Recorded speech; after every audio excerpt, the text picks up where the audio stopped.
Hello, everyone. This is Milkman of Gaming Philosophy. Welcome back to the Vampire Masquerade live stream. This is the Lost Tribe Session 9.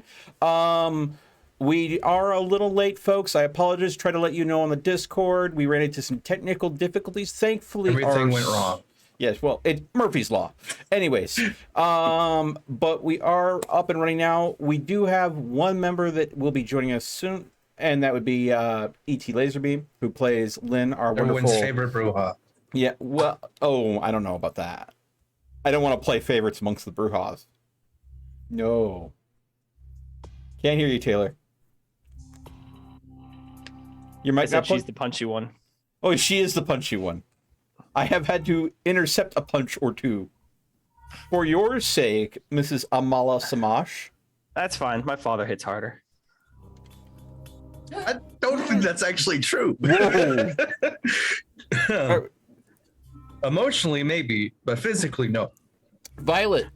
No, she only beat me by one. So. Violet, Nathan, welcome to the stream. Again, this is we're playing tabletop Vampire the Masquerade today, and that's what this is. So I'm running off of a character sheet here with skills and everything. We got rule books and stuff, and our wonderful storyteller, the lovely Catherine, is basically running the campaign for us. So this is basically a tabletop RPG, except we're all monsters. At least that some are maybe in denial about how much of a monster they are. Others don't believe in monsters and just think. I mean, now you're talking philosophy. Yeah. Oh, come on. There's been a few philosophical vampires out there, right? I couldn't even tell you how many. How else do you deal with the fact that you literally live off the blood of the living? Yep. And gods are real. Are they real? Blah, blah, blah, blah, blah. And then you got werewolves and, well... mages and specters and wraiths, so my. Demon horses. Demon horses. All right, well, I don't really think we're gonna need ET right away, because from what I understand, there's gonna be a discussion. So I'm gonna have to just put my hands up and say good luck to the players. But I am hoping that it is not as heated as a discussion that I might think it might be. But I definitely think that there is. It's going to be something. So this is, again, episode 9. I have a playlist over on YouTube. So if you are behind and you want to catch up and understand everything that's going on now, I highly recommend checking out my playlist over at YouTube. Also, Crowley has a playlist that he's put together as well. Only he does a good job of editing it, where I just kind of put up the raw stream. So, by the way, you should also... poison. Yeah. If you want to get all the times where we're sitting down and talking with chat and stuff like that and all the stream kind of things, you probably might. I think Crowley cuts most of that stuff out. Oh, yeah, I removed that. I leave that for you. Yeah. So if you want that, you're going to go ahead and get that. You want the raw But data. if you want to go ahead and watch things from Crowley's end as well. My brain is farting, Crowley. Why? No, that's not how I do the command. It's been a hot day. My brain is apparently fried. Here is a shout out for Crowley. It's going to go and play a quick clip. All right, help me push. Oh, look. I think this is Hood. Oh, ignore the scary man to my left. A Hood clip. There's a good chance I die in that clip. Well, you're cranking on a wench real hard. Every one of them. Oh, that means we win. That's good. Keep going. Oh, I see him. I think the sheriff's coming for you. Push. Oh, crossbow's getting fired. Oh, you just took one in the chest, and then you won. Wow. You had to die, almost die, becoming a pincushion to get a victory on that. Interesting. Okay. I haven't had a chance to play that one at all yet. Oh, you talk about the battle royale? Yeah, the Hood. Violet from my live chat says, I like Crowley. He looks nice. Oh, I think. Yeah. He's a good guy. All right. So. All right. Well, I do have a question before we get too into it, since we still are at the red number 5, and I forgot last session, and you'll probably know what I'm gonna ask. Bloodhound, baby. She. Is it too late for a post-mortem she smelling? You want to know what she smells like? Oh yeah, we were kind of like. So I mean, I think it's too unfair. I can give you an answer now. It's probably one that's not going to surprise you, unfortunately. Maybe it will. Her resonance is sanguine. Yeah. Okay. I believe the what Crowley has on his head is referred to as a bandana. Yeah. To answer your question, Nathan. I just want to know, because when I smelled the doctor's sister, I got some bad juju vibes from her. So I was like, it's just. Yeah. No, she just seems very sanguine. She's in a good mood. She's feeling good. Yeah. Oh, you weren't asking about Crowley's headgear. You were asking about Taylor's headgear. That's a hijab or hijab, however you want to pronounce it. Yeah. The character that Taylor is portraying is Dr. Amala Samash. She comes from Arabic descent. Is that correct? Yes, her family is originally from Jerusalem. So that is why Taylor, by playing that character, does wear a hijab. Also, yes, his vampire has a mystical third eye that lets it peer into unseen places. So the hijab.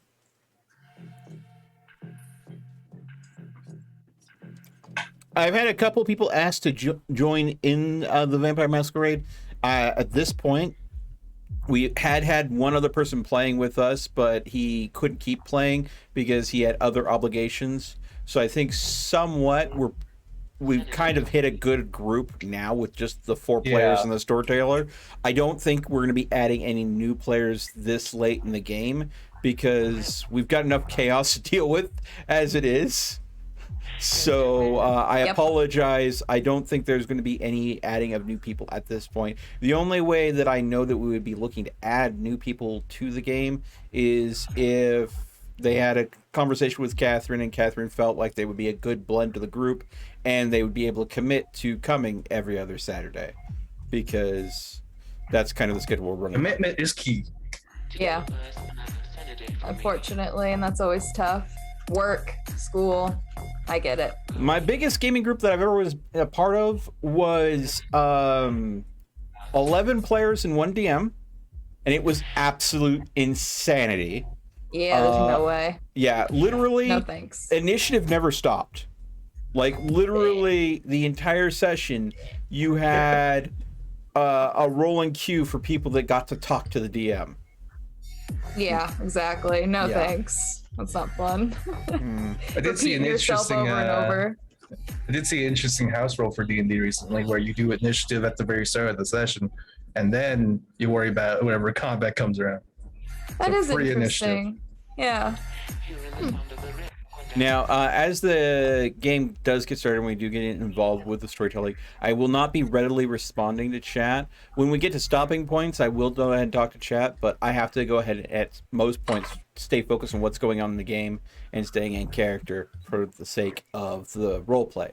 So I do apologize in advance for that. Taylor, what? 1 second.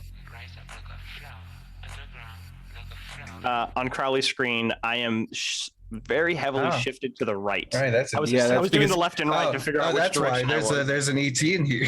Yeah. Okay, perfect. Yay, the person we were waiting to show up.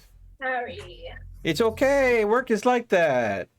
Plus, we had a lot of technical things. There we go. Yeah, literally nothing has happened. Yeah. No. We're procrastinating. We're I wonder why. There are things that are gonna. All right. I'm high as shit. You guys have fun. Ooh, yeah, there you go. Oh god. Yeah, Crowley, you do that. All right. Oh, doctor, I've never seen you in this lab before. Oh. Hold Yeah. This is D&D, pure toxins. Well, you guys just finished talking to Bennett, and he's going to look into finding something that would give you some good points with the Camarilla, specifically with Jackson in particular, since he is the Prince of Chicago. Of course, he has a few ideas he mentioned, but he's going to have to do some digging before he can actually give you a step-by-step plan. So he will get in contact somehow. He didn't say, once he has enough to hand over for you guys.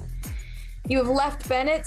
Some of you, once again, not sure how you're feeling. It's always interesting when you go in and speak to him. Seems like he definitely takes more than he gives, or maybe he's giving something more than just material objects. No. Depends how you feel. But the group of you it seems like you guys are all ready to leave from where we last left off. So if you guys need to do anything before we leave. Yeah, I know, I'm unmuting. Go ahead. Just Perfect. Yeah, I just needed to have another discussion with my sister Okay. after I inform everyone, except Crowley, because he's out there having a good time. Oh, he wanted to see Bennett with you. Oh, okay, perfect. I don't remember if Crowley was with us or not. Perfect. Yeah. Nail it.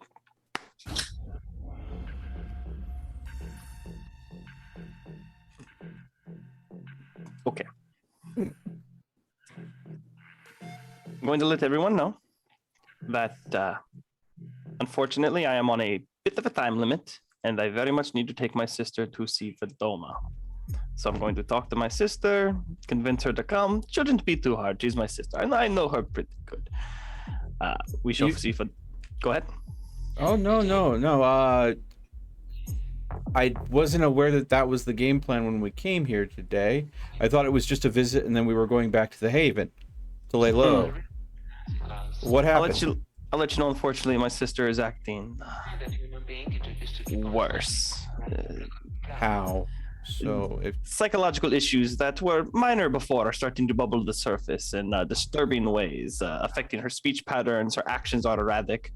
And unfortunately, as this has decayed more rapidly, I have to push up my plans. I would have liked to have done it sooner, but we did need to lay low for a set amount of time. But as I said, unfortunately, I am on a slight bit of a time limit for Fudama, the lady we have all met, of course, that I would like to take my sister to. Will only be in town for another 2 nights. okay. I wish we knew about this sudden time limit ahead of time. I did not really think it was going to play into a factor, unfortunately, but it seems like it has unfortunately become somewhat of an issue. So I understand completely if you all want to go back to the hideout and lay low. I can take my sister, go, drop her back off. How Be back before likely you know it. is this to go, how should I put this, loud? Oh, 0%. 0%. 0%. I have your word on that. Absolutely. If Then- it looks like it's going loud, I'm willing to disengage, but unfortunately, I would have to try again, maybe tomorrow. Again, Vidoma's only here for another 2 nights. Your But if it- sister is if it doesn't important work- to you. I understand that you value her. She's family. And family takes care of family. But again, also this family here also needs to get taken care of. So if you feel you have to do this, please keep in mind everybody else that is involved. But of course, which is why I'm more than willing to let all of you go lay low while I do this, decrease the chance of something happening to us as a whole. If we get split up, we can't help each other, can we? Oh, well, I will have Bubba with me and my sister. I mean, that's technically another. And there's only so much Your room to try. sister that you feel has mentally degraded rapidly, and Bubba can only take out so many enemies at a given moment. I'd rather us have your back if something were to go down than not, because might be able to go ahead and quiet it down if it is. If we can take a loud situation and make it quieter. It'll probably be easier if you have more hands than less. Am I wrong? I don't know. I can agree with this. It is a wise statement. Well, I thank you, and I am looking forward to having you watch my back. I'll go talk to my sister. Hopefully, we'll have this said and done very quickly. I'll wait for her to go ahead and leave, and then I'll go ahead and say the rest of the group. She says 0 chance. I expect it to go the exact opposite. Everybody be very careful and be ready for us to have to book it out of here with her sister kicking and screaming. That's my expectation. Yeah, exactly. She hasn't exactly been the most stable individual for the entire period, and I think Amala's giving her way too much credit. So,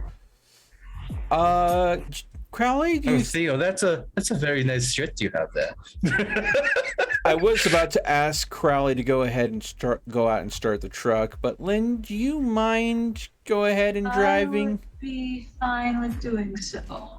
Yeah. My ears are starting to buzz in here. I need some time away from this music. Yeah, and maybe Crowley should go with you just in case, and I will stay in here in case Amala needs a hand. If that's the way you want it, that's fine. Everybody good with that? Crowley? Rune? Ah. Rune? Oh, Lynn, I've never noticed you in this lab before. What are you talking about? Don't do that. All right. She'll kick your ass. Maybe I'm into that kind of thing. Bruja, absolutely. Oh, Bruja on Bruja violence. No. Right. Someone plays the Doom music in the background. No. Yep, sounds about right. Yeah. All right, well, my dear sweet doctor, you're going looking for your sister. Now, you don't see her anywhere on the dance floor. Find some waitresses. Ask them if you know where your sister is, where Iris is. And after... I'm going to be shadowing her. I'm going to be just hiding in the how just following her around. Are there shadows in here? It's a club. It's a club. They're everywhere. And Look how plus, bright the room is behind her. my specialty in stealth is shadowing. So I should be able to go ahead and literally disappear into the crowd and follow them Make all. his own shadows. Yeah, well, yes, that too. So I should be able to go ahead and sneak through here fairly easily. Okay. Well, after talking to a few waitresses, one finally pinpoints you. Last she saw, she was going to her room. She was finished for the night. And her boyfriend, fiance, is back. Obsession. I will thank her. And it's good that my sister's off her shift, because I'm going to head right on over there to wherever her room is and give it a old... Okay. He did have a bit of an obsession with you there. All of a sudden, I can't remember your name. Well, no, what was your character's name? Dr. Amala Shamash. Mala.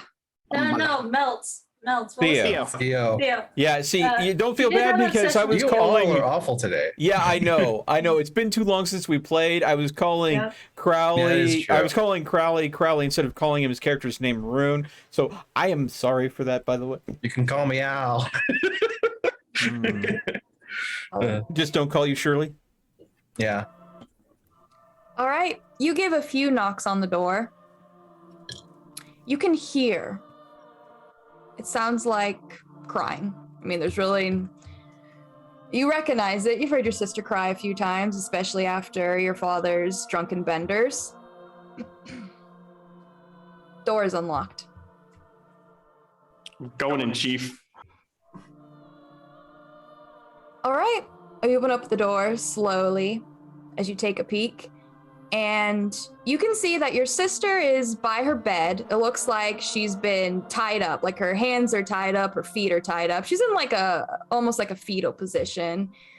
She has tape over her mouth. She has a blindfold on. And it just sounds like, yeah, she's just kind of crying through the tape. Fair enough. Better not be a kink thing. All right. No one else is here. Well, obviously, I'm gonna go freaking get the tape off her mouth. Jiminy Christmas. I'm assuming I noticed that she went into the room and didn't shut the door behind her. However, if you don't do anything, you can just carry her out of there without any issues. Through the 'Cause clothes. she's already muffled. Like that. No, I would not have. Then yeah, you can see into the room. You All go right. to your sister. You take This the is tape this off. is not really something you close the door on. And are you gonna also move her blindfold or just the tape? I'm with blindfold too. Her eyes meet yours, and unfortunately, I can't say that this isn't something you've seen before.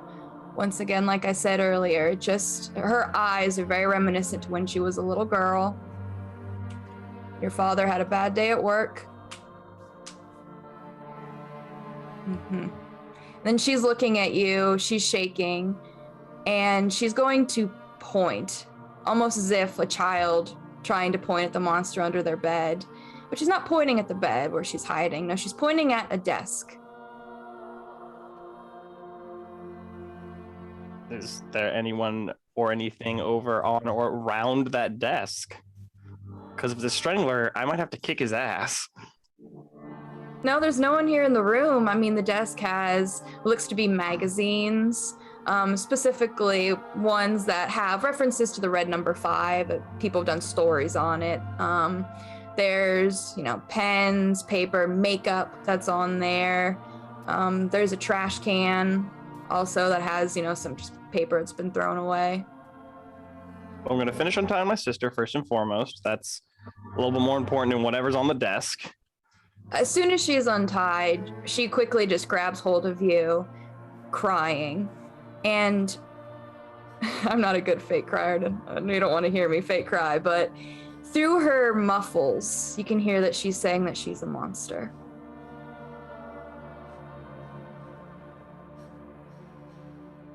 I'm going to go ahead and I'm going to hold my sister close, rub her head, and no, you're not the monster. I'm going to tell her that we're going to go on a little trip. I'm going to ask if she can walk with me.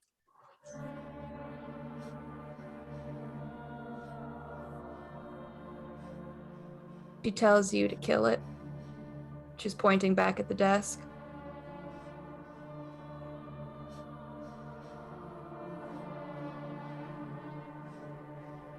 All right.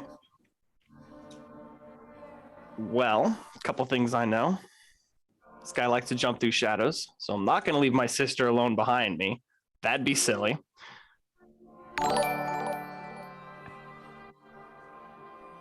Is she movable? Like, if I try to move with her, will she let me move with her? No. She very much, her attention is drawn towards that desk, as if, she looks terrified of whatever she wants you to kill. But she's not going to budge. You'll have to force her if you want to move her. I'm picking up on all of this, right? Mm-hmm. You can see through. You're shadowing. Do I see anything at the desk at all? No, same thing what she saw. Some magazines, looks like some things to take some notes. A little bit of like a frilly display chair. There's 2 drawers. There's a trash can underneath that has some paper. It's been tossed, crumpled up. All right. Keeping my eyes on my sister. Going to walk backwards towards the desk till I bump into it, because I'm not going to take my eyes off, so I'm just going to start kind of slowly grabbing things and kind of, all right, magazine. Okay. What am I looking at here? Still looking at my sister. It looks like it's a Chicago magazine. You can see that the big story is about the club that's opened up Rev number 5. Roll me just in a mental investigation. Sure. Keep my eye on my sister this whole time. I think that's 7. Aye, Captain.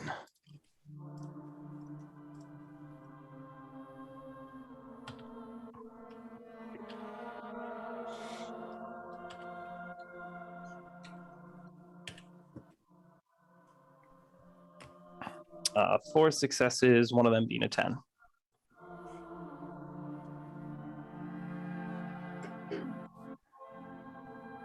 All right. Yeah, I mean, you're moving. You can see this, Theo. You can see like the doctor backed up, still like looking at her sister intently. She's feeling around, grabs a magazine, like kind of holds it up. She can still see her sister. She glimpses at it, goes through. Yeah, I mean, you open up the drawers. You can see what looks to be like more makeup, some jewelry that's just been shoved in here. Really just unorganized, but all right. You feel, kick. You start to give up as you're not really finding anything, but her eyes are locked. With your investigation, you get it, like, you slowly move objects up, but it's not like it's drawing her attention. She's still staring at something. It's not until you move the trash can that you see her eyes follow it intently. What's in the trash?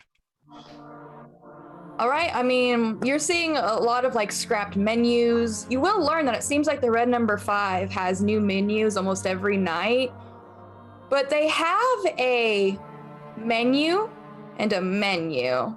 One that the people get to see of drinks, whatever. Another one still kind of has the hint of drinks, but you're noticing a lot of them are more so references to types of women, types of men in there, cocktail names.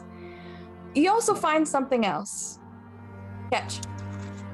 And I'll put it on stream so everyone can see it. I have it ready.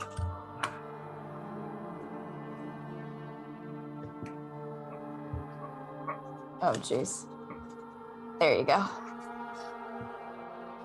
If you want to read it out loud, go for it.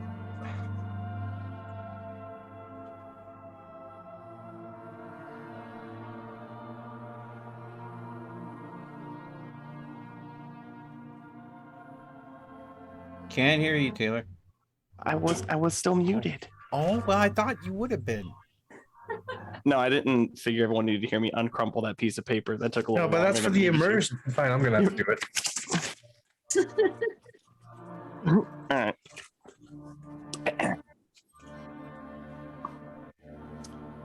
Aiden, I saw the prettiest dress today. I thought of you. There's a doctor who can split people in two. Come to LA. Not many still come to be done up. We don't blame you for what happened. Come back, come back, come back, come back, come back, come back, come back, come back, come back, come back, come back, come back. I gave away the crown. You hated it anyway. Why did you leave? The rats say you found another princess. Don't forget to smile this time. I hate when they are unhappy. No one is pretty with a frown. I have the prettiest dress. Please come get it. If you cut the toes off, the shoes look better. I love you. I miss you. Your doll maker, William Esclair.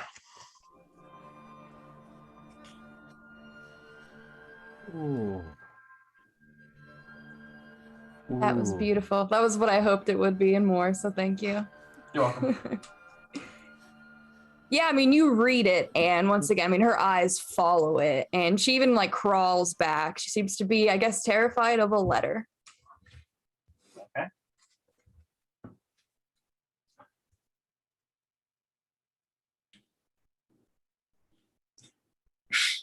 Take a picture of it.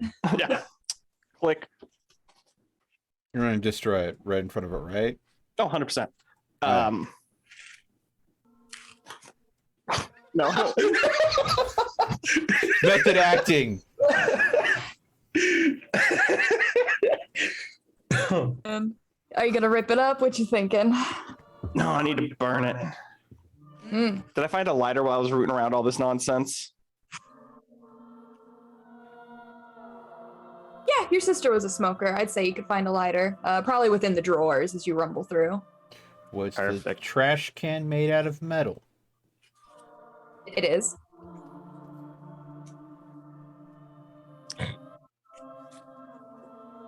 Please don't actually light it on fire. Okay, and then yeah, we light it on fire. Yeah. I'm not gonna. Man, no commitment. Looks at the smoke alarm above me. Yeah, I'm not gonna light that on fire. We understand what's going on there. But So thinking of you- smoke alarms, Yeah. So you watch. I mean, the doctor reads a letter. Maybe I did see a little bit of a face reaction towards the end. And yeah, she rumbles through, pulls out a lighter that she saw when she was digging around, and is going to light it, using the trash can, I guess, to collect the soot. And as soon as it's burnt up, she stands. She's gonna rub her wrists, rub her feet, and she's smiling at you. Now she looks, to be feeling much better. She looks crazy again. Perfect. All right. Well, I'm going to tell my sister that if she is done with work, I'd like to take her on a little after work date. I'm going to tell her, let's go right this way. Car's out back, front, side. I'm not sure 100% where the car is, but it's this way.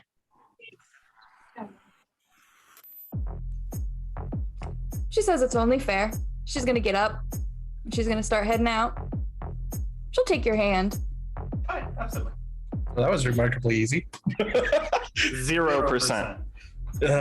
you're not out yet. I'm going to literally, seeing that she seems to have things under control, kind of flow back down the hallway to where I know Amala likely will be going, and then we'll be waiting around the corner. Basically, keeping them always in earshot, but making sure that my presence isn't known unless it needs to be known. So again, Right. I'm trying to let Amala have her moment with her sister, because better that her sister thinks she's the rescuer in the situation than anybody else. Well, as you're walking, you make your way on out. She is telling you that that letter was a monster. Says you did a good thing, and she thanks you.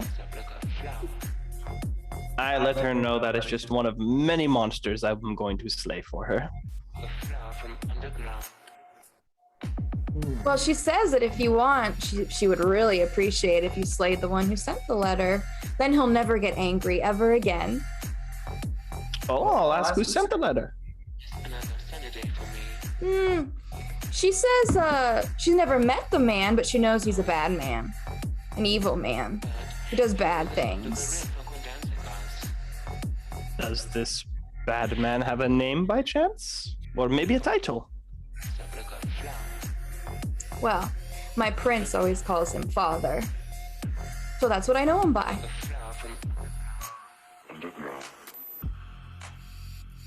Well, I am going to let her know, unfortunately, there are many, many fathers in Chicago, so I'm gonna have to learn a little bit more about this man. But, maybe I'll be able to, now that I've happened to slay one of his monsters.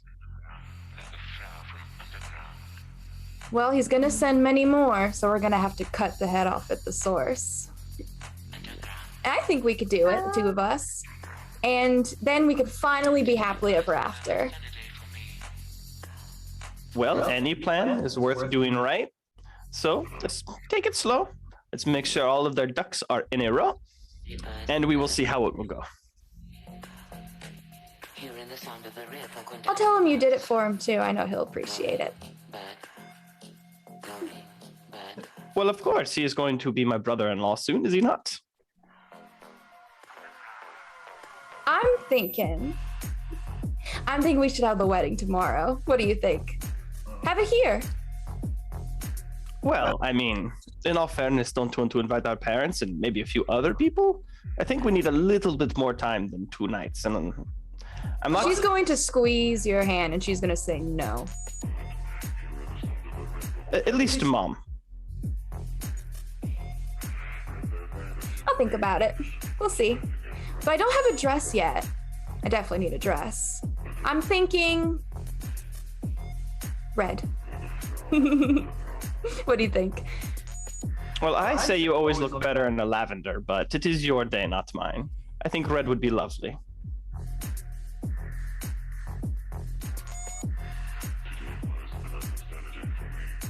Just gonna think for a little bit at your comment. But seems she then just brushes it off. and she's gonna make her way out. She's gonna move through the crowd, of course. Seems some people she recognizes as well as she gives her like. She's gonna push through as you guys will make your way on out. And Theo is just through the crowd. Not making a scene, just making sure things go smooth because it never hurts to have a backup plan. Ruin, give me the keys. I'm driving. I don't have the keys. Oh. Why did he have to go ahead and get smashed out of all of us? That's his character flaw. Sorry. Yeah, no, it's okay. It's all right. We will adapt. I don't know if I actually have the keys or not. Who you do? Who drove us here? Oh, there you go. There's my answer. I'm Hilarious. Yeah. Lynn would have wanted to, since it is her truck. Would Lynn have kept backup keys in, say, I don't know, the truck somewhere? Underneath, like the little step? Yeah, probably.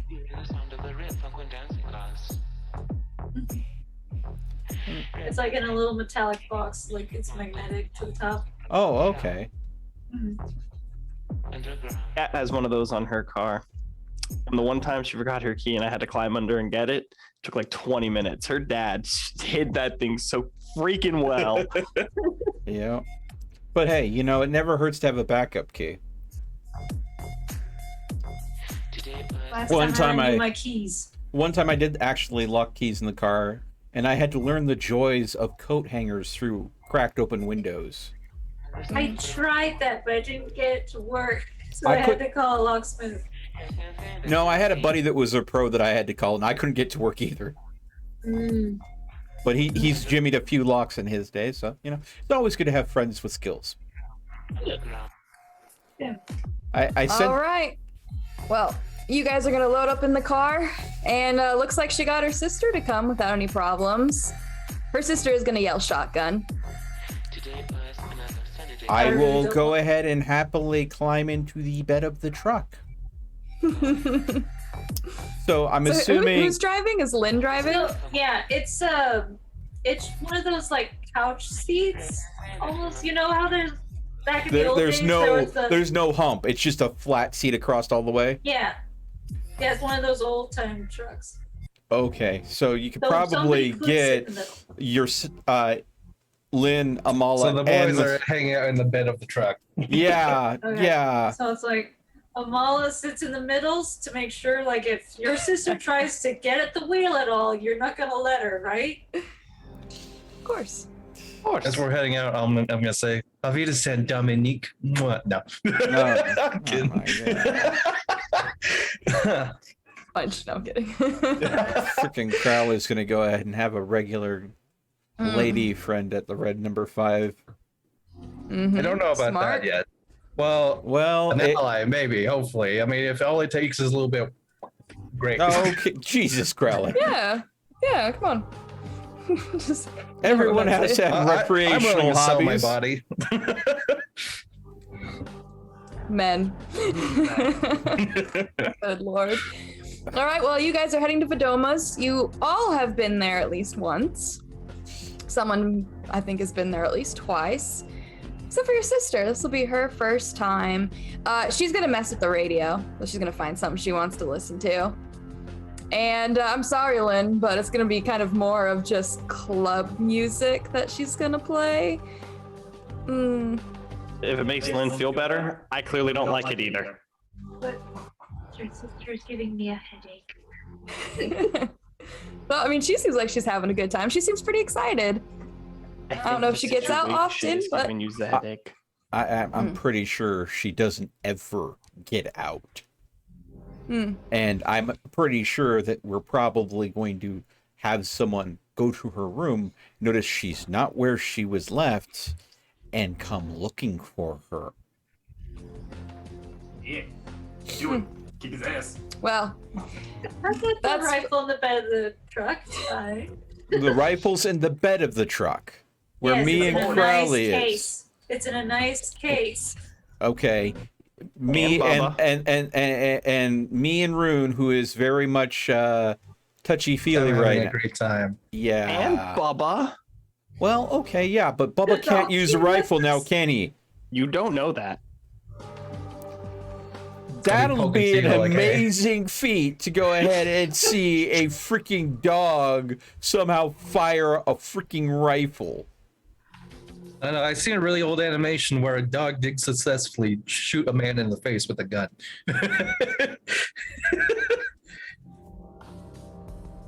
Anyways, Like since Watership Down or something. It was a really awful film. yeah, seeing I have no skill with firearms and Rune is the only one that has talent with firearms. Let's hope that the firearm isn't needed to be used while Rune's still in a lubricated state.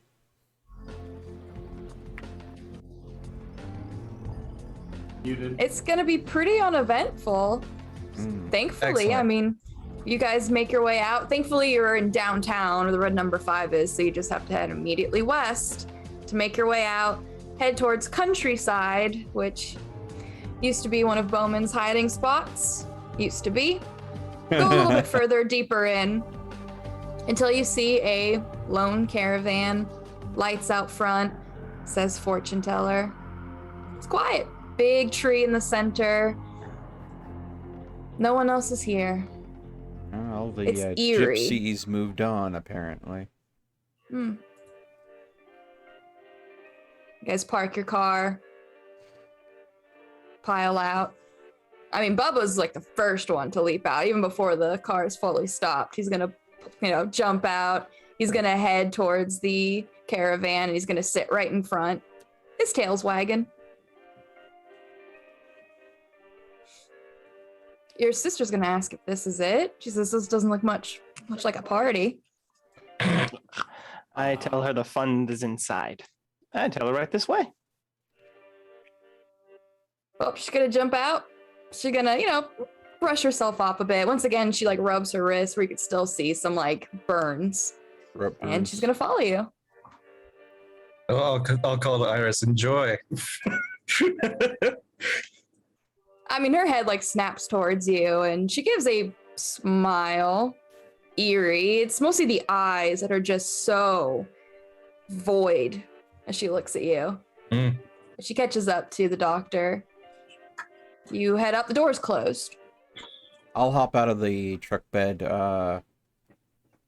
as well and be just on the outside of the door as they're going in.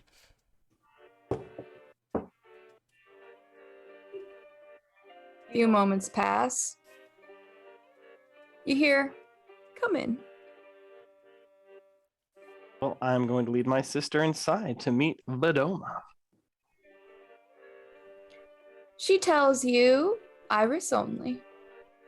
I tell my sister to enjoy, and I'll head outside. Iris goes inside. You can hear she says pretty loudly that it smells really good in here. And Wonder what. she goes in, then she kind of stops, shuts the door behind her. And you all just stand outside. I mean, Bubba's just sitting there. Honestly, it looks like he's doing guard duty in front of the caravan as he's just sitting at attention. I hope this really does help your sister. Shh. I'm eavesdropping. Are you really? Oh, 100%. I'm not. Do me a favor then. Roll me a resolve and awareness. Lynn's wandering off a little bit just around the area, just kind of going for a little stroll. I mean, the area is really pretty. You can see where there probably was a lot more caravans that were here that have either left or maybe they just come and go. Might just be just a gypsy little camp area. But besides that, I mean, it's still a little damp from the rain. Must have been during the day since you guys don't remember it raining. But it's quiet. There is the sounds of nature, thankfully. Not having a flashback to last time we were in a forest. Thank goodness. Yeah. Okay, 2 successes, you know. Fedoma doesn't talk too loud. Your sister does, though. I can at least catch one half of this. Yeah, I guess. Well, what you can tell right away is it seems like Fedoma's doing her usual when she meets people. She likes to give advice and see a little snippet. You aren't really able to make out everything that Fedoma's saying, but you can tell that your sister is really interested. She's like, ooh, what does this mean? And as you know, she does the 3 cards. One's like about the change in your life, one's about how to help you, blah blah blah tarot cards. And it seems the last one is the one that she doesn't like the most. You can hear her, she says very loudly that she hates that card. Doma mentions something and not able to catch really what else. And it goes quiet for a little bit after the card reading. You can't really make anything out. You really strain to hear. It's almost as if they're just sitting in silence. And you feel your eye open. Saw your face. It opens, and you no longer see the caravan. Instead, you just see a ball of energy. You see bright light that struggles to streak through shards of shattered reality.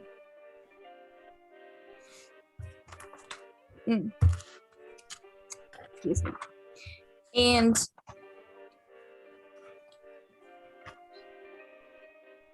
I think, you know what? Yeah, you have your perk. Is it a, you know what? I'll just look real quick. I think it actually is though. Ooh. Wow, that's 3. I thought it was only a 2. Whew, okay, my goodness.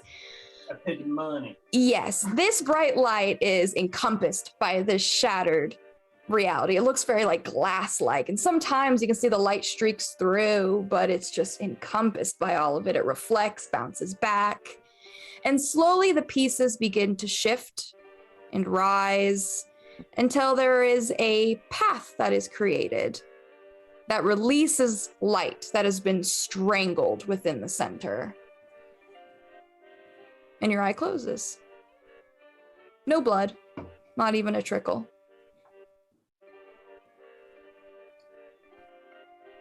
Caravan is there again. Well, I'm going to go ahead and lean away from it. And I'll just wait for my sister at this point. Okay. I mean, you're all watching just the doctor. She's been eavesdropping, trying to know what's going on in there, so. But she's in there for, I'd say a little bit under 10 minutes.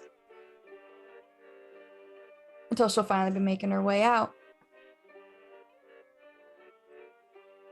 And when she does, she looks around. She does tell you that that was pretty fun. She said she's never gotten her fortune told before. I have taken some comfort in it lately, I will admit. I will let her know that this is the fortune teller that helped me find her again. Yeah, she tells you she really didn't need a prophecy to know she has daddy issues, but she says that was great. She enjoyed that. So thank you. And she says that, you know what, she doesn't even think that he'll be mad. He'll be too curious, if anything. Now she looks really pretty. I will say there's a certain light about you now.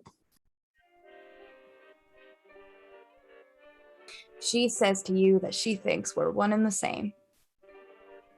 Of course, we're sisters. She smiles at you, and you can see her teeth get a little sharp at her smile. She'll take your hand. She'll tell you that she's absolutely lost it. She'll give you a hug. And she's going to whisper to you that she thinks you have too. I'm going to tell her I feel like we've all lost a little something. but I think that could make us stronger. Well, she's going to point towards Theo. She's going to say, at least we didn't lose as much as him. So there you go. We're not doing too bad. Could be worse. At least we're still on the path. I believe he will find his way. He's just very lost at the moment. He doesn't even know which path he is on. And I think once he figures that out, he'll be in a good place. Well, she's going to ask who's next.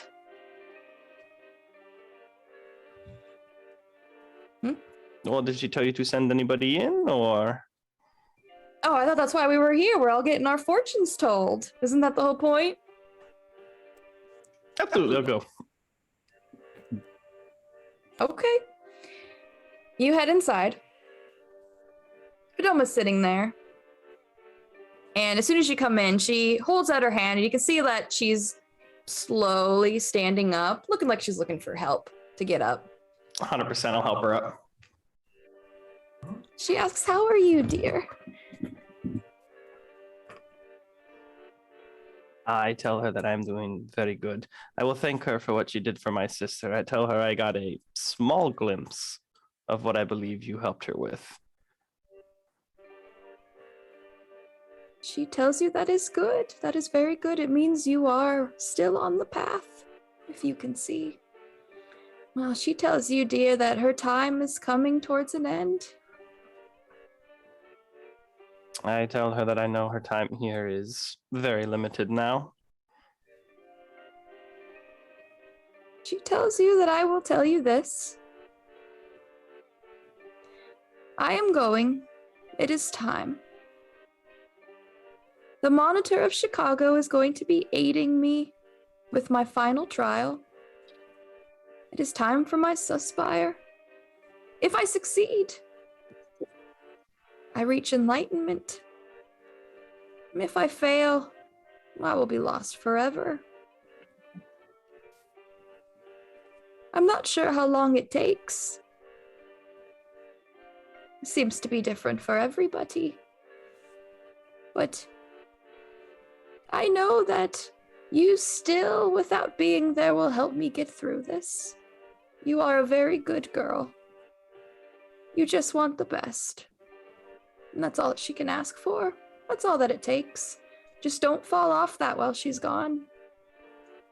And if she does succeed, you will see her again. I tell her I know I will see her again. We'll see you again. I wish And her... when it is your time, dear, the Monitor will come to you as well. But until then, do not even dare try to seek her out. You will only push her away further. I will wish her all of the luck she will need on her journey, though I know she will not need it. She is more than prepared. I will need your help. Please, take me outside. I need just a glimpse. I will help her outside. All right, you all watch as slowly the doctor is helping Vidoma. Doctor's first one takes like a step down as Vidoma makes it to the doorway. And she looks around at everyone, looks at you, Theo, looks at you, Rune. Oh, she looks at Bubba. Looks at Iris. She takes a little step further. And you all watch as she makes eye contact. Now, Lynn is just like, she said she was like walking the grounds. You see Lynn from the large tree in the center. Her facade comes around and you see Vidoma look towards her. And, I guess I'll start with you, first things first. My dear Salubri, my dear doctor, your eye opens. And you see...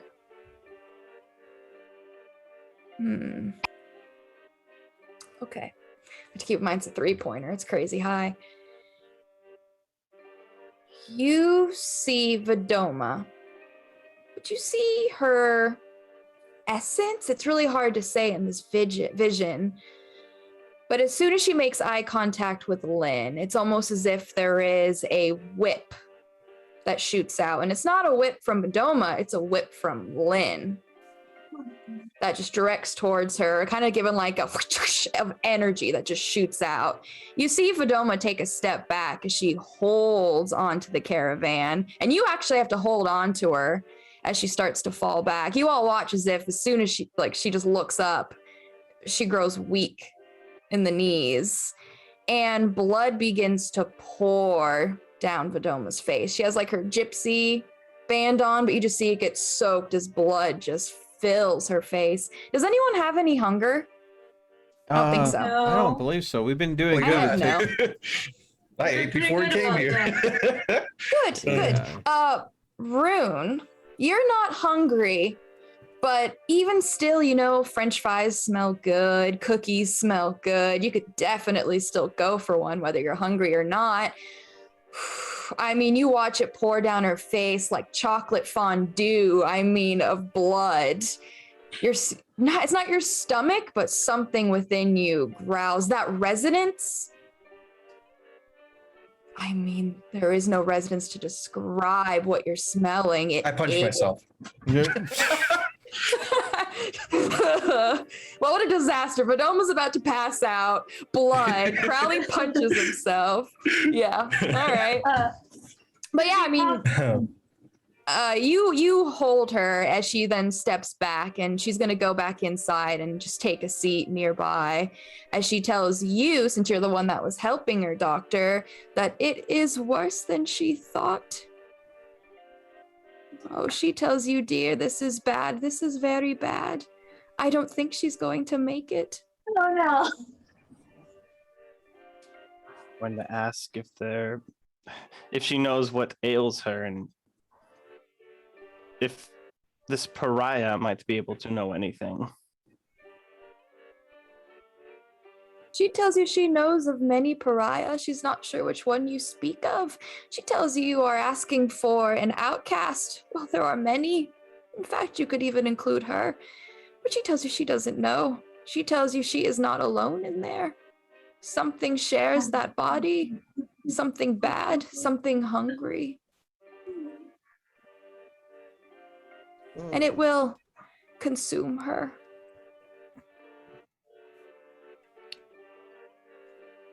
I'll ask if this has anything to do with the demon horse. I know the answer, but... Oh. The demon horse ain't there. She tells you that it's more complicated than that, dear. It is not the horse's fault, if that's what you ask. It had no say in the matter, but I am sure that it is happy with what has happened. Unfortunately, dear, I do not know about these malicious forces. They are more than just chaos. It is calculated chaos, dear. I will tell her that we have been told of one, this pariah I spoke of, a half lupine, half vampire. I'm gonna roll for her real quick. Hold on. Does she know any? Hold on. Hey, you know. Yeah, put me in the right direction. That I figure as far would as be pariahs one. go, that one stands out a bit. Weighted dice. Oh, yeah, just roll the Weighted weighted dice. dice. Weighted dice. Well, I mean, that would be one hell of a boon of information. It's the best part about being the DM. You get to use weighted dice. Okay. I think that's good. Specialty too.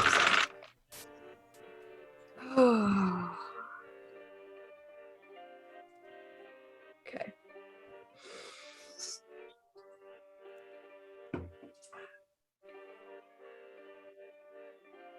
I will tell you this, dear. I always trust those that have been disregarded more than those that are upheld as being beacons of any society. And I can tell you now that whatever this being is, it may not be that he can be trusted, but he definitely will teach you. I do not know what it is that you need to learn, but it has to be fast. Well, I'm going to give her a hug and I'm going to thank her. I'm going to ask if there's anything else I can do for her to help her. I am fine, dear, and I did what I could for your sister. I want to warn you, because you will have the powers to help you, but sometimes your help is not needed, and sometimes even worse, your help can only hurt. This is her trial. It is the clan that she has been made into. There is no permanent way of fixing a Malkavian. All you do is give temporary relief as they are plunged back into that madness. You might as well just be torturing her if you just keep doing this. So please, don't make that mistake. Your love, I think, is more than enough.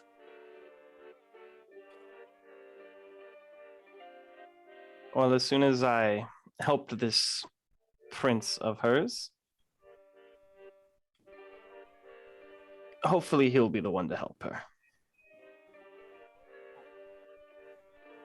But we'll see.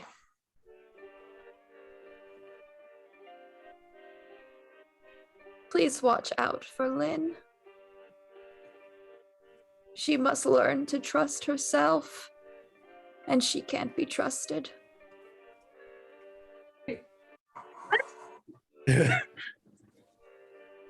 I wish her the best of luck.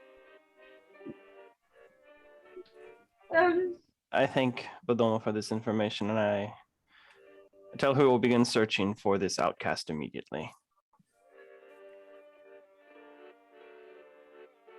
I think Bowman will be very helpful. He's very good at that thing of finding people. It's what he does best.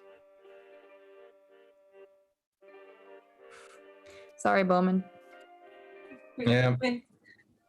Badoma did it. What can we say? Well, there are conversations going on. I want to talk to Iris. Oh. Absolutely. I mean, she's basically going to take a look at the tree in the meantime. And it's interesting because she's looking at it and she's like reaching up as if she's like playing with something, but it looks like she's just like touching air. Who knows? A little creepy. Hey, Iris, how's it going? How was your fortune telling? You know, she says to you that she really likes the beard. I bet it's a hit with the ladies. More than I'd like sometimes, yeah. May I have one? Just a strand. Oh. Well, at least take me out to dinner first, and then maybe we could talk about that. You're I'll give her a easier than wink. that. Dang. Wow. You got called out. Theo is actually going to snirk at that in the distance. I'm assuming he overheard that. She's not quiet. I'm just gonna stare at her because if so, she's just gonna smile and she's gonna go back to touching something. Air. Well, anyway, I wanted to ask you, did you know that your future husband-to-be is staying at my apartment? That means you have something there that is interesting. Do you know what it is? I bet it's a pair of shoes. Does he like shoes? He likes important things.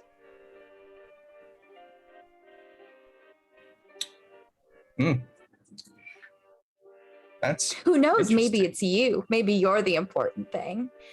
Oh, stop. Luckily for you, you're not a woman, so Yeah, she Okay. won't have to kill you for competing with her. see, he's the smart one, which is sad for him, but you know. Could you, if you see him on a regular basis, right? Every day. We go Could to you, bed together every night. Lovely. Well, that's very romantic. But could you pass him along a message from me? If you'd be so kind. Is it an evil message? No. Well, unless you count taxation. If he's got to be staying there, a little bit of apartment money would be nice. It is You my want apartment. money? Yeah, just a little bit every month. So much better things Rent. you could ask than money. I mean, he's a prince. You're just gonna ask for money from a prince? Well, would you You could suggest ask for something else? land. You could ask for a horse. We got enough horses, thank you. For now, all I ask Yeah, is a little another bit. horse that's No, invincible. no more horses. All I want is a little bit of rent money, and no bringing back work to the house apartment, preferably. That's all. Well, I can talk to him about it. I mean, if it's money you want, he doesn't really care. We don't really need it. It's pointless. You can get what you want just by asking for it. As long as you know how to ask for it. That is definitely a skill. I've seen that my sister's really good at it. I guess it runs in the family.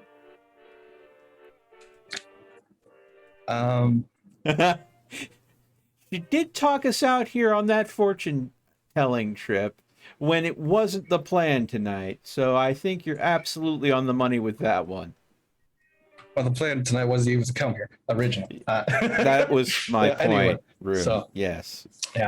Anyway, well, fun chat. Yeah, that's pretty much all. I feel like I should ask you something. Oh no. May I ask it to you? Sure. Do you have issues with your parents? The live ones, yeah. Me too. My dad's a piece of shit. I'm going to kill him. If you want, we can kill yours too. Maybe that can be, I mean, that's better than money. Getting revenge is always better than money. I'd rather do it myself if I was going to do it, but thank you for the offer. Very, very good offer. I appreciate that. How would you do it?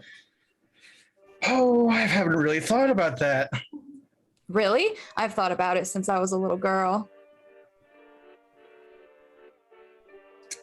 Well, My sister's very interesting. I am sorry to hear that. Yeah, no. You know what's better than If you revenge? give me a little strand of your beard, it will make it easier for me. Nah, I think I'm fine. Thank you. All right, fine. I'm gonna have you roll something then, because I want that. Excuse me. Please don't let my sister kill your parents. Why don't you come and like try and talk her out of it? I'm currently talking to a lady, so I'm not here for this conversation. Yeah. This is when you choose. Rune the side, decided to chat up Iris while freaking the doctor wasn't around. So Iris is going to do Iris things. Yeah. All right. I need you to roll me, Crowley, an intelligence and a resolve. That 0% went to like a 5% just now. You know, me and the doctor have a different caliber for Intelligence. calculating risk. And resolve. They are both mental attributes. Yeah. All right, first roll of the night. Let's see how it goes. Kill it. Hmm. Slay Bing. You got this. How many Don't ones let her will take your hair. I'm using willpower. you're using willpower? But you got it a Love it. success. I got one success, and I'm gonna re-roll the 3 failures. Thank you. Okay. I mean, All mark right. off my 1 willpower usage. I have 4 willpower now, so it's great. Let's just be careful not to burn through it all too quickly again, huh? But what else can happen tonight? You joke, Why do you sir. keep? Why do You you keep joke. testing? With the doctor, you never know. Okay, well, that is better. Yeah. No, Okay. I'm assuming that she- I'm watching all this. Yes. I was- Yes. And you watch. You're going to be the one to notice this, Theo and Lynn, if you're paying attention.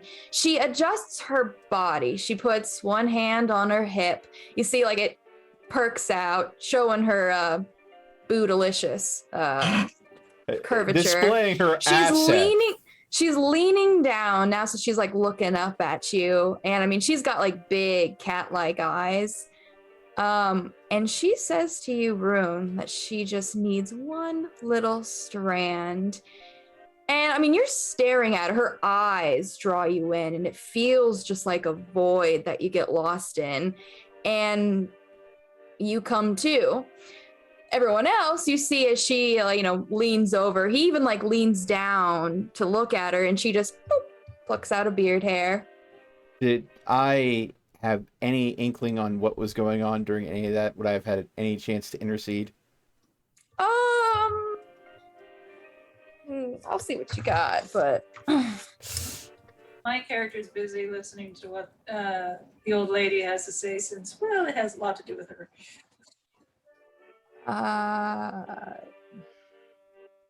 The only thing I can think of is if you roll me. I could see being, you know what? I'll incorporate your backstory. If you roll me a wits and an awareness, let's see if you can see anything. A wits and an awareness. Well, awareness is only a 1, but thankfully the wits is fairly high. So let's see if that gives me the edge. So that's going to be a grand total of 5. Was it slash roll? Yeah. Or hashtag pound. Yeah, whatever. Pound the roll. Compound it. Nice. Oh, Ooh. hey there. Okay. Yeah, I mean, when she adjusts her posture, you can see just a swell, like she does a breath in, and watching, and it's mostly through watching Rune as he leans in. You can see his eyes also share that same void as her eyes, and you can tell that she definitely did some sort of mind trick. And the best comparison I could say is you've seen the Doctor do this. Okay, and I did see the Doctor do this too. Ulagul. I am going to physically slide myself and knock into Rune and put myself directly in front of her and immediately say, Iris, I overheard how you said I was lost. Maybe someone that has seen the light could give me a tip on how to find my way? Purposely trying to derail the conversation and give Crowley enough of a shock that he can pull out of it. Yeah, I mean, as soon as you pop in, her eyes look towards you. And I mean, for you, Rune, it just felt like, she kept pushing, and you're like, now, all of a sudden, Theo's in here, which is a little jarring. You're like, whoa, he moved fast. But I mean, her attention is drawn to you, Theo, and she says, well, it's not the point. She says, you're not supposed to be found. You're supposed to stay lost. Really? Why? Of course. Well, that's what it's all about. Those that can't be found can't be hunted?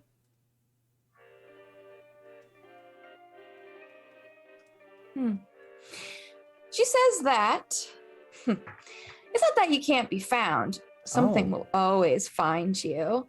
I figured as much. But There's no, always a secret you're with just more... going to be lost, and you're going to learn to be lost, and I think you're going to have a good time.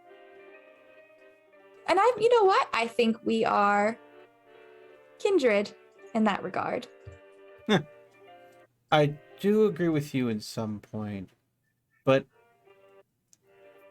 Amala, she seems so guided on this path of hers, and I do admit it does elude me at times.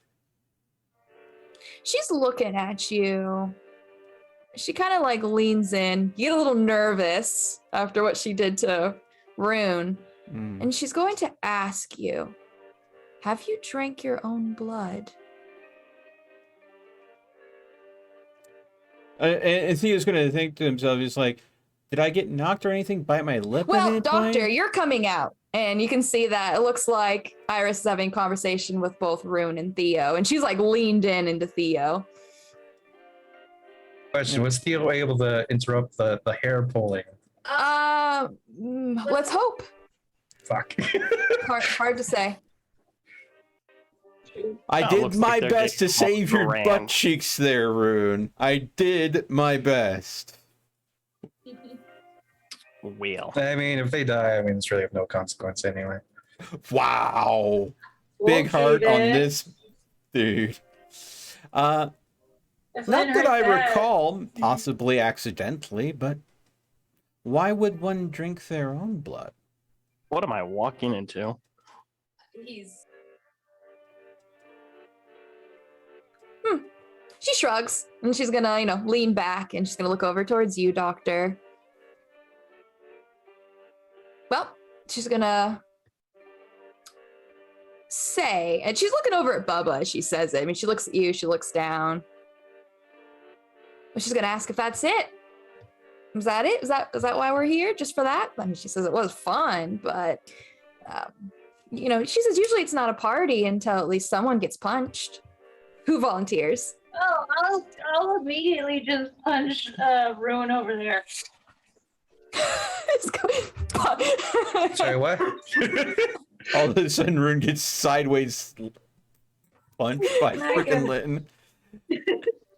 Was there any other entertainment that you had planned for us tonight, Doctor? No, that was it. But I have learned a lot, and the car ride back will be lovely. But we should probably drop my sister off, unless there's anything else you would like to do this evening, but probably not, I would assume. Well, I was having just a lovely conversation with Iris just a moment ago. It's a shame that it should end so soon, so early in the night. Well, then I'll get my fortune told one more time. Why not? I'm gonna go visit. I'm going to stop corralling. You mean Rune? Yeah, I'm going to stop Rune. I'm going to let him know that the Doma will not be seeing anyone else tonight, unfortunately. Well, I should at least say goodbye first. Is she... She's very tired.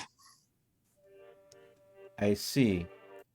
Well, then we should not be making much noise if she needs her rest. Let's all get into the truck. Iris, is there any place that you would like to visit before we drop you back off? I'm going to let Theo sit in the middle this time. I'll sit in the back with Rune and Bubba. Okay. You can pop open the window if my sister wants to talk to me. I assume there's one of those sliding ones in the middle. Probably. More likely.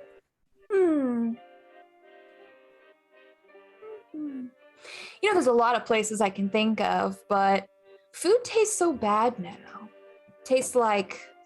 Kind of like ash dirt? in the mouth? That's a good one. Very much like ash, yes. So unfortunately, I don't really have any good ideas. I don't get out very often. I'm always working, and I do love it. Well, And the few times I do get out, it's only towards the dollhouse, so this is really fun. I would like to take you there sometime, but I can't bring you there without my prince. That would be very rude. Oh, of course, of course. Maybe you could tell me more about the dollhouse.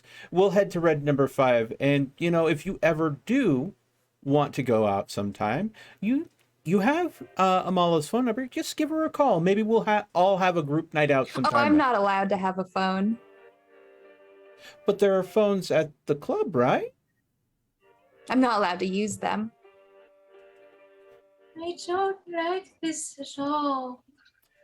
Well, that just seems silly. Why aren't you allowed to have a phone? Oh, because I can cause a lot of trouble if I have a phone.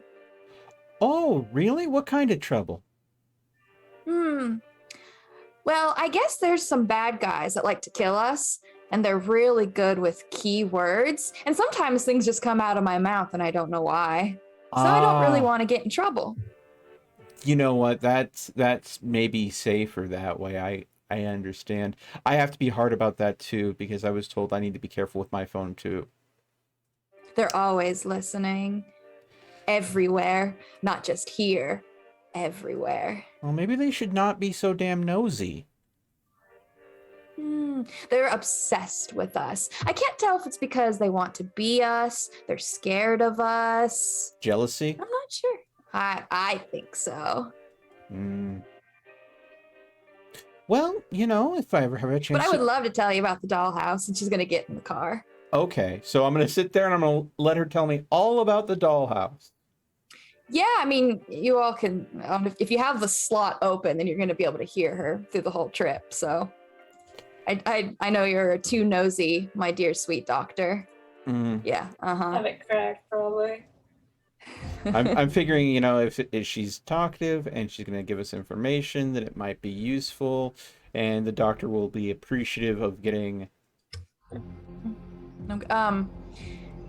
He's asking me for something. I'm like, no. No, I just don't need it as a prompt. Oh, yeah. I forgot. Yeah, whatever.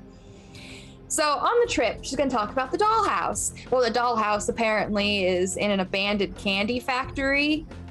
It's like deep in there. It takes a lot of secrets and stuff to get there. And once you get there, there's a bunch of beautiful dolls. All the dolls that her prince has ever worked on. They're all dressed in different costumes. They all look really pretty. Some look mad, some look sad. Most are really happy, and she hopes she can be happy too. But yeah, she says they're all really pretty. She's hoping that she can be at least in a wedding dress. And she's thinking red, but her sister said lavender, and that's not a bad idea, but I'm not sure yet. He'll tell me what'll be better, of course. Oh, of course. Are you thinking of any patterns to the dress, or just the solid color? I'm thinking like splotches. Splotches? Mm-hmm. Yeah, I like the splotches. Fashion gone in modern society. Now the shoes are a big deal. I don't know what kind of shoes I would want. We'll figure it out. I remember you telling Rune that your beau thinks shoes are important too. Yes, very much so. They bring the whole doll together. Okay. So, since you were at the dollhouse, what kind of shoes did you see there that would work? I mean, were there any particular shoes that you fancy? I mean, a lot of them are from celebrities. Shoes that celebrities have worn. Okay. Celebrity shoes. That must be a challenge to get a hold of. Well, he's a prince. I mean, everyone wants to make a prince happy, so everyone's willing to trade. Well, of course, princes have their ways. Makes sense. So he's basically traded with other princes from other kingdoms to get a hold of their celebrity shoes, then? Oh, he's the only prince. Oh, he's the only prince. False princes, and there's a lot of them. Oh, really? Okay. All right. So he's had run-in with many of these false princes, then? Yes, there's one in Chicago. Oh, really? I'm sorry to hear that. That's okay. We'll take care of it. We just have to be ready for it. He's a powerful false prince. A lot of people are convinced he is a prince, which he isn't. He doesn't even have nice shoes. Yeah, you know what? I think I've heard about him. He's a bit of a bully from what I heard. Well, he's a gangster. Yeah. So, what do you expect? I haven't had the pleasure yet. She's going to do a hand motion. Does anyone have Streetwise? I do. Anyone with a social and Streetwise can roll for what she just did. Okay. I do not have Streetwise, sadly. Subterfuge, stealth, larceny even. Nope, Streetwise. Damn. Okay. All right, Crowley with the 1. Where's the hashtag thing? Where'd it go? Oh, there it is. Okay. Sorry, putting paintbrushes down.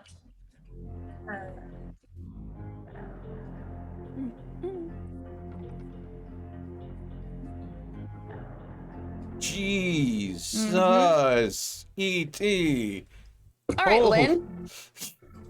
What's that? Well, I mean, she works with the black market on the regular, so it makes sense. Oh, yeah. Lynn, you recognize that. That is a hand symbol for the Bloods. Oh, lovely. Oh, The Bloods what again. are the Bloods? They're a gang. They are one of the biggest gangs in Chicago. Oh, lovely. Please tell me that's not the gang that I framed. Is that the No. gang that I framed? Okay. No, it was not. Okay. Thankfully, no. But she says that, if he gets the job done, but his job is different than my prince's job. My prince's job is to would be lovely. But no, in all reality, he has bad people that he has to take care of. A lot of bad people. Is Well, that why he sadly, strangles there people are for a some. living? I'm sorry, what was that? Is that why he strangles people for a living? This is just her and her head being sassy. Don't worry Oh, about it. okay. So this is okay. Okay. Well, there are a lot of bad people in the world, but there are good people too. And sometimes, you know, some of the bad people have to go away so the good people can survive and live. Exactly. And that's what he does. Ah. He keeps all the good people safe. He keeps you safe, of course. Oh, I didn't say I was a good person. But I'm not a bad person. But you're his princess. Mm-hmm. So he's got to be keeping you safe, right? A prince keeps his princess safe, doesn't he? She goes quiet, and her eyes just space out, and she stops talking.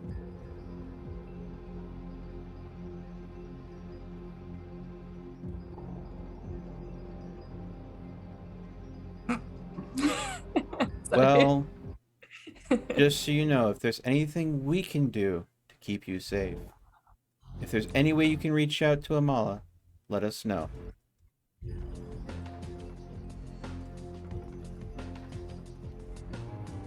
That sounds like it's time for some car shanties. Like, yeah, the room in the back. Yeah, I mean, it's now heavy in this truck for the rest of the ride as she just goes quiet. And I mean, she's not even looking at anything. You know, usually when you're like looking out the window, you can see people's eyes follow, just void. Until you pull up to the red number 5. She's gonna get out of the car. It has been lovely hanging out with you tonight, Iris. Doctor, do you want to see your sister back in? I will walk my sister in, absolutely. I'll help the doctor out of the bed of the truck. Thank you, Theo. Aw. All right. Yeah, I mean, she gets out. You go out with her. Should walk her to the front, and you can see the 2 bouncers are still there. I mean, they make eye contact.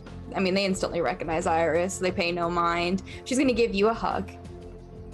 And she's going to say that she had a lot of fun. Well, thank you for coming I out hope with me. we can do this more often. Next time, I need to take you to the dollhouse so you can see how pretty they are. I tell her that sounds lovely. I tell her I will see her shortly. And I look forward to trying out the wedding dresses with you. We'll find the right one. Maybe it'll be red with lavender splotches. Maybe it'll be lavender with red splotches. I bet that's gonna be the one. That sounds lovely. I can't wait to find it. And I can't wait till you find your prince, but take your time. I'm gonna enjoy being the favorite. You've more than earned it. Lynn's gonna go over to Rune and just ask, so that Bottle of Beer song, would it, for a vampire, wouldn't it be bottles of blood? It would be bags. Ah, okay. And I think that would be a bit telling singing that in public. That's fair. Right. Rune, you're gonna be getting a phone call. Is it a familiar number? No, it is not. It's like it looks like it's just a private number that's gonna show up. Which phone? It would be the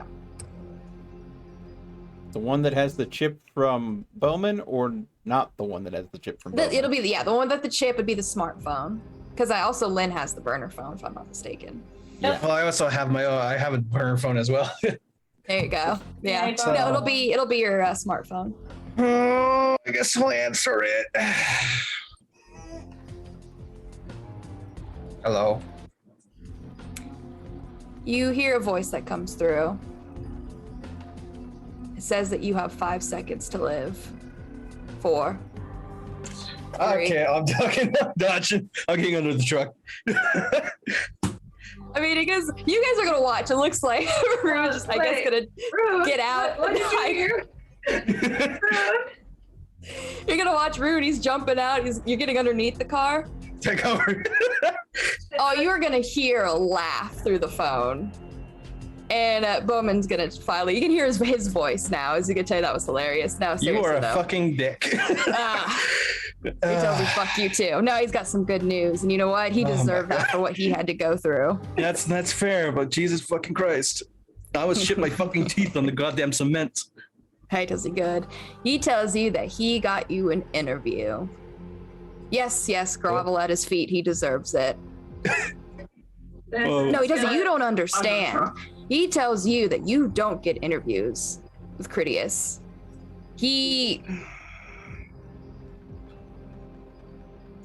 I pulled a lot of strings, and I faked being a lot of different people. So here's his advice. Go to this interview. It's tomorrow. Okay. Tells you it's going to be at 8 o'clock. You need to go to the University of Chicago. You need to go into the Cobb Suite, and you need to find the classroom. Now, he doesn't know which classroom it is, so have fun looking. But you're looking for Professor Demetrius Columbaris. All right. Just answer his questions and don't be an idiot, and you'll do fine. Should I bring the others? Oh yeah, it's up for all of you. Okay. He says you're gonna go to this class. If he accepts you, good. That's good. If he doesn't accept you, well, it was nice knowing you. Yay! Another suicide mission. I love this game. Oh, don't worry. He's already on Look, the he says podcast, his so- advice: don't mention Manele. That's all he has to say. But now I gave you the name, so I hope it's on your mind and messes with you. But don't mention it. And if he does mention it, he's a bad guy. Bad guy. Horrible guy. You hate him. Awful. The worst. Simple. You'll do great. Okay. Thank you. Do you want to talk to the doc? Oh God, no. He's gonna hang up.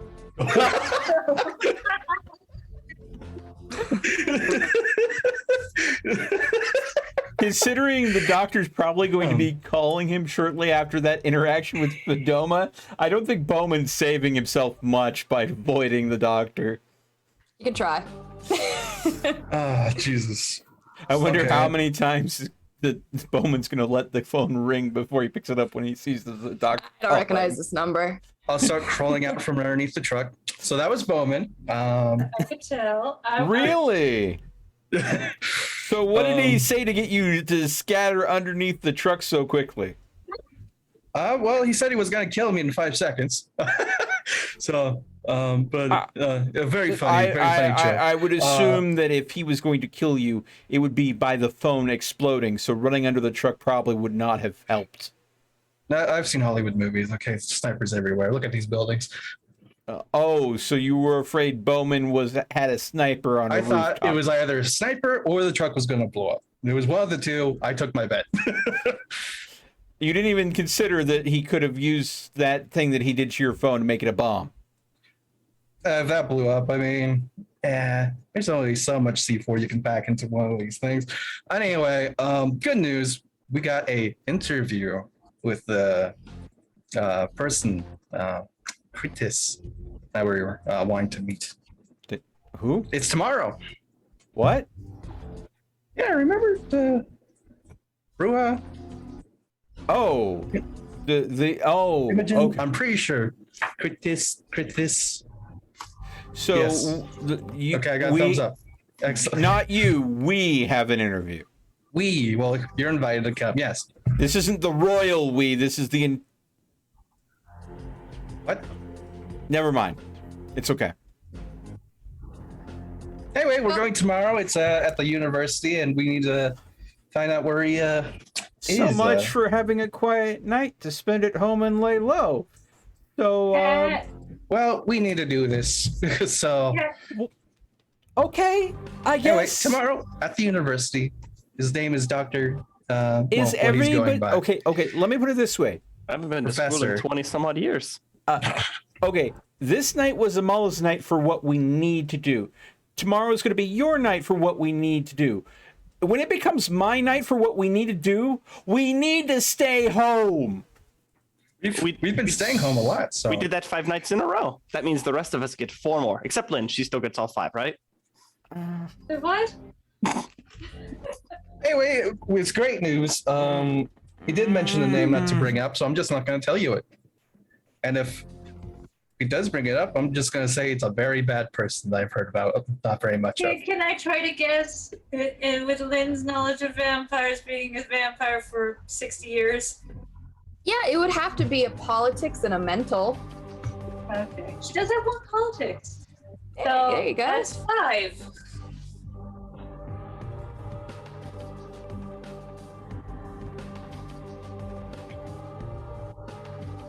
Okay.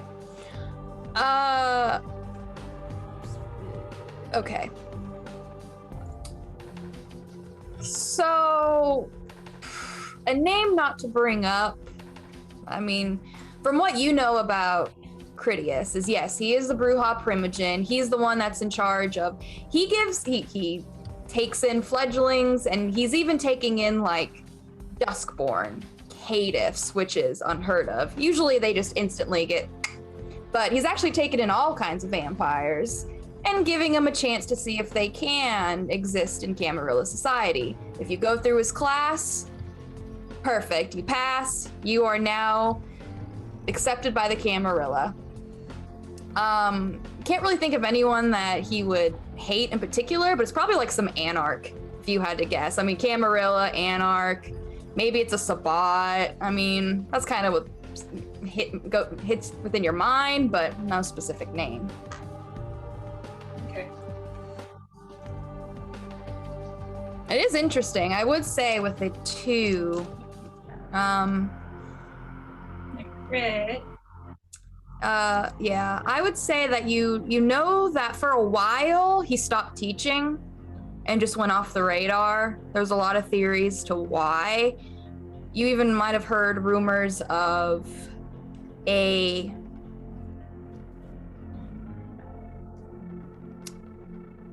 an attack that happened within one of his classes. Something went down. Not really sure what. Life was lost. That's all you know. And after that, he kind of just disappeared for a while, and now he's come back and has really been pushing with the Camarilla, trying to gain his footing once more. But besides that, you've never met him in person, especially because you don't just meet him. You have to even be given. You have to be given an audience. You don't just show up. Right. Okay. Take it as you will. Good, bad, I don't know, but. Right. All right. So, at this point, I'm assuming we are going to head back to the Haven for the night. I want to stop by a laundromat, get my booze and blood-soaked clothes clean, thank you. I would like to show up for this interview tomorrow in my best What robes, would you if you wear? would. What would you wear to a vampire interview? Now, Yeah. I am gonna throw this out here as a mauler. If we don't want to use a laundromat, my apartment's pretty close. It's nice. There's a gate guard. You know, I have a washer and dryer in my place. Condo? It's a 4-star luxury apartment, so it's one of the real Large windows. Just one, but it's always closed, and I'm pretty high up, so. Does it face or the sun? On the back half of the day. Yeah. Quick question, what time is it? By now, you guys are probably reaching close to 1 a.m. from all the driving. All right. Well, I'm down to stay at the doctor's apartment for the night. Do you have a cleaning service that comes through during the day? No. Okay, then. I'll let you know for the most part, I spent most of my hours at the hospital and slept there. They have bunks and things during the long shifts, so That makes sense. it wasn't used all too much. but it does afford a nice bed and the luxuries I did enjoy when I did have time off, as rare as it was. So if you guys head over there, she's gonna drop you off and then go to the her contacts in the black market to try and find some science equipment, medical supplies, stuff like that. Try and get that out of the way quickly. You're gonna go ahead and, well, there's only a couple hours left in the day, and you're gonna go ahead and try to do a run for the black market tonight as well? No, I'm just gonna try and buy a few things if I can. All right. Well, So- You know, if my the group's okay with it, I would actually rather. I don't probably have my best clothes. I probably had a nicer shirt and stuff, but I'd rather go buy like actual semi-suit thing. If we're going to a university, that sounds like, you know, you dress to Yeah. impress. You know, maybe we could all update our fashion senses. Oh, Great. for going back to my apartment, I have everything I would need there. All right. Well, I'll let you know that there are several very nice clothing shops nearby. We could hit them in the morning. Oh, I'd rather get this done now. That way, we could just head straight to this interview tomorrow. I'm going to have to break the bad news to you. Suit stores do not stay open till 1 in the morning. Oh, there's something that's open up late. I'm sure. do you want to go ahead and look for? Looks at Yelp reviews. Do you really want to pick I up a said- suit at a thrift store? Yeah, say pawn shops, and I mean, They would it might have pee on it, but What? Okay. I've got He's a some s- really nice trench coats from Goodwill. Just saying. I bought a sword from Goodwill once. Yeah. Are we shopping for trench coats and swords to go to a university? It depends on the trench coat. I found a trench I'm coat going with to go lion ahead buttons. and side 100% with Amala on this. Let's go to her condo. We can look through what she has available. And then at the very start of the night, when the most things are open, if there's anything we still need, we can go and do a quick shopping run before the interview. Is that amenable? Yeah. Okay, let's go. Freaking Theo having to pull on the dad Daddy pants. Theo. Fucking A. When we do get back, though, I am going to have a quick group conversation with everybody. If everyone's willing to sit down and listen, I'm going to explain to ET that there is a monster inside of her. You mean That- Lynn? Yeah, Lynn, I'm sorry. That there is a monster inside of her that may have lashed out of Vedoma tonight. And Also, we should definitely you- need to find this pariah ASAP. Okay. So is there a way to find this pariah? I mean, last time I checked, nobody had their digits. Vedoma suggested that Bowman would be very good at finding this gentleman. She suggested it, not me. So When you call Bowman, make sure you mention that, I will very much so. because we're trying to go ahead and give Bowman space, and he's already called Rune tonight, which means that the second you call him, well, maybe he'll just blame it on Rune. Because we hadn't been contacting him until he You know, called I did Rune ask first. him if he wanted to talk to you, Doc, and he said, hell no, no, no on me. Oh, I'm sure he knows I have a very hard job to ask of him. Yeah, we don't necessarily ask him to do the easy stuff, do we? We do not. So, yes, Lynn, I'm very sorry, but the advice I was given is you must learn to trust yourself, and you cannot be trusted. Good luck. How the is that advice? I think it's very good heard the advice. Did I hear the whole thing? Well, we were in the caravan. They were in the so- wagon. Oh, we were they out. in the caravan. Yeah. Okay. Yeah. I thought they were like next to the stairs to the caravan. Okay. No, they had gone back inside at that point when that conversation was Dang happening. it. So I'm going to assume that we are going to go to Amala's place. Yep. Go ahead and go through, see if there's any clothing that'll work. Clean up the best we can. Then No, wait. we'll wait for two of us. You know, you're gonna know there's a couple things here that we've missed the last 5 days. There's a shower that has hot water. A television. Yeah, And- all the electricity you would need. And what Theo is going to do is, with all the suit clothing and everybody thinking about dressing up and everything, it's a university. Theo is he's going to look for a hoodie. He's going to look for some jeans. He's going to look for some shoes. He's going to look at like the exhausted university student. If Amala has that kind of clothing, that's what Theo will choose to go as. I have some very bad news for you. A boy has never been in my room, let alone boys' clothing. Yeah, I figured. But yeah, I'm pretty sure Theo can go ahead and first thing at the start of the night, easily pick up, you know, the exhausted university student garb. Because if we're going to a university and you guys are all dressed to impress, Theo is going to dress to blend in. Oh, I'm going like this.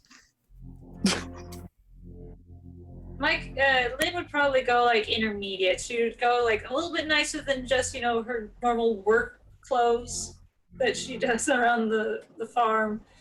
And like try to be a little bit more nicer with her plaid.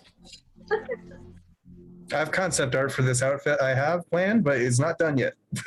And with that, since we pretty much have that all squared away, I want to say first to Catherine, do we need any rolls for any of this dress up, get ready, clean up bit or anything? I don't think so, right? No. Nothing. Humans can clean themselves. You don't have to, unless I'm like, unless are you're any of the outfits Unless you really are hard to covered in get up? cement. No. Okay, then I'm No. proposing we take a short break here Yeah. because I don't know about you. I need to use the restroom, and Absolutely. my chalice, well, it is very empty of libations. So, so let's take a short break here. Everybody, take care of those pesky mortal needs. Silly and- mortals. Yeah, and we'll be back in a little bit.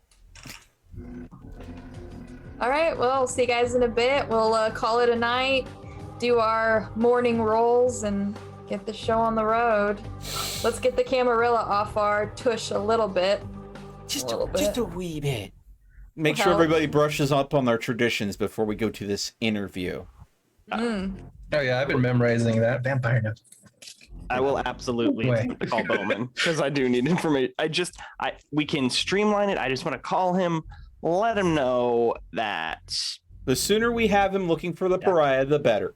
the better. That I the agree. Doma suggested that he might be able to help us find a gentleman known as the pariah, who Hey. I'm sure he's aware of. Out of all of us, the only person that's going to have any chance of sweet talking Bowman's probably you. Go for it. But yeah, we'll be back in a little bit, folks. Thank you so much for tuning in and hanging out with us through the course of the stream. I know that sometimes it's amazing, sometimes it can be a bit dry, but we'll be back in a little bit. It can't all be high speed motorcycle fights down Well, the you freeway. see, I thought I was going to get sniped about 10 minutes ago.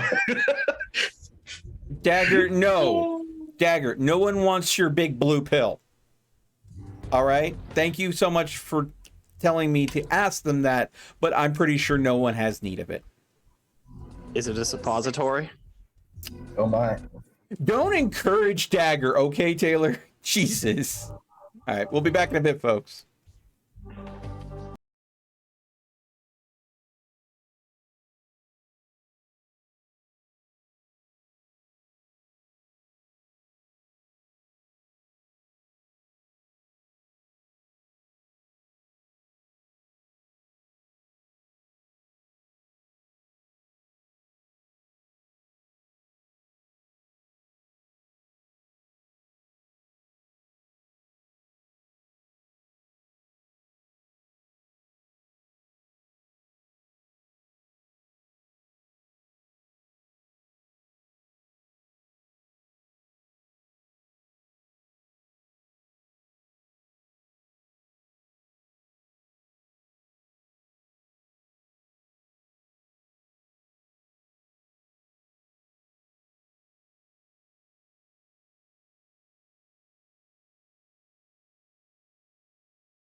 All right, folks, we are back. Freak, like a freak. Okay, then. That's all Yes. stuck in my head. It's a Red Number 5 song that I have. Whenever I do my writing, I have the music playing in the back, so poor Taylor hears the same songs over and over again as I'm writing. Inspirational music. Yeah, there's a few things I need to like, and music's absolutely one of them. And not only that, but I'm really bad at. No. But I can't just picture new stuff. I need to get examples. No, Taylor had a question, Dagger. He wanted to know if it was a suppository. Okay? He wanted that clarification. Yes, please. And the approximate size of said blue pill. I said to encourage him and freaking... This is from a purely medical standpoint. We don't want any kind of prolapse or anything to happen. So you need to be very delicate with these things. You don't need to know. I'm a doctor. You only play one in the game. Look, that's about as much qualifications as some of the doctors I've met, so. I agree. I 100% agree. I see too many bodies. Yeah, I agree. Well, You're like, how did they get away with doing this to you? Side note, she's a funeral director, so that's... Most people probably don't know that. Just gonna throw that out there. Yeah. No. Explain why she's around bodies a lot. Just we don't have them downstairs. I dig them up. Not a thing. Oh, and here I thought she was a professional cleaner. Exactly. All right, you wanted to call Bowman. Well, everyone, welcome to her apartment. First things first, she's not lying when she said luxury. I mean, she actually goes in. It has a big entryway. There is indeed security guards, but you know, there is security. There's even a desk. As soon as Amala comes in, I mean, they do wish Miss Shamash a good evening. And they also hope, I mean, obviously you're coming back and you haven't seen you for a while. So, they're hoping you at least get some days off from the hospital now. I will let them know I'm currently on vacation. You have to use it before the year is up or you lose it. Staycation. And you guys make your way up, go to the elevator. She's, I think, on like the 9th floor or something like that, if I'm not mistaken.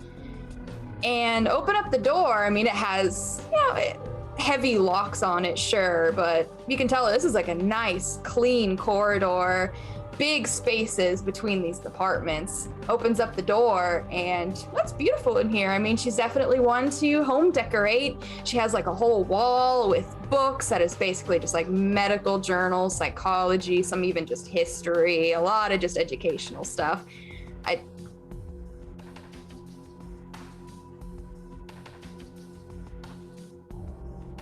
Okay, perfect. Yeah, just a lot of boring stuff. Sorry, I had to ask a question. Any recreational books? Okay, yeah. I had to ask. No Fabio books, I'm sorry. Never know, like some Dr. Smut or something funny, but No, married to her work, I take it. Right. But you see the window that she's talking about. She does have one large window, and it's the living room area, not the bedroom. You can see the curtains that she can pull back. It very much has a modern style within this place. Faux plants, candles, very pretty, very cozy. Big enough, I mean, she could easily have, a small family in this apartment.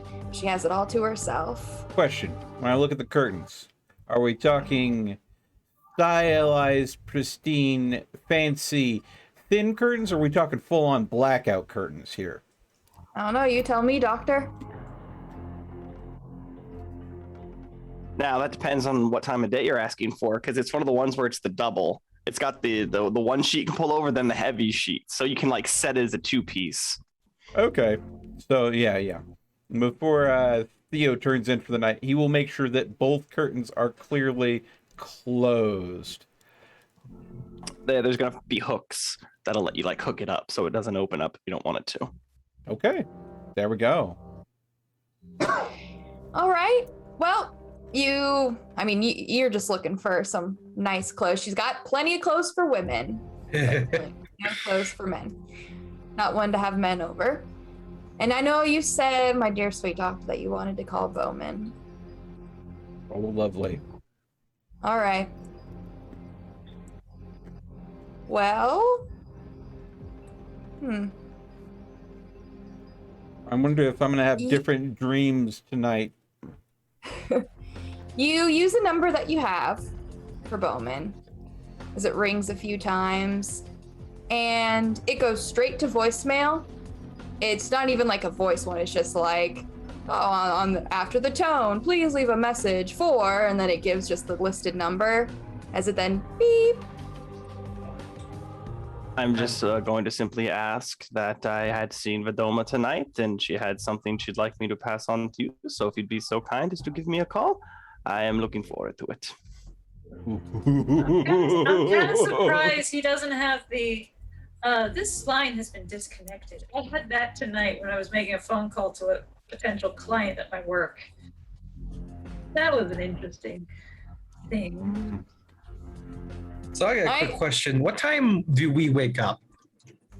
Depends on who you're asking. The doctor wakes up early. Yeah.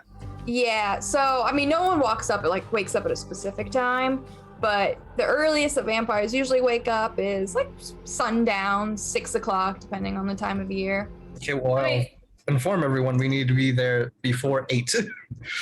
Technically speaking, because my character is a, homesteader, they are well known for waking up at 5 a.m. every morning, even earlier than that, to like get ready and whatnot. The thing that she would, like, that would be her lifestyle up to that point. I mean, vampires can stay awake if they want to. Well, no, I'm You not don't meaning so much have- that, but like waking up earlier. That's more like what I'm saying. What's your humanity? Let's see. Mandy's at 7. Yeah, unfortunately, there's really no way for, if a vampire goes to sleep, unfortunately, they sleep until sun goes down. Okay. You'd have to stay awake, and you would know staying awake during the day is miserable. I mean, it's as if you haven't slept in a week as you fight against just the physical fatigue, the mental fatigue. It's like a battle within yourself to stay awake. It takes a lot of self-discipline. And unfortunately, yeah, once you do sleep, you really have no say about when you wake up in that regard. Okay. For some reason, the doctor can wake up a little bit earlier. For some reason, who knows? But We'll have to go and get some energy drink flavored blood bags if we have to do it all day. yeah, you need something stronger than that. But yeah. Oh goodness. Well, I'm gonna go You have to do abuse the some shit out of dirty in a the. mental hospital bathroom. I'm gonna abuse the shit out of the doctor's washing machine and bleach. Wow. Yep. I'm just gonna be in there with fucking underwear on, like, yep. You know what the worst part is? I am going to come in and help you. I actually have a spray bottle solution that's excellent at getting blood out of clothes. I have to do it a lot. Well, just in case I can't find the Bring me a clothes bowl. that I'm gonna soak my knife in bleach for like the night. Okay. The leather on the grip is going to be ruined. That's wood. Oh. Yeah, I'll get you what you need. I'll just get a big kitchen bowl, probably one of the metal ones, fill it with bleach. I am gonna smell like nothing but Clorox, and that is great. Question. It's summer rain scented. Oh, well, lovely. This is Thank a you. question I have for the storyteller. Considering that I was, after being turned, in that shade tree and experimented on for a month before I was let loose on my own or thrown away, would my character have any sort of bodily scars or disfigurements from being experimented on? No, so, well, vampires regenerate, and not just that, but the saliva vampires. So when you feed from someone, it just licking the wound is what closes it up. Doesn't leave a scar, nothing, no mark. Honestly, no. I mean, they weren't cutting into you. They weren't doing anything quite like that. It was more so messing with your blood. So, I mean, they would get enough to take from you, but then once again, their just spit was enough to patch you back up. Okay, so there was no experimentation to see if I could heal unnaturally fast or anything like that. Or if I was resistant against stronger forms of damage. No, it seems more so your experiment was about changes if they added something, did something to you. It's hard to remember, but it was more so an outside force going in that they were experimenting. They didn't really care about your physical shell. Exactly. Yeah. So I just want to know if this is my first time taking clothes off in front of everyone, if there was any sort of markage that my character wouldn't remember having, but would have. No, not unless you have any just natural birthmarks, but no, nothing that surprises you, nothing that anyone, I mean, they're not going to stare at you, I'm sure, but yeah, it's not like any marks is going to catch their attention besides a few like moles if you have them. Okay. So I will go ahead and clean my regular clothing because, well, it's probably not exactly smelling like roses. This is the first time we've gone ahead and cleaned our stuff in, what, a week or two? Or two. Depending on who you're asking. Yep. So, yeah, I will definitely clean my regular clothes. Hopefully hoping for something that I can find gently used at a thrift store that I will not be cleaning because it will smell of human. And as I've watched freaking Rune sniff someone out multiple times at this point, I don't know if it's just a Brujah trait or if it's just a Rune trait, but You haven't seen me sniff a single person. Maybe you're more subtle about it. No, you spirit tentacle whip people. You're a little different. You're the only one who knows about that. I mean, I picked up a point of subterfuge just so it's not so fucking obvious when I'm smelling people. Because I was not aware it's like a... You got a sinus problem there, bud, or are you just happy to see me? Yeah, I got the darn allergies. But I guess one thing I can share, anyone who's seen... Pick you up some Nasonex. Whoever's seen fucking Rune cleaning his clothes and his undies, you will be able to see his whole entourage of tattoos. And if you look underneath the tattoos, you'll be able to see a shit ton of fucking scars underneath. Just all over mostly the torso, where nothing... Mommy issues. Don't hit me again, mommy. Oh my god. Anyway. So there's a really cool tattoo on the back. You know the Norse thing of where they'll take your ribs and make you the eagle coming out from the back? It's like that. I'm going to ask what that one symbolizes.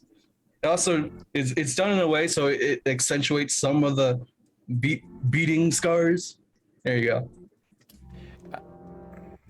I'm going to ask, since I'm helping you unbutton your clothes. All of this, because, during the 20s, girls weren't really, all the guys wore, complete covered bathing suits. So this is very awkward for Lynn. Yes. She's like, I'm not used to seeing naked men. Mostly naked men. Might as well be completely naked men to her. Yeah. But, yeah, no, I mean, if it helps, I have a couple patient gowns you guys can wear as you walk around. I would have just gone for a bathrobe if available. I have a couple of those. Yeah, I might be a little small for Rune, but yeah, Theo's not a big guy, so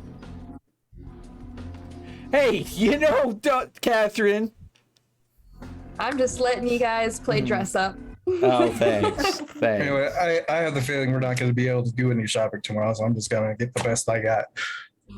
Well, we can go ahead and try to go ahead and snag something quick. I want to be there by 7. Ooh, okay.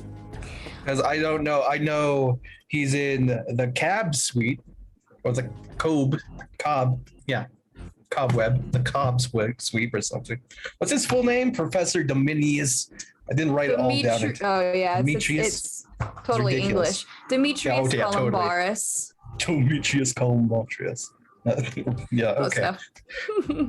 Is this motherfucker Italian? Russian, it sounds like. Russian? Oh, yep, that's maybe. Nailed it. Yeah. Okay. Well, I mean, Dimitri. I'm like I said, there's only like 3 Russian names. It's Dmitri, Alex, and Alex. Well, it's Demetrius. So let's get it right. Demetrius Allen. I wanted to say Demetrius Alan Partridge. Columbatus. Columbarich. Demetrius Columbatus. Now we're getting closer.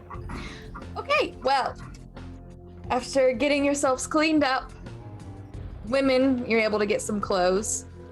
Men, either just clean what you got. Hopefully, maybe you could stop by a shop. In the morning, you are heading towards the university, so there's gonna be plenty of just, the university is a little bit south from downtown, but it still has it's by the university. It still has a lot of like thrifty shops. Oh, I'm looking for a fucking Goodwill. Exactly. I mean, even just like, you could even get just some campus clothes. There's going to be a lot of places that are going to be selling like U Chicago merch. Yeah, something that looks like maybe a campus a branded hoodie, maybe a backpack that looks like it's been kicked around a bit, some jeans that looks like they've been, that a kid's worn them probably for too long. So something that looks like college student, I don't have money to buy nicer things, but these things work for what I need them to do because I'm spending way too much on tuition and books. Yeah. Kidding. And then I will take I know that. I will take my everyday clothes and I'll pack that in the school bag that I'll have slung over my shoulder. That way, if I need to switch out of college student disguise to normal Theo clothes, I can quickly and easily.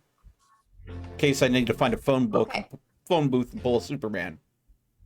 Well, everyone roll me a rouse check for when we get up next morning. That's just a D10. Just a D10. Uno 1d10. My first successful rouse check from sleeping. Oh, well. No hunger. No hunger. No hunger. Yeah, I got a really good one there. I got a perfect. I That's got everybody. near perfect. 7, 10, 8, and 9. Is that right? Wow. Yeah. Okay. No hunger for anybody. You know what? We're feeling good, which is good because I don't think we have any blood here. Yeah. Good. Now is the time to pass.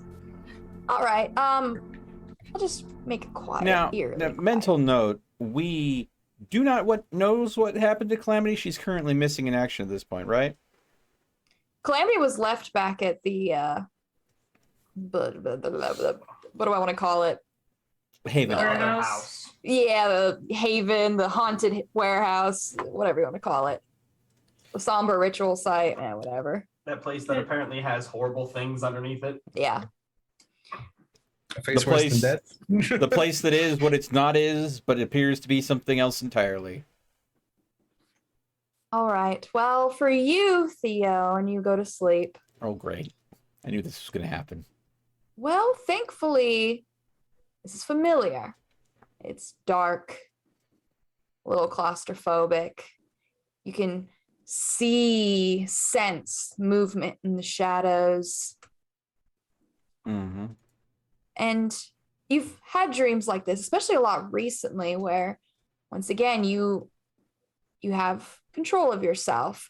You don't have no physical body, but you at least have your essence that you can move through the shadows, and you can, as you've done many times, train yourself within this void. Is there anything that you would like to try training tonight in particular?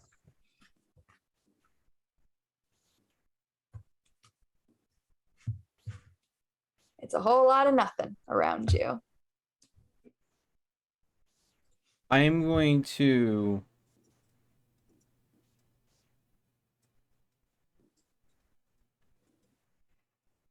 focus on the shadows, and I'm literally going to focus on, because I know that I can go ahead and summon, if I'm lucky, a pet. Mm-hmm. Before I went to bed, Rune's tattoos spring to mind. And having something to protect me, should I be attacked, is also a valuable tool. So, is there a way that I could have the shadows become almost like a tattoo that is covering my skin as a protective armor, literally wearing the shadows. Okay. So that's what I'm going to see if I can do. I mean, this is all about experimentation, learning, and trial and error. So why not? Yeah, these shadows, once more, you feel a connection. Not necessarily that these shadows are you, but you still share something. Mm-hmm. And it does obey. It does listen. And it takes you some time usually to get in within a balanced sense as it then starts to listen to you. You can move it, morph it. And the best that you come to by the end of the night of concentrating is it forms a sort of cloak around your essence, more so than, tattoos, but it just, almost as if just a blanket that just wraps around your body. And we felt this many a times. Yes, it feels like there's a weight, like a heavy blanket, but it's strangely comforting through this void still. You feel at least safe, though who knows if it can really take blows or depending on what you're looking for, but you at least feel warm within this cold void. And you wake up. So a cloak of shadows. All right, Harry Potter. Yeah. No, I mean, I doubt it's going to make me invisible, but I've already got obfuscate for that. I've already got obfuscate for that, so I don't need to go ahead and go invisible. But I was looking for something that would at least make it harder for a solid blow to be landed. Maybe it'll distort my presence when someone takes a swing at me. I don't know, but Doctor, you're the first one to wake up. As always. Did you fall asleep in your bed? Okay. Yes. Well, you get up. You can see the sun is setting. Not enough to, maybe give you the confidence to open up any windows and burn anybody, but you get up, get yourself ready for the day, and everyone else is still asleep. But there is a friend here that you don't remember. There is a big old horse that's sitting in the middle of your living room. Sorry. And I mean, as soon as you open up the door and you just see, Calamity's head is looking right at you, and he has a sharp, sharp smile. I'm gonna close the door. Fair enough. He's pretty close to Lynn. Pretty cute. Very cute. All right, well, you ignore that as you get ready for your day. Stick into your bedroom and bathroom. 9th floor. I'm not gonna run any water. No reason. But I'm just gonna start getting ready for the day. Gonna ignore the fact that there's a demon horse in my living room. And I'm just gonna go about my business. Well, the rest I of you. didn't invite it up here, just saying. Oh, you're asleep. I don't blame you. I'll probably click on the TV and watch the news, wait for them to wake up. Let them deal with the demon horse because you don't want to, right? 100%. Well, the rest of you wake up. You're all feeling pretty good. You feel the vitae within your blood surge as it fuels your shambling corpses. But your beasts seem to be at least docile, content with what you have fed it in the previous night. And, a few things. I must address. Not sure everyone decided to sleep in particular, but I'll start with you, Theo. When you awake, there is a weight upon your body, and as you stir, you can see just darkness that encompasses you, very much like a blanket. And as you stir and rise, it starts to dissipate and just move back into the shadows. Also, there's a horse here that you all are going to see. No one will notice anything with Theo, unfortunately. But you all will see there's a big horse with glowing orange eyes and beautiful black fur. What do horses have? Yeah, whatever. Oh, There. Coat. There we go. Beautiful black coat. And a wolf-like smile. Calamity's attention is drawn to you, Lynn, as you get up. Calamity is smiling at you. Good morning, everybody. Yeah. Ah, I mean, you can talk Calamity. now? Without it being in our heads? They're gonna see the doctor's door open and she like peeks out. Oh good, oh good. There's a horse in my living room. Well, you did invite us to stay the apologize. night, and it does have a level of attachment to Lynn, so I I was don't know thinking how it that got this up might here. happen last night, but I didn't want to say anything because I didn't want to jinx us. I'm sorry. It's fine. How are we going to get the horse out? Do I have to run a shower for him? I'm not teleporting with it again. Okay, but can he? Obviously, he can get himself in and out. If I run the shower for him, can he get himself out? Is my question. Likely, Calamity will do what Calamity wants. Calamity will leave and probably will be able to generate all the water it needs to leave when it decides to. Although, if you wanted to be nice, you could run a bath for it on the way out. So anyway, what time is it? A little after 6. Excellent. Well, let us prepare. Crowley, do you have any Calamity treats left on you? I mean, excuse me, Rune. I would hate for Calamity to go ahead and cause any I'm gonna problems. throw a cigar to fucking Lynn. I have I mean, I had homeowners a few insurance. Don't cigarettes. feel bad.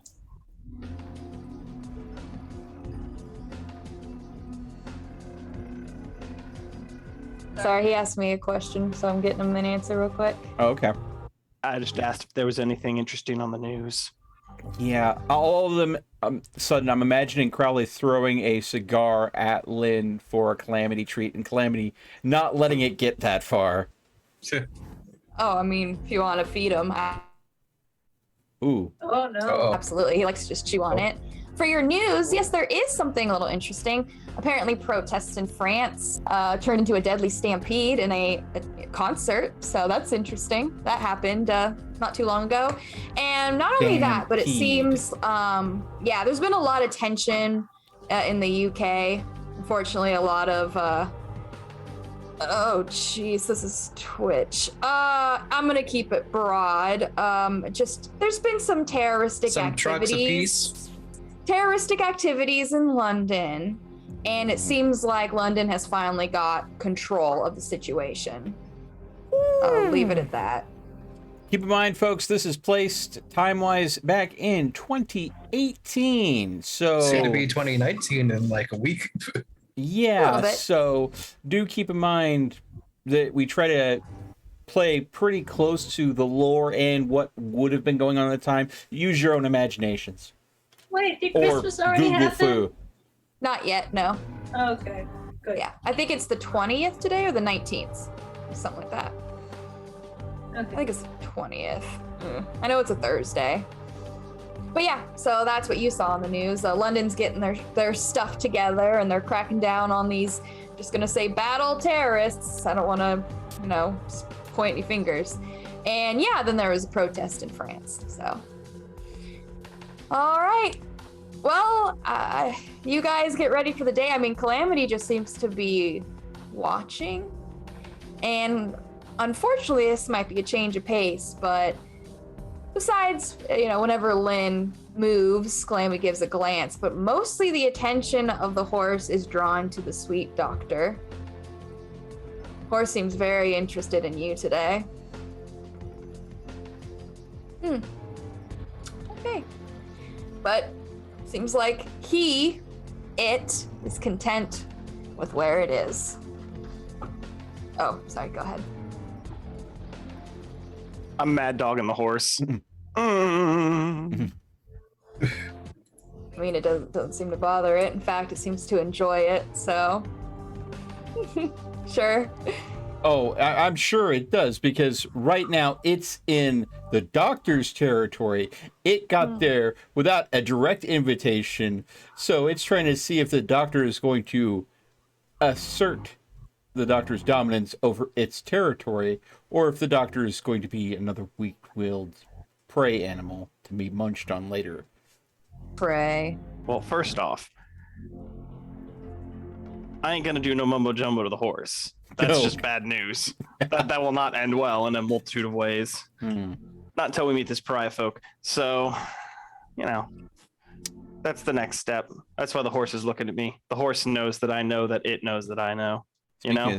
Speaking of the pariah, any messages come through while you were sleeping at night? From a certain bowman? I don't know. Maybe. Do you want to check? Oh, I would have checked by now, absolutely. No, nothing so far. Bowman's dodging your calls. No, I imagine he's probably seen what's going on with Vidoma first. I did kind of name drop her, chain of command and all that. I understand. Well, you guys get ready for your day, and you guys do have to start heading out because it is at 8 o'clock. Yeah. And the Doctor is, you are further up north. You're in the nice side of Chicago. Nice side. Yeah, you have to head a little bit south. Go through the downtown a bit. But you are pretty close to where the red number 5 and all that is. So you have to head south. You easily can hit a few pawn shops if you guys so desire, a few thrift shops. You can even wait to get close to the university. Whatever it is you want to do. Calamity seems like gonna stay here. Enjoy the wonders of your suite while we're gone. The eye roll I just got from Taylor. Oh no, that thing's gone now. I can't go back to that apartment. You kidding me? I am gonna ask Lynn if she can get the horse out before we leave, though, if that's a possibility. I really don't just want to leave it here. There's families and stuff. I don't like to kick in things and eat those kinds of stuff. Oh my God! We come back to the apartment and the entire floor the horse was on is gone. It has been quarantined due to a viral outbreak. Yeah, so I'm gonna ask Lynn to ever so kindly remove her horse from my apartment.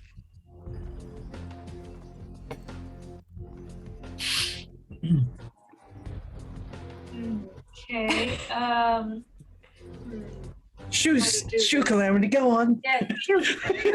Well, Calamity's, hearing that you want to get rid of him, Calamity's going to stand up and he's going to lean himself down so it's easier for Lynn to get on.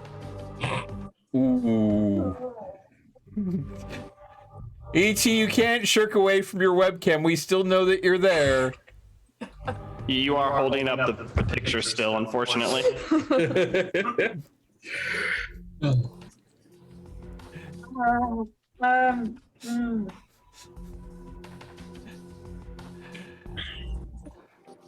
Remember to trust yourself, but you can't be trusted. That doesn't help me in this situation. That's such shitty advice. I'm so proud of that one. I'm so proud. Yeah, you got the instant reaction from herself, everyone. But do not trust her. Fucking Christ. So ready to go for a ride? Because he is. Would it be easier on you if someone comes with you? Good idea. Doctor, you're coming with me. That's going to be a no. I am sorry. No. I have a feeling maybe your third eye will be able to see what I see. Oh wait, she doesn't know. What? No. No, come on. I've seen the third eye. Come on. My what? No. I don't think you have. None of us have. Only Crowley has. Only Crowley has, and he thinks it's a Rune tattoo. has. Fine. Yeah, only Rune. So that's out of character knowledge. Sorry. Yes. Okay. No, that's fine. My bad.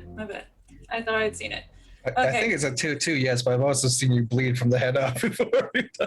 I smelled it. Clearly, it's a She badass smelled tattoo. really good. Either that, or it's an infected tattoo that needs to be taken better care of. But it's a doctor. He has cool tattoos. I got a cool tattoo. Yeah. Mm-hmm. I just have a hunch. Can you just? I want you to ride with me and see what happens.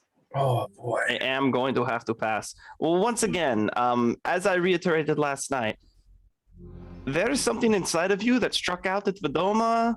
I really don't think How did you it's a see good idea. that? One more time? How did you see that? I saw nothing come out of me. I ask you if you do not see Vidoma bleed. It was pretty evident. I did see her stagger, and then she started bleeding from her head. But as far as I could tell, you keep talking about something lashing out at me or lashing out from me. I couldn't see any of that. From my understanding, it was some form of energy. You would have to ask Vidoma. She's the one who explained it to me. But some form of energy is battling within you, which is why we need to find this pariah rather quickly. Because from my understanding, the longer it's in there, her words, not mine, that girl is doomed. Okay, well, ladies, this is getting us nowhere, and we have a time limit. I agree. I will meet you down at the car. Lynn, Hmm? I will go with you if it'll make it easier on you. You don't see the stuff I see, and I don't think I know that you would either. I likely don't see what you see, but anything that I can help, even if it's just emotional support.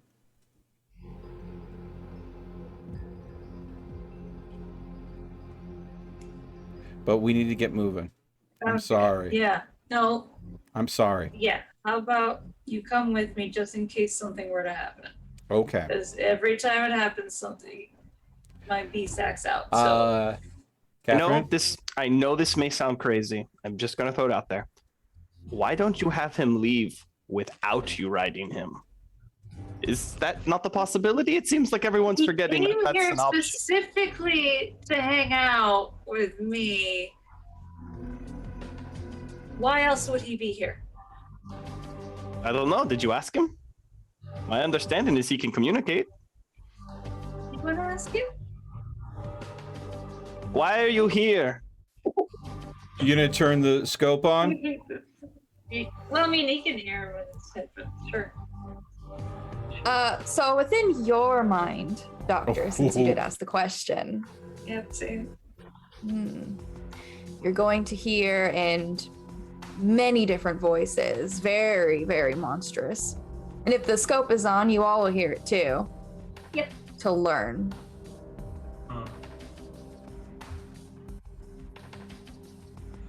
Well, there you go.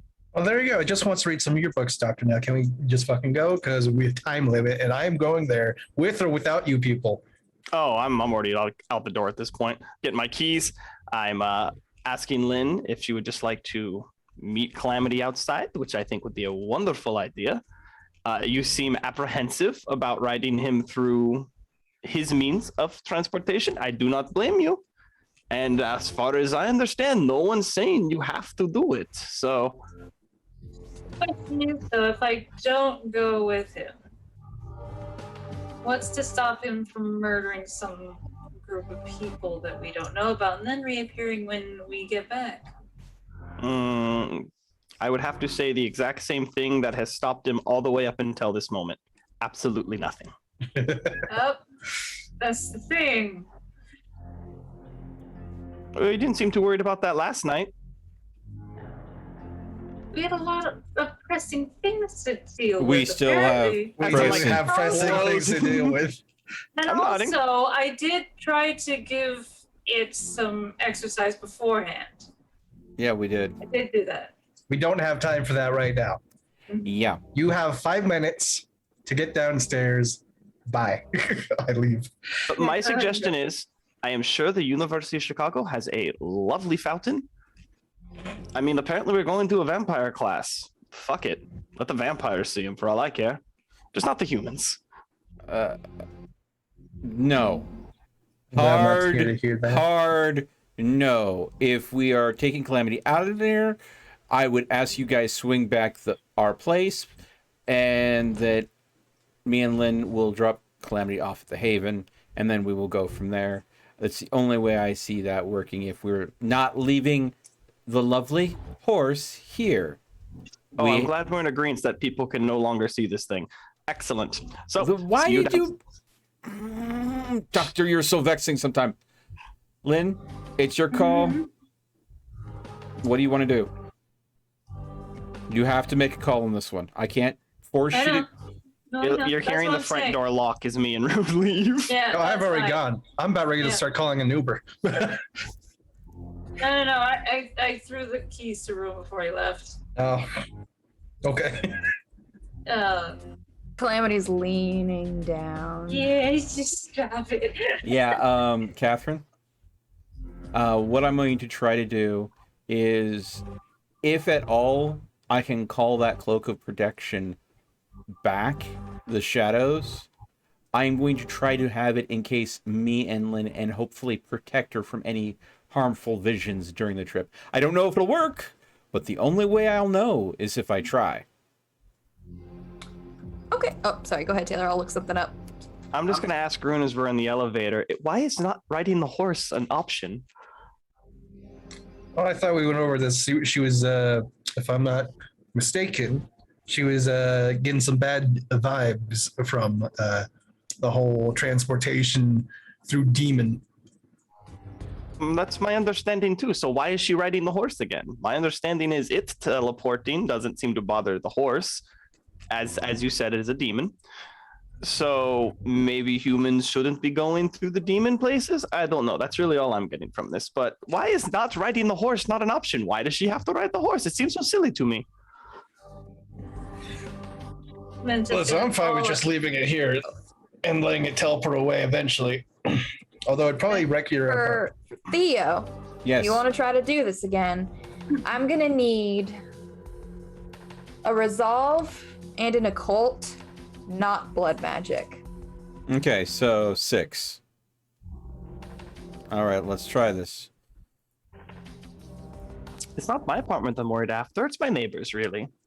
We don't want the whole She's thing trashed worried I about anymore. haven't seen the horse eat anyone. All I've seen it do is smash it and eat fucking cigarettes. 2 successes? It's like it But eats like that's, fucking that's chaos. 2 failures. I'm gonna remind you about all So- the faces it ate on the highway. I didn't see. Oh yeah, I forgot about that. Yeah, Well, it didn't yeah, you eat them. saw It just that. chewed them. It just Burning- chewed. Okay. Can I burn a willpower to go ahead and re-roll the bad ones? How does that work? Because I haven't done that. Yeah, you can re-roll up to 3 if I'm not mistaken. Okay, Yep. so I can get rid of the 2 1s and the 2 then, if I choose to do that. Yes. Yeah. And I you're going to have think- to knock out a willpower. I Yeah. think I will go ahead and do that. So that will give me. There we go. 2 more. Yeah, that's going to turn the 2 1s into 2 Okay. successes. So that's 4 successes total. That's much better. All right, so it knocked out a willpower. Yeah. Okay, Uh, there we go. Okay. So So- you reach out to the shadows and you attempt to draw it towards you, very much like what you did with the dream. And it listens, the shadows obey, but it has a mind of its own. mhm.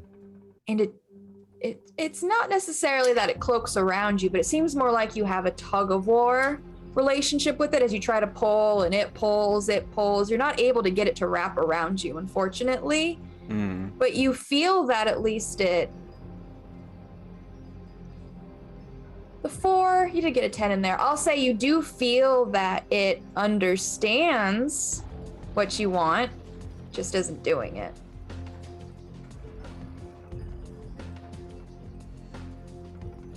Okay, so I am trying to force it, and it's not wanting to play nice. Is there a way I could try to cajole and or sweet talk it? Is there something that I could give up to get it to do what I want? What do you want to try to give up?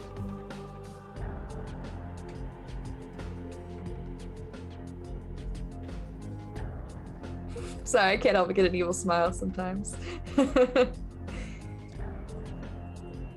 Well, since I have studied a little bit of shadow magic, I know that sacrifice was something that was intertwined into it.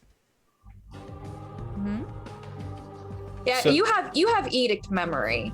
So Yeah. I will say to you, because you did do a lot of Samba research, you remember that the abyss is the word for it, that La Sombra in particular have a relationship with. And the abyss is, as it was described, it is your potential.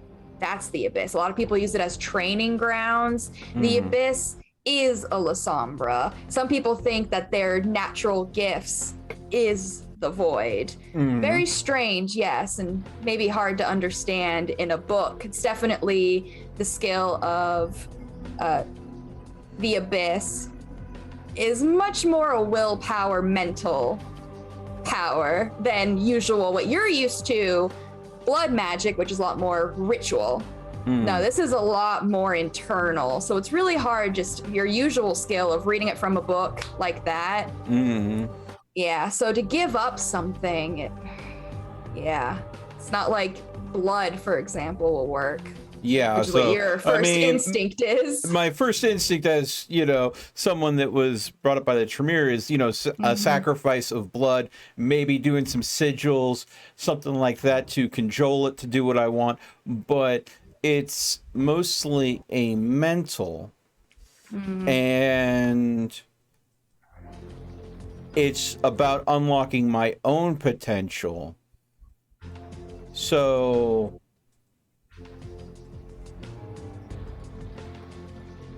and it understands what I want to do, but it's refusing to do it. So that either means that I don't have the potential to do it, but I understand that it is something that I want to do, or it's not fully unlocked yet. Like, I could have that potential, but I haven't hit some sort of... There's some sort of gate locking it that I have to pull out the key. Like Hi, Sai. Thank you for dropping by, bud. And do I remember researching anything about unlocking the potential? Yeah, I mean, training in the abyss, which, as you know, for you at least, you're not sure, it didn't say in the book about dreams in particular, but you at least were like, yeah, I know what this is saying. When I'm asleep, I can remember training. You remember messing around with the darkness. So really, that's the only thing you saw is people go, it's La Sombra, they go into the abyss and they just train, and that's where they get all their talents mostly. All right. And you do have Edict memory. You do also know that a lot of La Sombra use the abyss as meeting site places as well. Okay. Well, instead of forcing it to be a cloak or something to protect us, just to go ahead and protect us, making the definition a little bit more general. Maybe that's something that will be within my current skill level if forming that specific cloak over myself and Lynn is too broad. But just to try to change it to make it something that might be a little easier to achieve. So negotiating with the power that I have access to try to get it to work for me. Do I need to re-roll for that? No, not necessarily. So, from what I understand, so I know for what you are capable of. But most of it is prior to me. The only thing that I know that I can do is basically call a servant. Yeah. Or a spy. And I don't your mind goes to that, and that does seem to be very natural, easy to you to do. If you want to call a servant, but it is a spy. It doesn't defend you or anything like that, but it can check out stuff.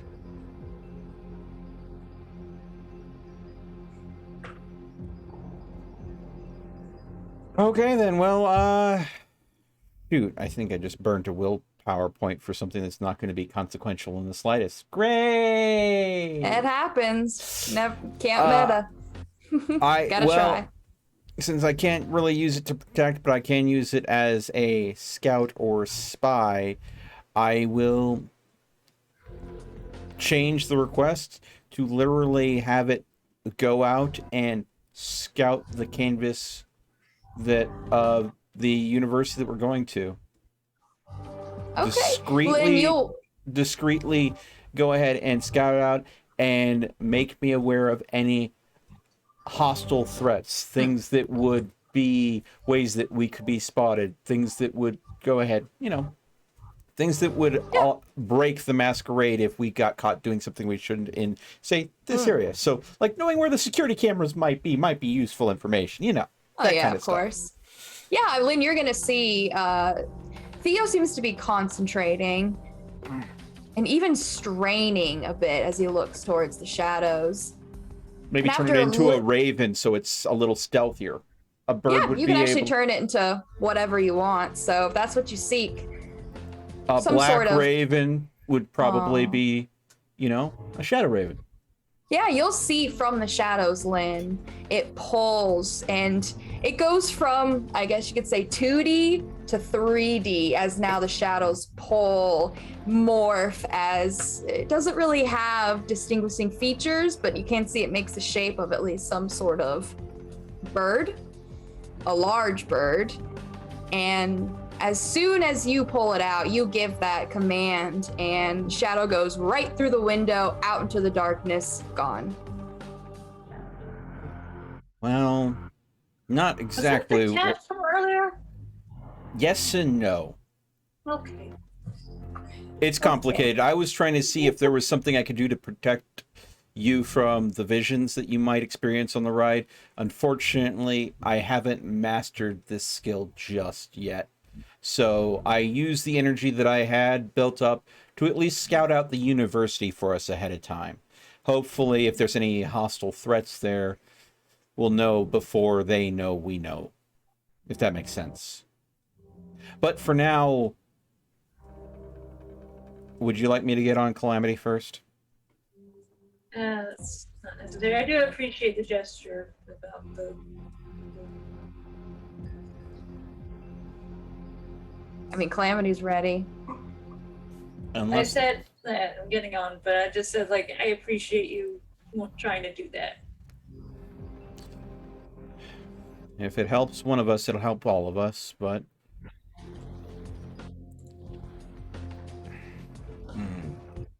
Are you getting on, Theo? Oh, yeah. Right after she gets on, I'm getting on right behind her, and... I'm like, am I the only other person besides Lynn that's been on the back of Calamity? I almost got on Calamity once. Oh, if you're gonna call Rune real quick and say, hey, can you give me some waterproof shoes? How about the waterproof phone that you totally don't have that you fucked? Yeah, that too. We're gonna need to go ahead and keep a box of minute rice on hand just to drop her phone in every once in a while. Okay, well, I mean, as soon as you, Theo, get on, oh no, Calamity's body's gonna start sweating. His water's going to collect and drop onto your carpet. Actually, I think it's hardwood, so it'll be on the rug. Not that Persian bad. rug. No. Yeah. Until water completely, I mean, it sucks into the carpet, fills, and you can hear Calamity as he just steps, that squish, as everything goes dark. I hope they have these apartments properly sealed, because a lot of water is going to go to the downstairs neighbor. And there's going to be complaints from building management. It's like, you leave a bathtub running while you were out of the house, anything like that. Well. You know, just water my carpet on the way out. Yep. The usual. She changes the music, of course she does. The darkness, it fades around you instantly.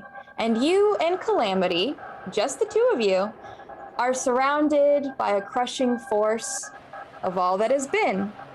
Within a maze of incomprehensibility, the floor, walls, and ceiling, like a checkerboard of cloud and land. Two massive statues are before you, of an eye, with two piranha-like mouths that stare upon you both. Their stare penetrating you to the core to get a taste of what's within. Faces appear around the two of you. Thousands, millions, infinite, twisted, monstrous, beautiful. The floor before you begins to crumble away. Calamity rears, and as he's rearing, he takes a few steps back. As a void of mind-numbing ectoplasmic light eats away at the center until a large hole like a vacuum, sucking the essence of all that has formed. Dark, massive chains shoot out from the center, smashing and spiking into these checkerboard walls, and a thunderous moaning yawn rumbles the entire structure, more pieces of the floor falling into the pit. And deep within you, panic begins to bubble over. Limbs, tendrils, horrors rise from the pit until filling the space, an elongated skeletal head with strands of inky hair ascends through the hole. Calamity rears once more and lets out a horrific, fearful neigh. Okay, that was fun. Thank you. All right. A horse isn't evil, it's just misunderstood. It's a force of nature. It is. It's just like vampires. That's as nature as it comes to fucking cosmic horror as you get, my guy. Oh, hey, That's not nature. That's Cthulhu. You know, honestly, we are all monsters in Theo's mind, just to different degrees and different sources. And it sounds like the horse was getting tortured as much as Lynn was in that moment, just from the horrors that horse has been forced upon, just like the horrors that have been forced on Lynn herself.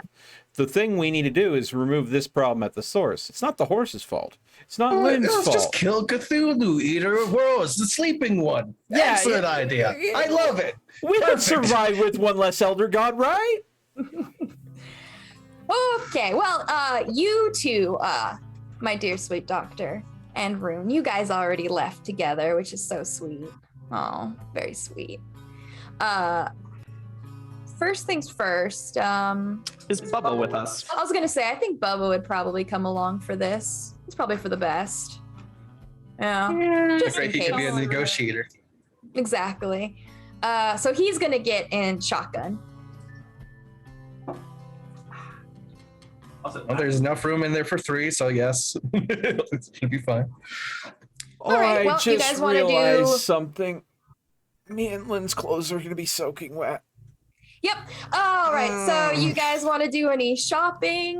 On As your long as we can way? get there by 7:30, then I'll pick up myself some dreads. If not, we're just gonna go there. I want to be there by 7:30 on the dot.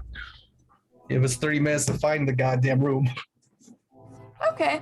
Let's see. You want to get there at 7:30 to head a little bit south. I'll probably take. Yeah, you Is could the store probably you could music? make a quick. Huh? Is it store music? Store music? Oh well, it's university music. I just put it on now. I thought it was just such a good after that. A little, Yeah, you guys could. Yeah. a little Ding, calm ding, after ding, the ding. storm. I like being a butthead. But yeah, you guys can make a quick stop as long as you make it quick and it's on the way. Pick up some things if you guys would like. All right. Go ahead, doctor. I'm just going to remind Rune we have 10 minutes in and out. Oh yeah, you don't have to tell me. I already have alarm sound on my phone. It's going down. I'll wait in the car. All right. With her recommendations on a nice shop to go, not too expensive. I'm just gonna get something pretty clean, simple. You know, white shirt, roll up the sleeves a bit. No tie, too fancy. A bit vest though. That'll be nice. Suspenders too. Those are also in fashion. Also, probably the most expensive thing. Some nice shoes, not biker boots. A nice pair of dress shoes. And dress pants. There you go. All That'll right. Pretty much do it. Anything for you, Doctor? No. Did you get her the waterproof boots? I don't think the store would have something like that. I did not take This it is not somewhere that there. kind of business, I I think. apologize. You'd be surprised what some Goodwills have. This isn't a Goodwill. This isn't a good. That's Yeah. disappointing. We're gonna have to go to a Bass Pro Shop to get Lynn truly outfitted, I think. Oh yeah. Oh yeah. Okay. Well, you can get yourself. Let's see. I would say. Let's just round up. I'd say for about $85, you can get yourself a nice, casual, fancy outfit. All right, Some nice perfect. suspenders as well. Well, that's pretty much all I needed. Going for an interview, so. Yeah, you are. And you guys start quickly making your way to the university. Dear sweet doctor, did you go to school at U Chicago? It is the big school of Chicago. Oh, yeah, but okay, cool. Because if so, you might already know this campus. It'd be nice. That'd be helpful, yeah. Yeah. I'm very confused on how the party is going to meet at the campus now, because I thought I don't know. So I thought that I Good had luck. asked specifically that they swing by and pick us up at the Haven, but guess not. I figured you guys were just Apparently going to be we've been downstairs hurt. somewhere. Oh, We never discussed. I just figured you were just going to be right there, but you weren't. Yeah, you guys would just left. You didn't give them any time. oh, great. Yeah. Sure. So me and Lynn are basically on our own. Got it. guess you're gonna have to get an Uber. Okay, out of me and Lynn, who do you think is going to have an Uber app on their phone? You. Calamity. I don't know. Calamity. Yeah. So Lynn probably won't have it. I will not know to even check for it. And you left us behind. You went off on your own. That's rough, buddy. No. I am going to reiterate. You didn't have to ride the horse. You could have just sent it off. Well, anyways, did you go to school at U Chicago? No, I did not. Okay, perfect. So you don't know the campus. Funny how the All right. doctor isn't at all concerned about the possibility of there being loss of life if I left that horse alone without running it first. We've left that horse alone like 12 times. It tried to pull home in one of those after I run it. times. But anyway. The amount that you guys argue about Calamity is just proving how great Calamity is. You guys are just really stroking that horse's ego, gotta say. That's a lot of chaos that ensues. I just try to I've- pretend it doesn't exist. I've explained my Calamity. piece. We should kill it. Calamity's surname is actually Discord. Just saying. Oh, I love that service. It's great. I like quality audio. All right, well, you guys are gonna have to get some parking. There is visitor parking that you guys can use. You only have a certain amount of time, but since it is nighttime, you don't have to worry about getting ticketed. It ends at 5 p.m. and you guys are here a little bit before 7:30. So you guys can, as long as you're in the visitor parking, you should be a-okay. It will be a little bit of a walk, but it's a big campus, so neither of you know it. Stamina. Well, neither of you guys know exactly where you're going, so you're gonna have to look at a map, which they do have posted throughout the campus to figure out where you're going. And this isn't gonna be too hard because, well, you guys are looking for the Cobb Suite. Well, there is something called the Cobb Gate. It is the big gate that leads into the university that will lead to the Cobb Suites.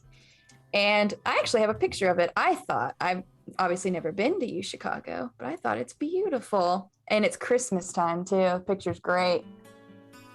Yes, so the university very much has, though it has been, let's say, modernized, its architecture is still very that cathedral-esque, more specifically Gothic architecture that has the modern twist. As you can see, it has like the gargoyles that are there for protection. And it is set up for Christmas here. Wow.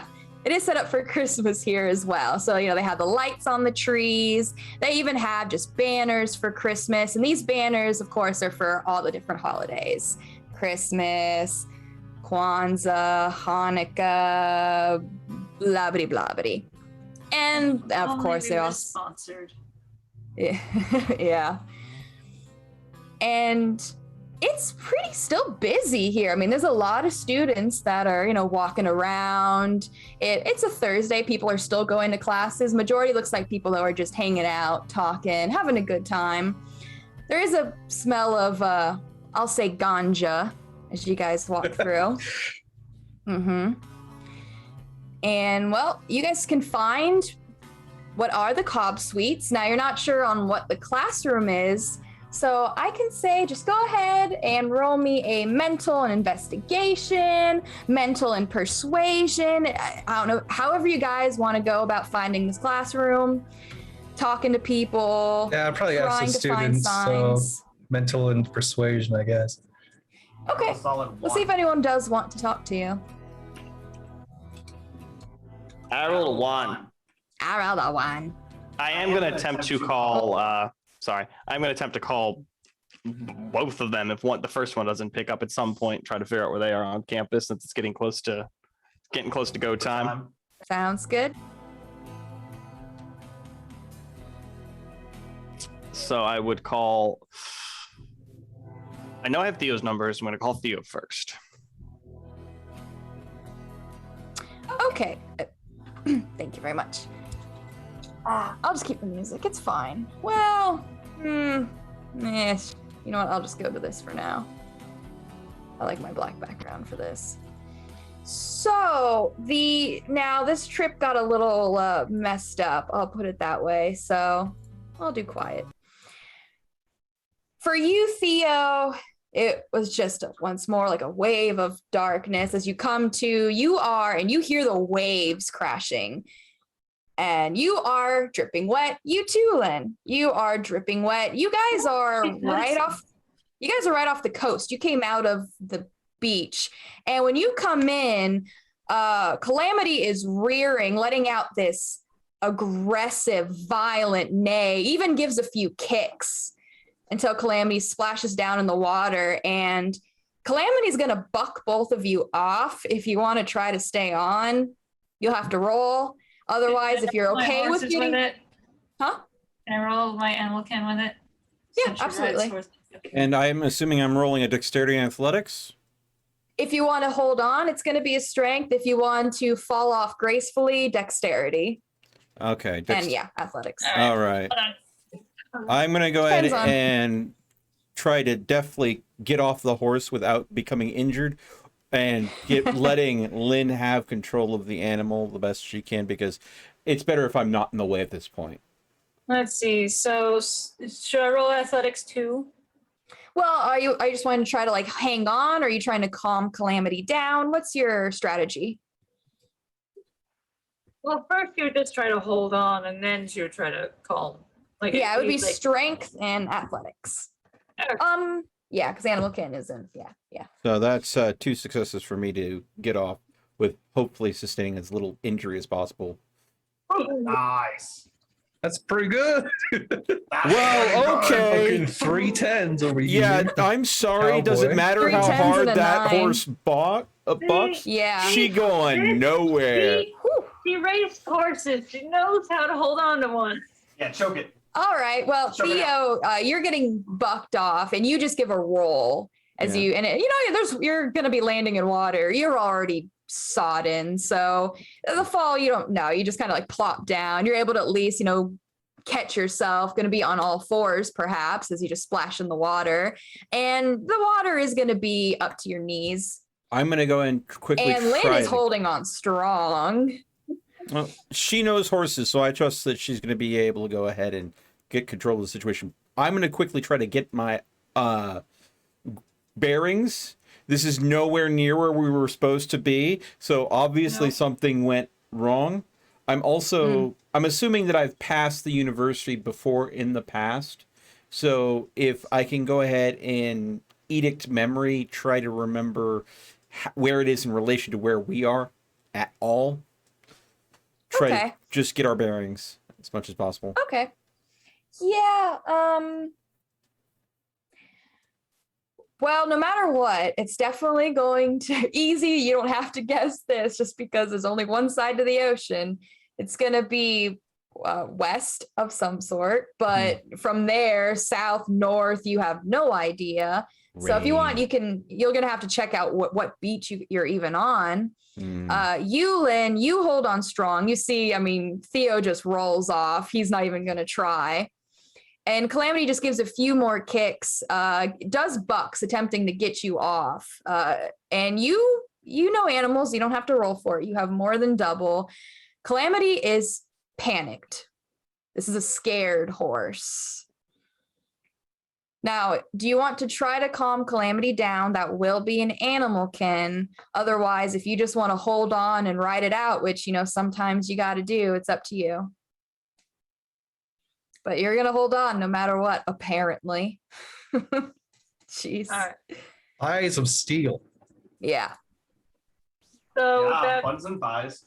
So to calm down, other than the animal kin, what am I rolling? A social. Okay. Yeah. And of course you can add your horse because he's acting like a scared horse. What was that saying? I heard it once. Thick thighs save lives? Something like that? Yeah, that sounds. What the crap in Christ? Jesus! What in the Jiminy Christmas? What the fuck? My God. Nice. What the fuck? Who are you paying off? Yeah, no kidding. Four perfect. Look, okay, Wait, let me. is that, hold on, that's I gotta put this on 1, 2, stream. 4. 1, 2, 3. Is that 10 successes? That's 10 4 successes, yeah. perfects and 2 normal. So That's when the you highest roll we have ever seen. Jesus Christ. So at this point, she's like communing with the freaking Calamity's inner spirit. I swear. I mean, she will tame this inner beast of hers. I don't even know what to say. The gentleman said it wasn't the horse. It's whatever's in the horse. And Okay. Well, I mean, they're both terrified of that vision. Maybe she's going to have some sort of bonding moment with the horse because she's, I mean, at her core, a little scared too. Yes. No, her shoulders are definitely gonna be shaking after all of that stuff. Yeah. Okay. Oh, jeez. Oh, jeez. Okay. Maybe this is how. I was not expecting a 10. I'm sorry. Yeah. Maybe this is how she eventually or 7 claimed. tens? Were you expecting 7 tens? Oh, okay. This dice roller is mean. That's why I like it. I just got kicked in the. I got bucked. She wasn't able to get bucked on. No. All right. So is this how horse breaking works? basically, yeah. Yeah, you tell them that you're not going anywhere, and then when they get tired out, you convince them everything's going to be okay. You just need to listen to your rider. All right, you are holding on. You know that Calamity's panicked, and you can see the runes start to glow on Calamity. And you're watching it, Theo. I mean, he's bucking, he's kicking. He looks like he's just lost it. He looks like he's just attacking the air, trying to get Lynn off. And you then see that glow begin to form. As your eyes just make contact, your body then just gets this chill that shoots through you. And Lynn, you hold on, and this is actually kind of cute, but you do. I mean, you are basically going to dig yourself into Calamity, hold on, give it, and you're going to treat it like a horse. You're going to give him a few scratches, even a few tugs to let him know that you're there, and you're still in charge. And for I think possibly the first time you feel Calamity break. The horse gives in to you, gives in to the rider, and just says you're in control. And those runes disappear. They never reach that full noxious glow. As Calamity then just gives a few more bucks, splashes in the water, and calms. Calamity just shakes his head a few times as he then stands there.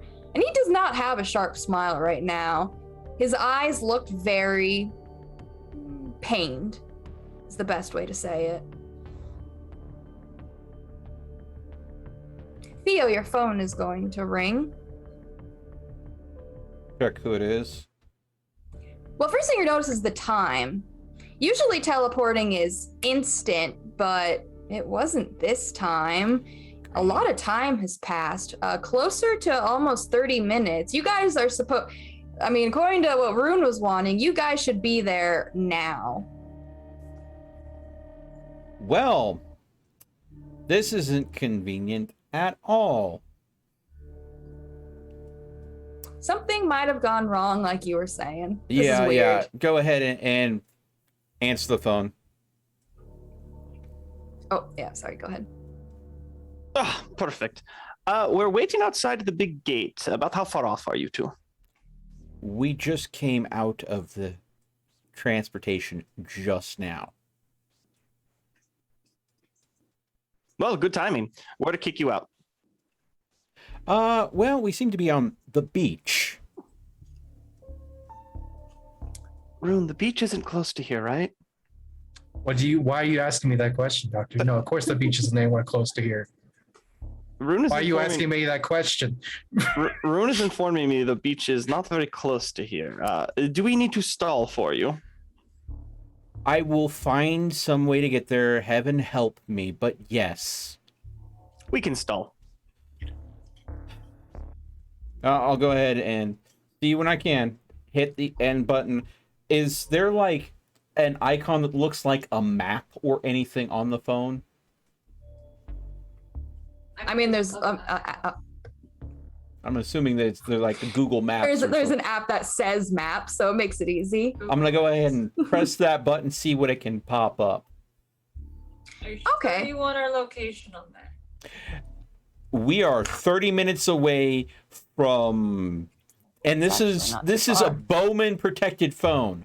So Is- so the Okay. person that's gonna know our location more likely than Close. anyone is gonna be Bowman.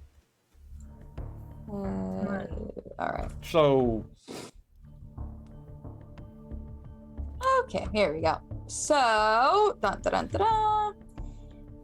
Let's do some. There it is. In directions. So you guys, as instantly it's going to pop up your GPS. Will tell you where you are. You are on 57th Street Beach. You Does- are actually really close to the Museum of Science and Industry, apparently. okay. All right. Does the map have a directions functionality on it? It does. I'm going to type in Chicago University.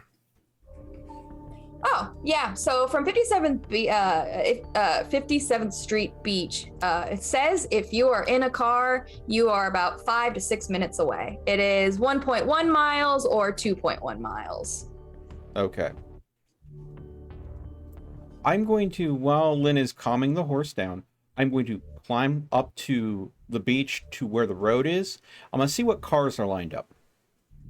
I mean, I'm assuming people park on the side of the road sometimes. From where you are? Yeah. Yeah, let me check. Jeez, there we go.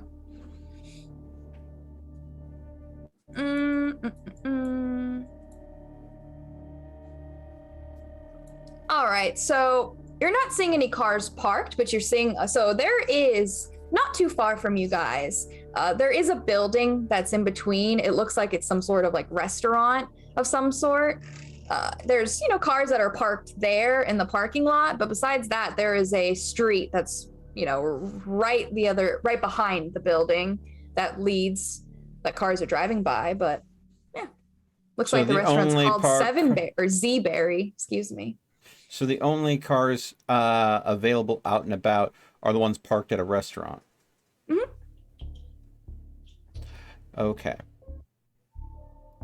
Want me to borrow or something? I have larceny. So Well, Lynn, you are going to hear Calamity speak after calmed, and says it within your mind. If the chaos scope is still on, then it will come through as I well. turned it off. Oh, Yeah. so then you're just going to hear it. He's going to say Neverborn. Nevermore. Well, that's an interesting bit of information. Does that ring any bells in all of my occult knowledge? Neverborn? You didn't hear it. You didn't hear that. Oh, Scope I- was off. She said it was off. Yeah, Oh, I thought she sorry. said she forgot to turn it off. Oh, No, I would have that's- turned it off right before we're leaving. Okay, never mind then. Yeah. I didn't hear anything. But yeah, I mean, if you want to try breaking into a car, absolutely. I mean, hopefully no one sees you do it. Well, I mean, I would likely obfuscate. Then I would avoid the customer parking and go for the employee parking because they're not likely to check their cars regularly.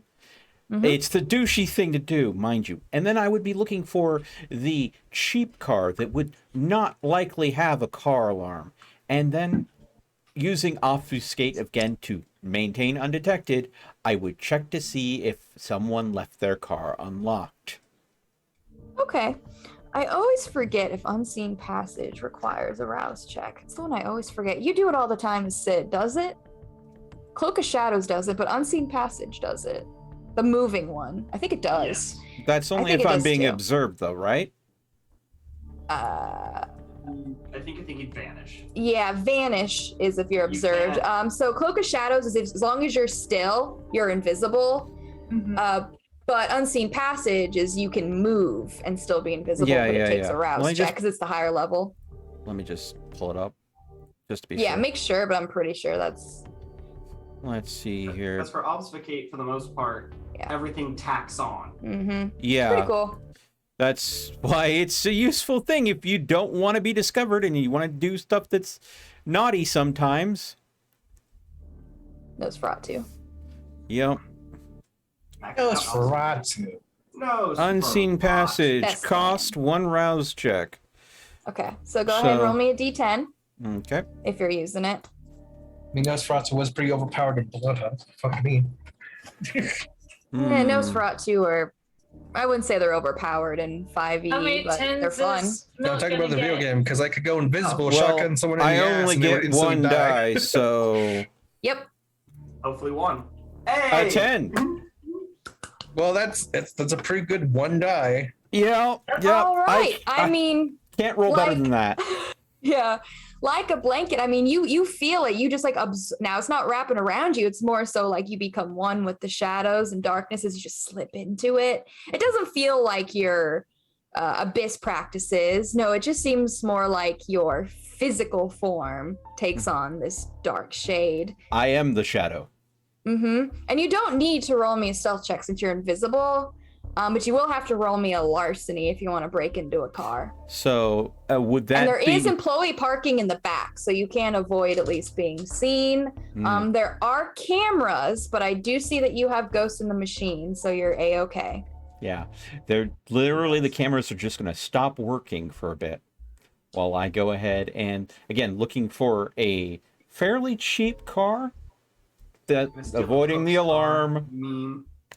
And I'll give you a That poor choice. college students that you're stealing the car of. yeah, Wow. you know, they'll have insurance, and we're in a Right. Will hurry. they?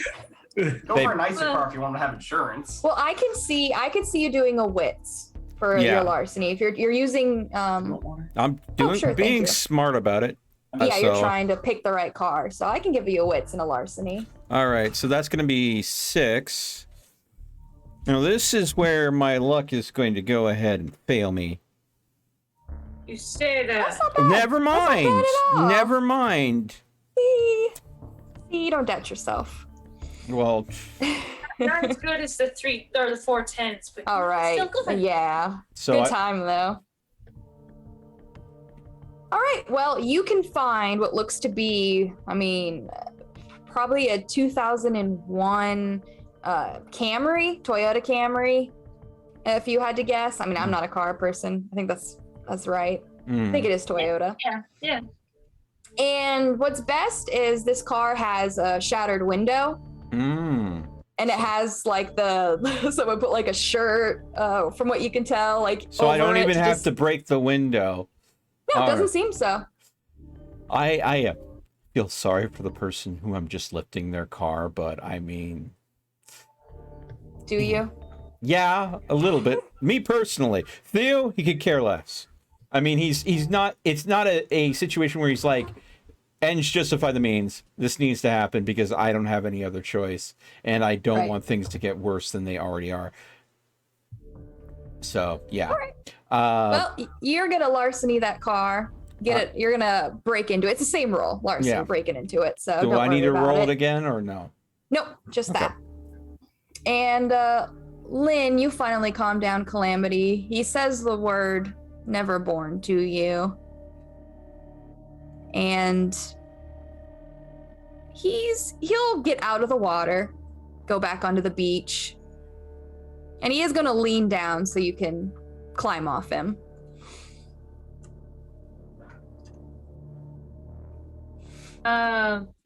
She's not gonna really get off. She's still kind of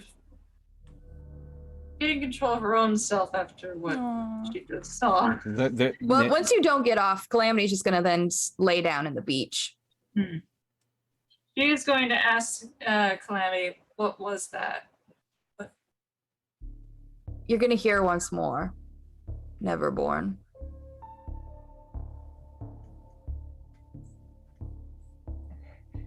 Just wanted to clarify.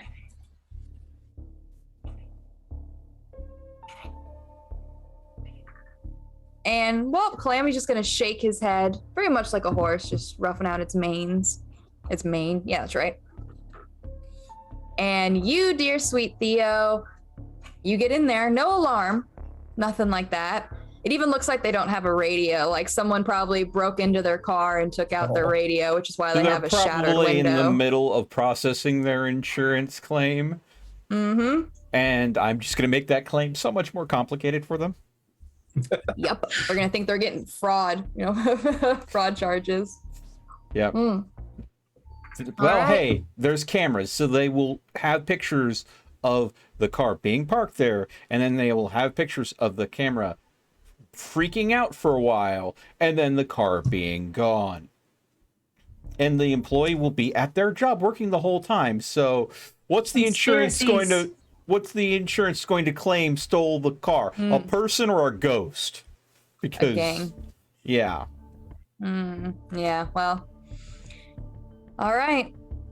Well, you're going to see, looks like Lynn is still on top of Calamity, though Calamity is laid down. And it's pretty funny because, I mean, you saw Calamity was spooked or at least angry. Hard to tell. You're not really a horse person. But Lynn seems definitely spooked as she's still just holding on to Calamity. I will leave the car out of sight of the restaurant, but nearby, and I will leave it running, and I will go ahead and quickly get back down there. But as I close the distance between her and Calamity, I will slow my pace to approach them calmly. Charge at him. Yeah. 5 minutes left. Yeah.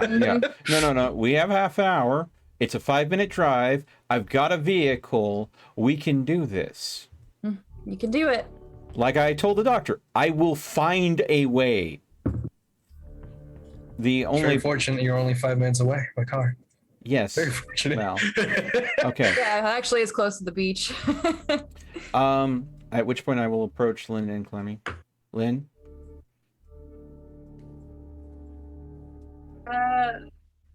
You might have to repeat yourself a few times. Lynn, it's me, Theo.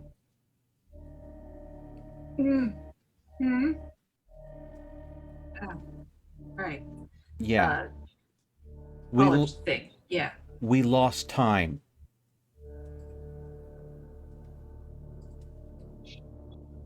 Okay.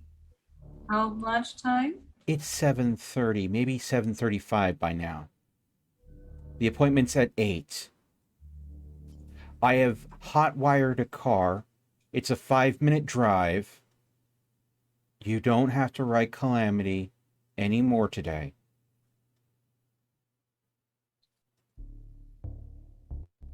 Calamity didn't like it either this time. With how she reacted once we got out, I kind of figured. Will Calamity be okay to find her own way back to the Haven?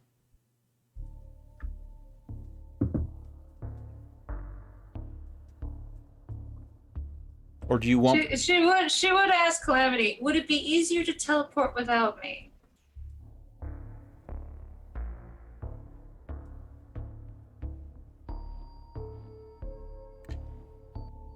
Calamity doesn't say anything. If Calamity feels that she wants to stay here, we can go ahead and take this car, go to the meeting, and then I can try to go ahead and drive us back here, and I can try to ditch the car back. Maybe the owner won't ever know it's gone. And then we can go ahead and see about getting Calamity back home, even if it means the two of us walking her down the beach, up the river, and back to our haven. Is Calamity more comfortable with waiting here for us?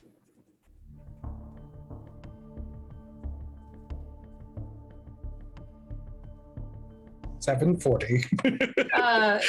She's just gonna ask Calamity, you want to go for a swim? Go eat some fish. Calamity says within your mind, I will rest. Okay, sounds good. Yeah, he's gonna hang out for a bit. Let's go. I will look directly at Calamity, and I will say, I am sorry for what you're going through.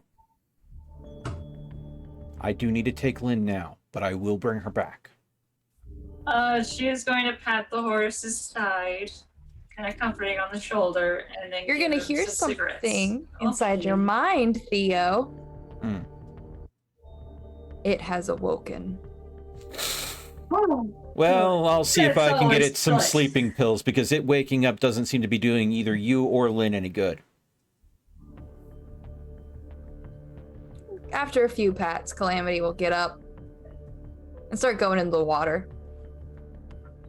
Okay, Want then. some cigarettes? Just hold out a packet. Oh yeah, it'll chew the whole packet. Okay. All right. Good Well, job. sorry to pull you away from the horse so quickly, but we need to motor. Go. So basically, right. what I'm going to do is 45 I'm minutes. going to go ahead and see if, since we have a little time, I'm going to go ahead and go to that directions app. Let's go to a McDonald's. Yeah, I'm going to go ahead and get my some nugs. nuggies on right now. Get my No, nuggies before I get we to are class. soaking. Dude, We are soaking wet right now. We just have to blow the heaters real hard in the Won't be hard. It's a really shitty car. Yeah, Yeah. no, okay. A thrift store. On the way, I'm gonna see if it can go ahead and give me a, apparel, clothing, thrift store, Goodwill, what have you, along the way. There's a lot of like campus shops that is like right on the campus. Okay then. Looking to show up in University of Chicago apparel. Yeah, absolutely. All right. Well, you guys are finding your classroom by asking some folks, and you can find. It smells like ganja, so that easily leads you to a group that's just hanging out, smoking, having a good time. And you asked for the Cobb classrooms.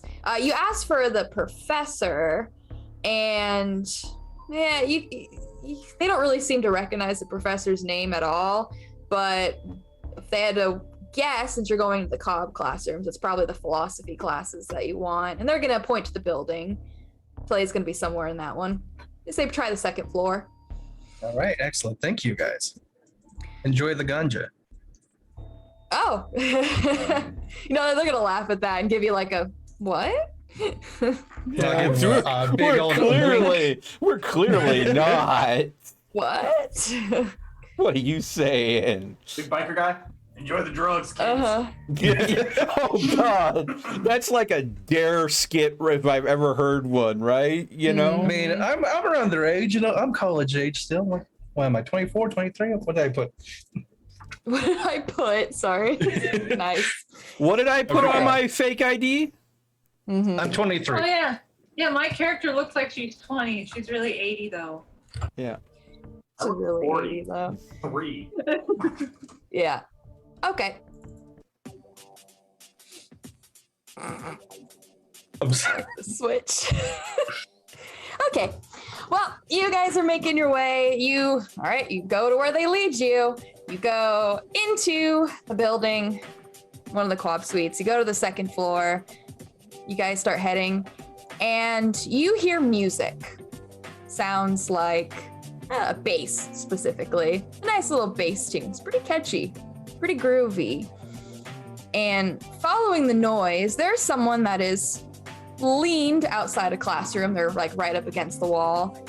And yeah, it's a gentleman. Gentleman. Get his character.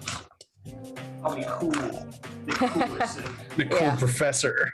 Excuse me, sir. There we go. All right.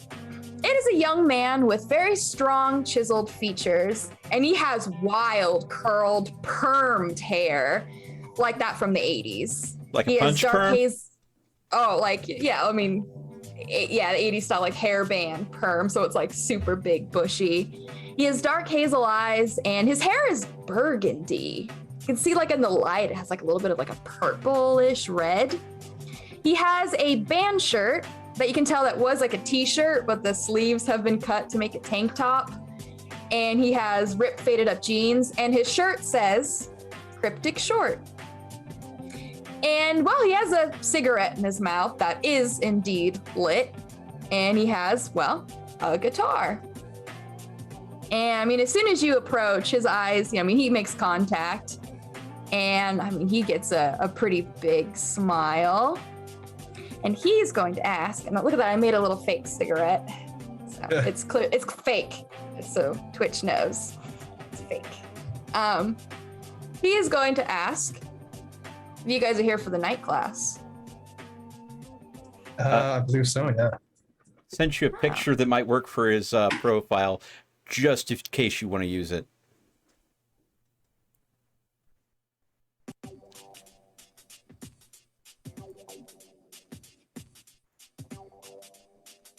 I have an example picture. I'll just put it up real quick. I didn't really want to I don't know who it actually is, but it was perfect. Oh, okay. Yeah. So I'll hide the face. But Oh my at least God. get that kind of hair. Well, yeah. it crops. I don't know who it is. It crops so I at the don't wanna- nose for us. So. No, That's fine. I don't know. I don't want to dox someone. Weird Al Yankovic style. Okay. Very yeah. 80s. Yeah, I pulled a video game character up from Yakuza Like a Dragon, the main character, because it was like, Yeah. punch firm, freaky hair, really big. That might work. Yeah. Well, yeah. I mean, as soon as you approach, he's not really playing now. He's more so kind of just plucking at it, and So, what group are you guys part of, if you don't mind me asking?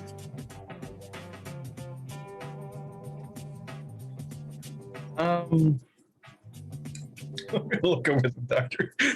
See what the doctor's gonna say. Second, perfect. I will hold out my hand, let him know that I am Dr. Amala Shamash. He will take your hand and he'll kiss the back of it. I mean, he still has a cigarette in his mouth when he does it too. A romantic, I see. I let him know that if we are classifying our affiliations, I guess I would be Ventru. He tells you it's pretty bodacious, and he says, "What about you?" Well, since everything seems to be out on the table, I believe. Dated. So dated. I'll shake his hand and I'll give him a firm handshake and say, "Does that tell you?" Oh, he's gonna kiss the back of your hand too. What? Oh, romantic. Oh, can you not tell exactly what clan he is at this point? Yeah, I wonder what. maybe with that handshake, we both know who each other's clans are. Well, he's gonna tell you that. Well, he's not his real name. He'll give you a stage name, and he was recommended to go by this name. He tells you he's Wallace Winters. Surely you've heard of me. No. He'll laugh. Well, he tells you that he's not really like you guys. He says he's a little different. He says apparently this is a pretty this is a hella opportunity for him. He says it's not often his types get this chance. Apparently whoever turned him was, I don't know, someone important. Oh, shh. Oh, well. Well, he's gonna ask, He said he's honestly surprised that other people are interviewing. He thought he was going to be the only one. From what I understand, the interviews were already over. He asked if you know anything about Duskmorn. He says apparently the derogatory term is thin blood. I'm not aware. No. Very little. I've been doing research, and I believe it is something I've encountered and done some experimentation on. Nothing crazy. I work at a hospital. Sorry. Oh, he tells you now that's pretty gnarly. Huh. Well, he tells you that from what he understands, he's not as cool as your kind. He's especially Ventru. He's actually met a few. You're the bigwigs. You're the ones with power. It's pretty cool. No, he tells you that from what he understands, you folks can't eat food. You can't go out during the day. Tells you honestly, he thinks he got it lucky. Oh, snap. Perhaps. Well, he's not sure. How did you guys get here? Is it just because you're the fancy types? Is that all it takes? We have some Drew, how contacts. fancy? Well, you have a doctor and a I look pretty biker. fancy. A well-to-do, inspirational doctor could ring true to Ventru easily. Makes sense. And then a biker that fits Brew-Eye really well. You guys kind of fit the mold. My answer is that we were lucky, and Bubba helped us get in, and I'm gonna give Bubba a pet. Brought the dog with you into this. 100%. Tubular. Bubba's a very good boy. Oh yeah, he's gonna get down. He's gonna give him some scratches, and he's gonna keep his cigarette away from the dog. He tells him that he's a good boy. If only He's gonna ask if it's your service dog. Service. Very much That's so. one way to look at it, yeah. Freaking, if that's a tells you he's service hella dog, it's an jealous. effing Marine of a service dog. Well, he hopes you're ready for this interview. He said he got a speech. He asked if you know who. We'll be careful. He asked if you know the name Brett. I honestly have no idea what is going on right now. No, I don't think I heard about Brett. You say strange words. I do not know this Brett person. This is fun. I'm having fun. Yeah, he tells you he's the whole reason why he's here. He's been, helping him out, teaching him ways. And once, like I said, he got lucky. He got easy. He doesn't have to cover his ass like you guys do. In fact, he doesn't even really need to drink blood. Thank God. Though he says that he doesn't think it would be a problem. Here. He says, while we're waiting, let me show you something. He's gonna take out his wallet, and as he does, you can see he's opens it. He has a decent amount of cash in there, but there's a lot of just slips of paper. And while he's shuffling trying to get something out, you can tell a lot of them have phone numbers. And he's gonna be pulling out a picture. And it's a picture of what looks to be a band. And you can tell since it's from a concert. No. It's a band called Cryptic Short, and it shows a woman who seems to be the singer, shows the other band members, and it shows a young boy that's in the picture, probably about 10 years old, if you had to guess. Yeah, he asks if you know of his mom's band. He says she's retired now, but back in the day, she was the baby chorus, if you know what he's saying. Oh, I like Baby Chorus. He told you then you don't know good music. No, I grew up in the Middle East. The music is very different here. It's very hard for me to like most of what I hear on the radio. He asks if you've been to the basement. I have not.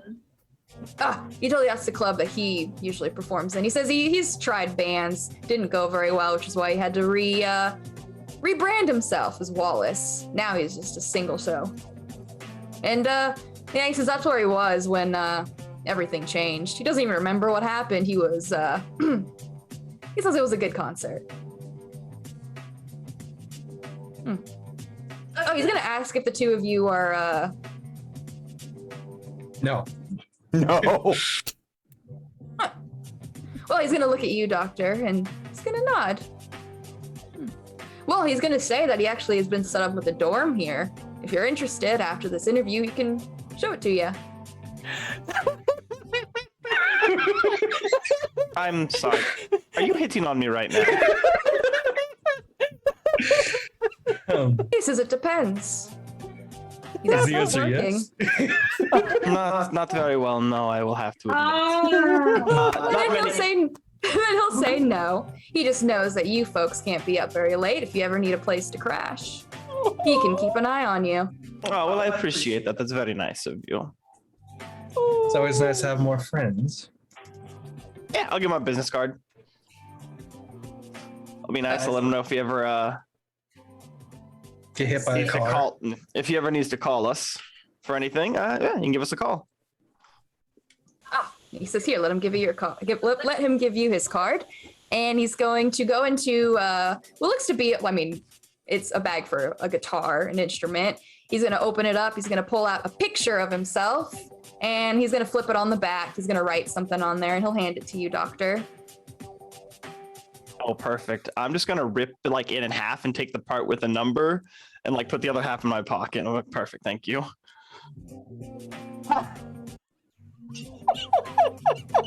He'll offer the two of you a cigarette. I'll whip out my own cigar. This guy has to have Cigar man. This guy has to have the strongest resolve not to cringe at the amount of this the doctor is just whipping out and slapping him with time and time again. He knows women. He knows. Playing hard to get, Doctor. Uh-huh.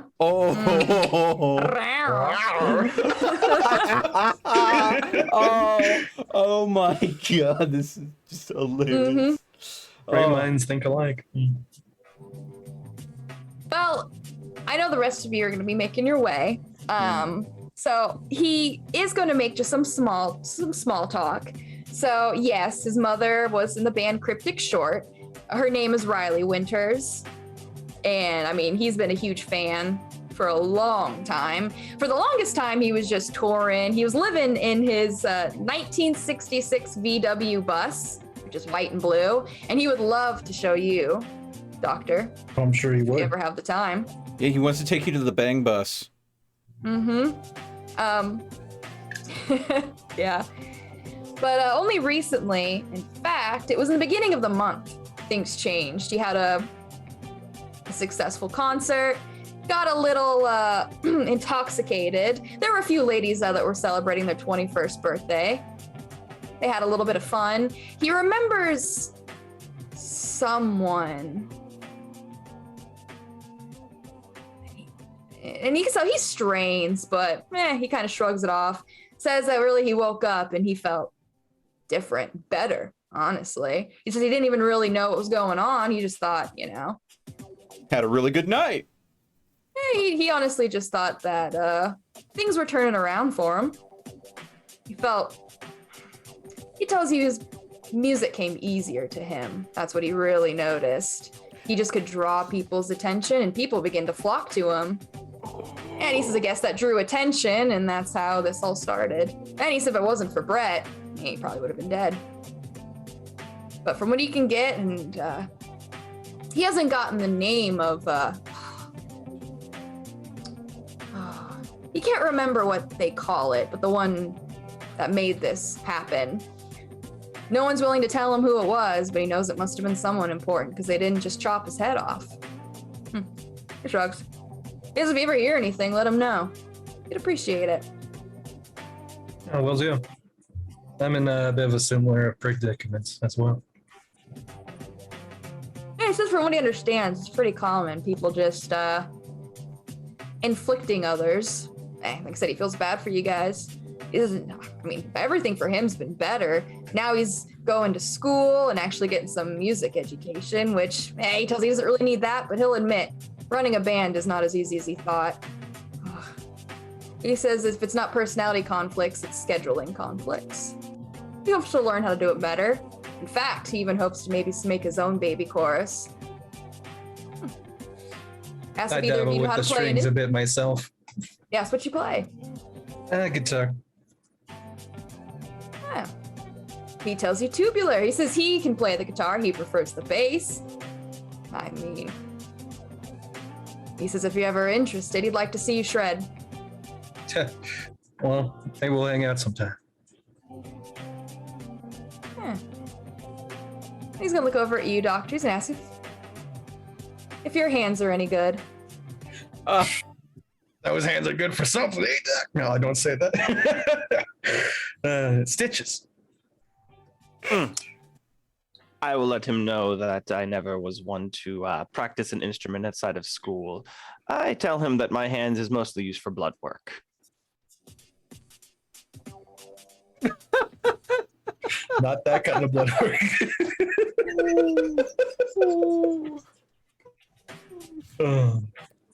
You know what? He says that he's taken quite a liking to you. He's gonna give you some a warning. He tells you this guy we're gonna see. He doesn't remember his name. He says honestly, It was quite a convoluted name. yeah, whatever. I thought it was Creatus? No. Professor Dominius. I can't do that one. He tells you that's the name he's not supposed to use. The one he's supposed to use, he says he learned you could just call him the Doctor. So that's what he's gonna do. But he tells you apparently he doesn't like women. Doctor. Yeah, he doesn't like women, so he tells you good luck. Oh, Well, that means he's been hurt by a woman before. Or a man. He's been hurt by somebody. you know, the more you talk, the more I realize you don't have a psychological degree, Doctor. No, Well, not at all. He's gonna ask you, Doctor, then who hurt you? My father.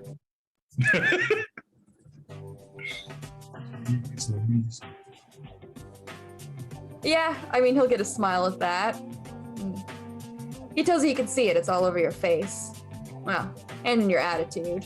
He tells you don't worry. He thinks it's kind of hot. Okay.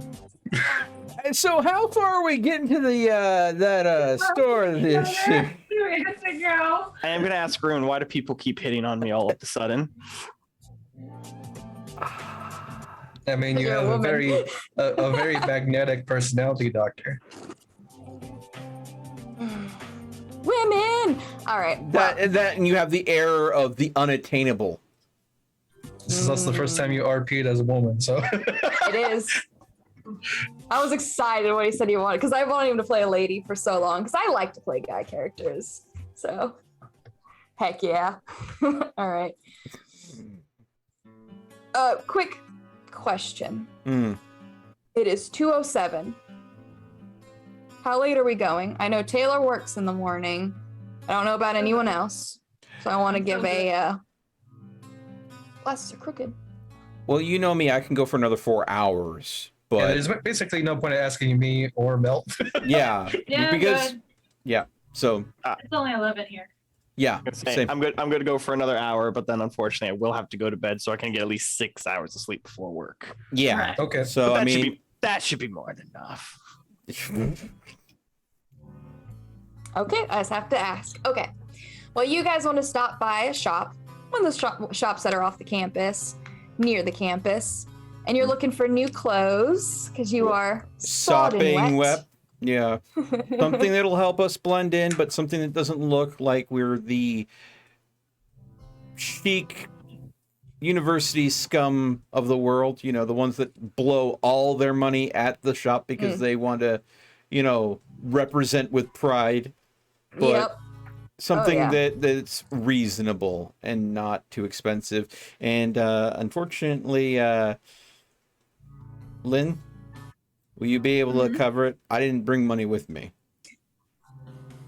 I left my wallet in my other pants.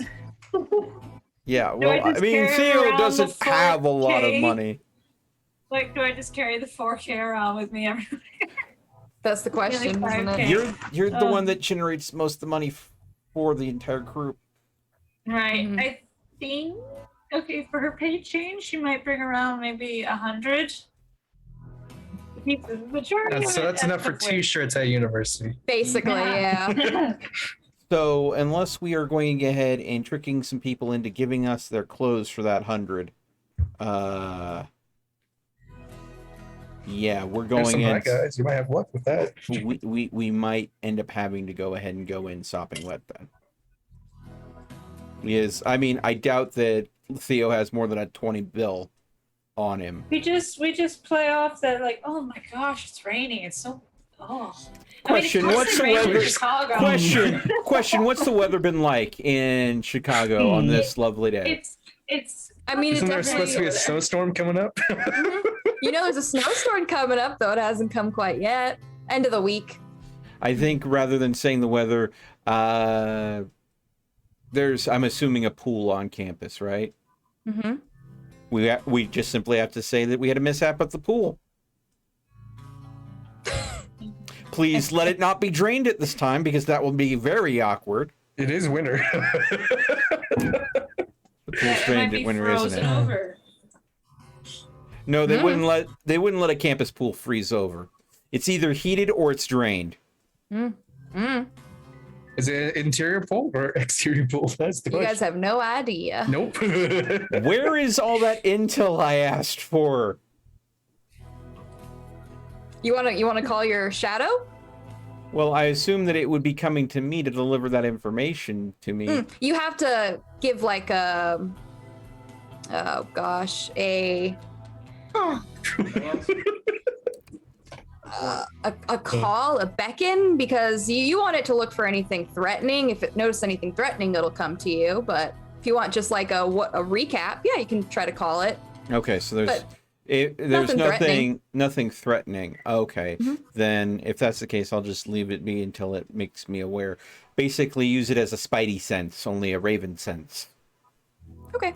At which point, I mean, I guess we are going ahead and we try to dry off the best we can on the way there, and we don't have enough money to go and buy anything more than a couple of towels at the school store. This is why I wanted a thrift store or something cheap, but nope. Man, prices these days, it just keeps going up. These towels will have the logo of U Chicago, so that's cool. It used to be $1/4 a gallon of gas. Do you believe that? Okay. Rent's too damn high. Rent's too damn high. What I'm going to do is I'm going to park the car haphazardly, fish a couple empty alcoholic containers out of a nearby trash, throw them in the floorboard, and leave the door open. Okay.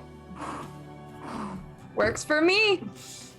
I mean, drunk college kids stealing cars for joyrides. Mm-hmm. Hey, you know, if they file the insurance claim and they have to update it, and we don't have a chance to get the car back to where we got it at, if it gets found, at least that'll make it easier for the insurance claim saying, yeah, the car was stolen again.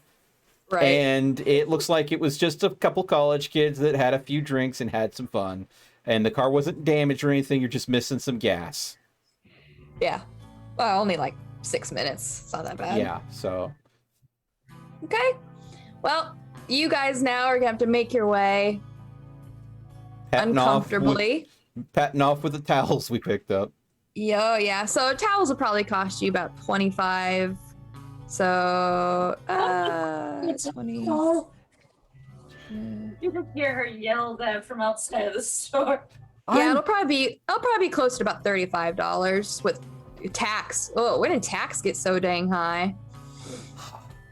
I refuse to pay this. Lynn? Punch 'em. Lynn, do you want to go ahead and go into this interview sopping wet, or do you want something to dry off with? It's either These this or... aren't going to help enough. They aren't worth $35. They're pieces of fabric.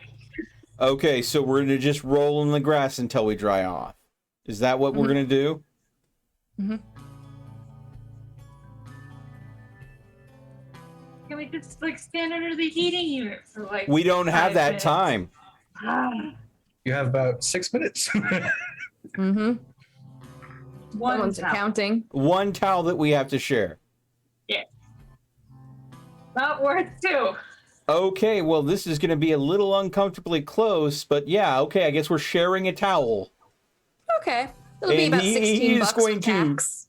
He's going to try to be as very gentlemanly about it as possible, literally letting her use the towel first, and after she's done, then he'll try to use what's left of the towel. She's just really just trying to. Her hair's not wet though, isn't it? Your hair? Oh, your hair is definitely wet. It's just like your things that are in like your pocket. So like the shell, yes, but anything internal, no. Yeah, so it's just the Okay. outer layer that's wet. Yeah. So literally, I mean, while she's using the towel to dry, we're drying as we're walking. There's going to be a point where he's literally taking his shirt off and swanging it out a few times and then putting it back on. All right. Trying to get as Well, much moisture out of it as possible. You guys also have to gonna use some maps to, but that's right up your alley. You can just see the campus map to find the Cobb. Whatever. Oh, yep, Cobb. Okay. You can find that there's the gate, the main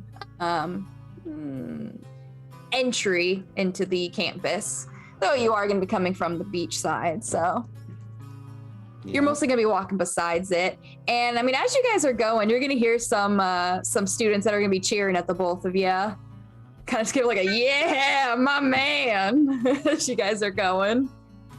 And yeah, I mean, you can tell it's just like probably some frat boys or something that are just, hey, good job, guys. But Good what job. are they going on about?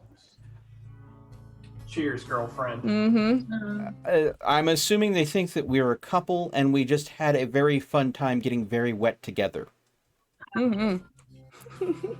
Come on, there, kiss our ass. Sure. That is the only reason why two people, a male and a female, would be this sopping wet, walking to a night class, Racing the sharing a class. towel. Yeah. Because. Yeah. So yeah. Yep. Well, Lisa's showing up. Hey, it kind of fits college culture because last time I went to a class, I did a skit. It was for speech class, and we were supposed to lip sync to a song. And I chose Your Horoscope Today by Weird Al. So I chose to go as I just woke up from the morning, and I'm sitting at a table with a box of cereal, and I've got a literal newspaper in my hand. So, of course, I'm wearing nothing but a robe to class. Of course, Like I had clothing underneath, but oh, the cat calls. Mm-hmm. Ow, ow! Yeah, it Yeah. was interesting. It was interesting. But yeah, that is college culture for you, Unity. Oh, yeah. Especially in Chicago. Chicago's up. Anyways. And then I had a female classmate open my robe just to see if I was naked underneath. I'm glad I had jean shorts underneath that and a shirt. I do believe so. She owes you dinner after that. Yeah. Only if he was naked. Well, Anyway.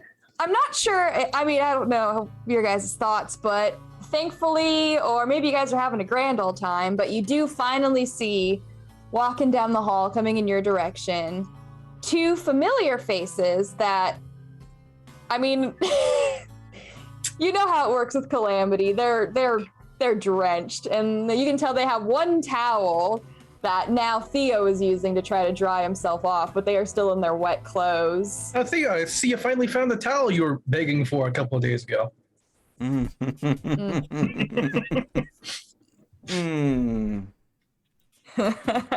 You're not late, at least. Yes. It was tricky, but as I said, I will find a way. You don't do it. Sorry. I am not from Uganda. My Buddha. God dang Well- you. There's another gentleman here. Once more, I'll have to, re-describe him, but very 80s-esque style. Lynn, I mean, this definitely could be a blast from the past. You remember that time, that era. Maybe not one of your most favorites, I don't know. But he's going to state, he's going to state that he did not expect so many people to be showing up. He tells you this is hella. Huh. He's going to ask, what's the two of your names? Doesn't Ryan. What? Doesn't someone normally give their name before they go ahead and ask for someone else's? I'm confused. Hi, you can call me Theodore. Ah, he tells you Regal. He tells you, you can call him Wallace. Wallace Winters. Okay. I'm gonna look at the doctor and Rune. Been waiting long. Not really, no. Oh. Are we in the right place? Evidently. Right? Last to the guy. What time is it? You have about 2 minutes until 8 o'clock. Are we sure we're in the right place? That's why I just asked the guy. Yes, this Mr. Wallace has informed us this is where the interviews happen. Lynn, forewarning, apparently this gentleman we are meeting is sexist against the females, so try not to punch him. Yeah, he's gonna laugh at that. I only punch a few people, Doctor. People who try to, mind control me. I have a special attunement to doing that. I'm sorry, what? Mind control? Mixed company. Ah, so he's gonna say that you two are also the fancy kind. He's gonna ask, what group are you guys? I'm sorry, Mr. Winter, was it? I don't believe I know you well enough to discuss any affiliations. So he says you're a secret kind. Well, he tells you you're not ugly. Huh. Excuse me? Well, beauty is in the eye of the beholder. I mean... Yeah, he says he's gotten a little bit of a rundown. He says apparently the secretive ones are the ugly ones, but he says you're not ugly. It's probably not that. Has this gentleman been like this the entire time you've been waiting? Oh, yeah. He's quite pleasant. He knew sparks were gonna... I mean, the door is going to open. Nice change of pace. It's happy. Yeah. Door is going to open as a man steps through. I do have a picture for him. Oh, lovely.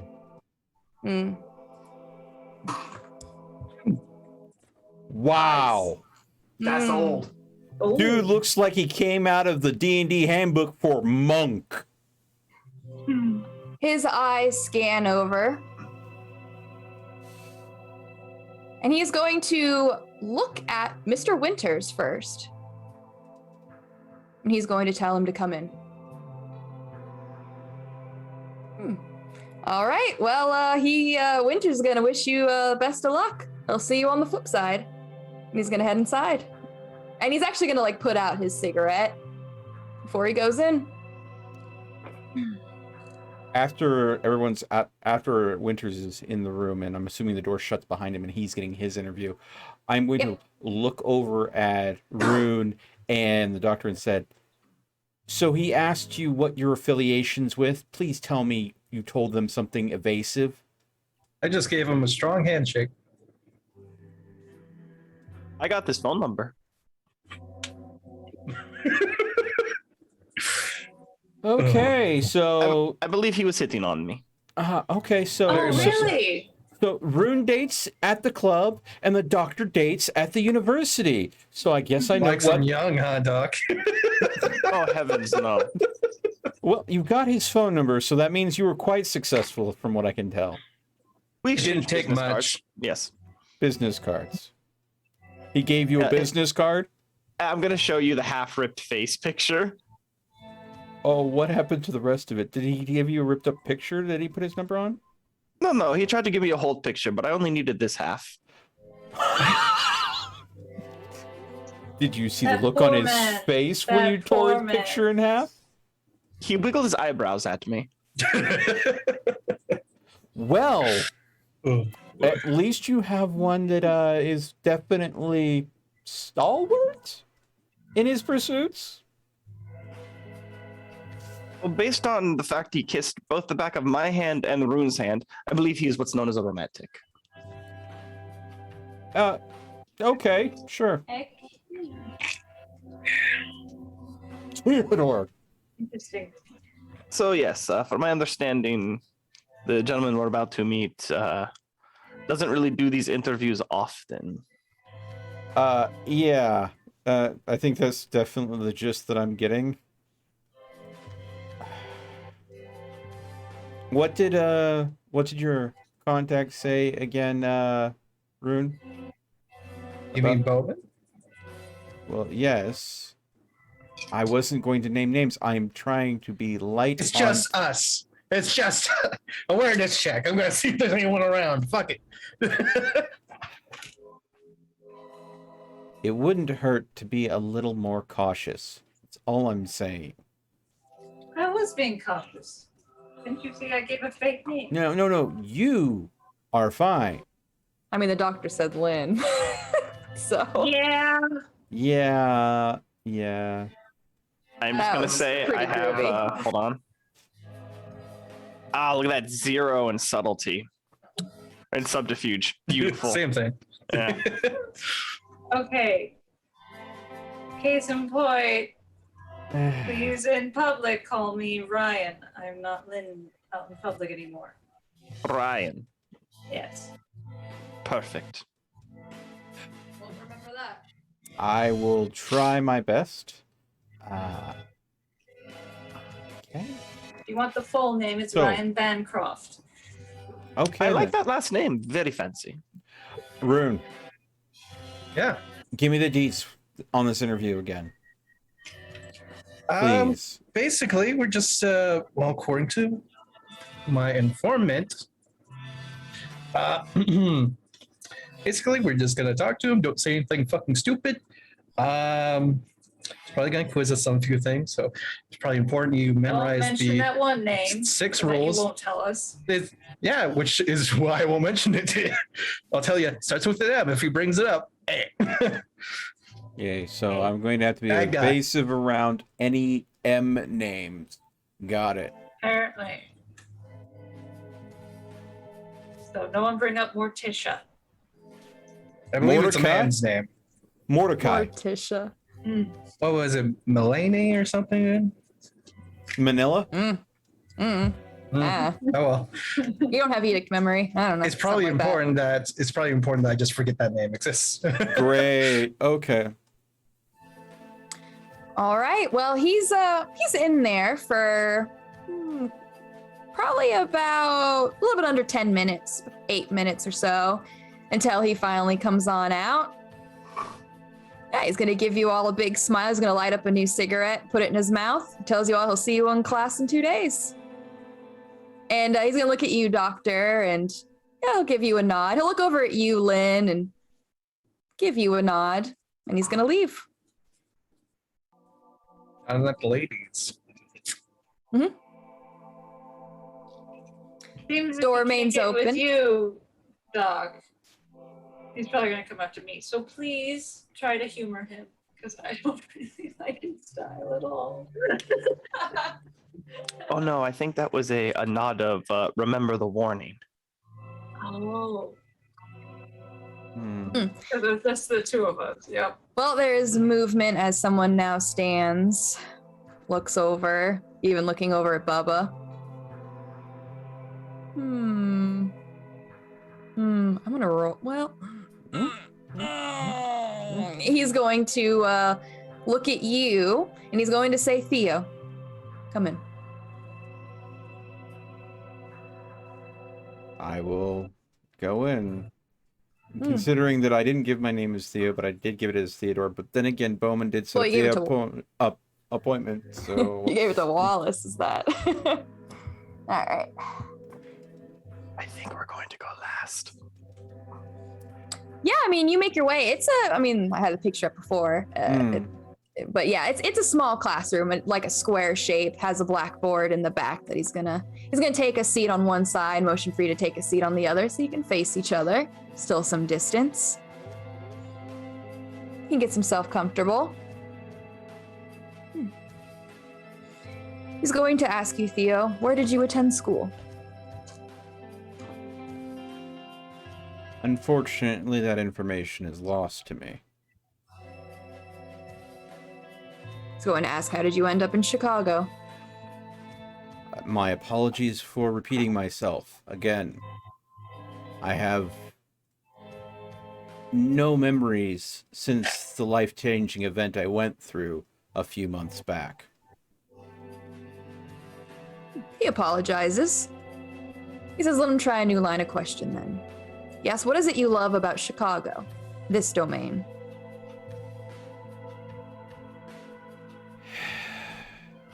When the night's right, and you get to the right part of Chicago, you can have some peace and quiet. There are too many places that are noisy in the world. I just want some place to sit down with a good book and read. And there are a few nooks and crannies here and there here that are not full of noise just yet.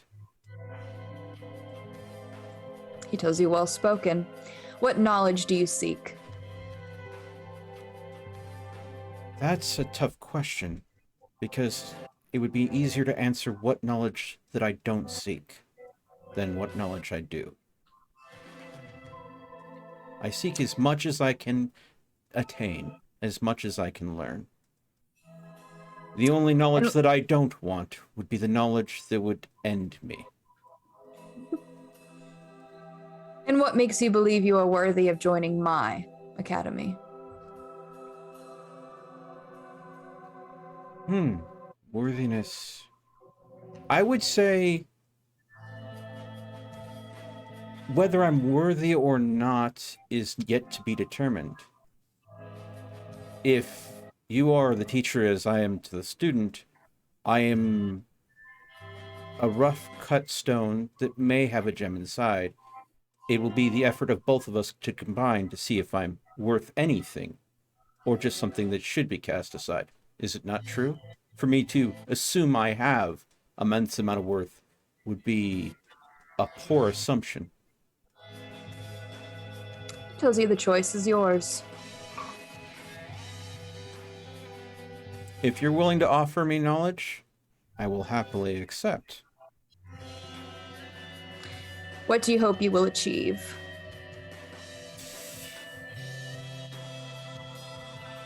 Survival in a manner that is comfortable enough that I shall not need to suffer fools.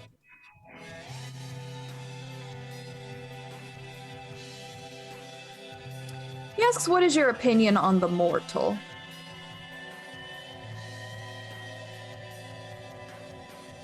Dangerous. 1, 2 might be fine. I can easily defend myself against, maybe, but in large quantities, when they're scared, I don't want to be on the other end of that. So, I respect that danger.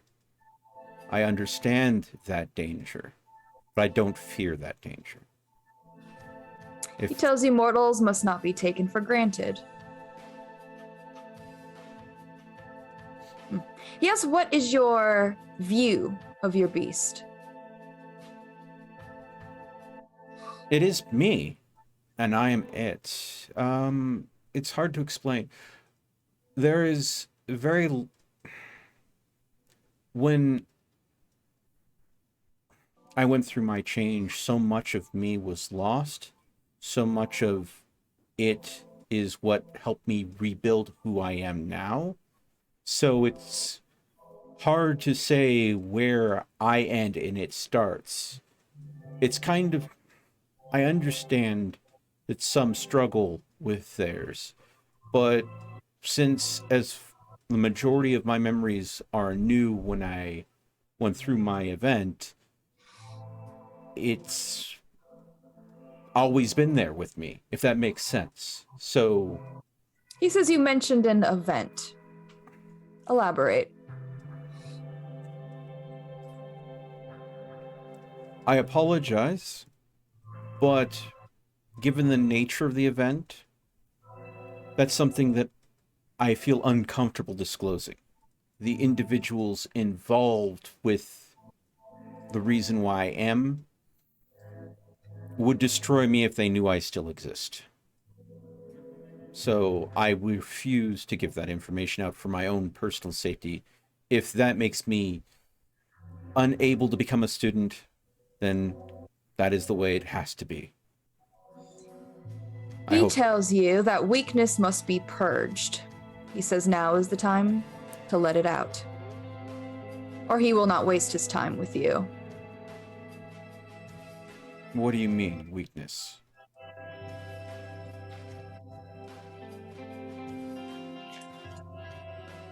He tells you it's weak to have that you enemies? remember more than you perceive. In bits and pieces. I try to piece together, but it doesn't always come clear. Fuzzy, grainy at best, but always incomplete. He asks, how do you perceive your existence? It's a struggle, but not a struggle.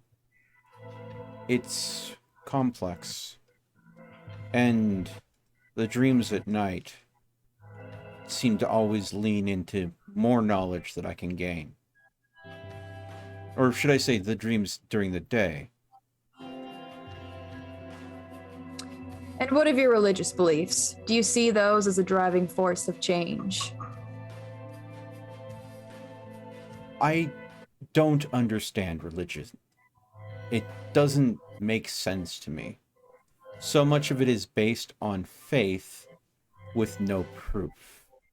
So much of these written texts that people pour their hearts and souls into are not but written by man at the suggestion that they were given to someone by God of one nature or another.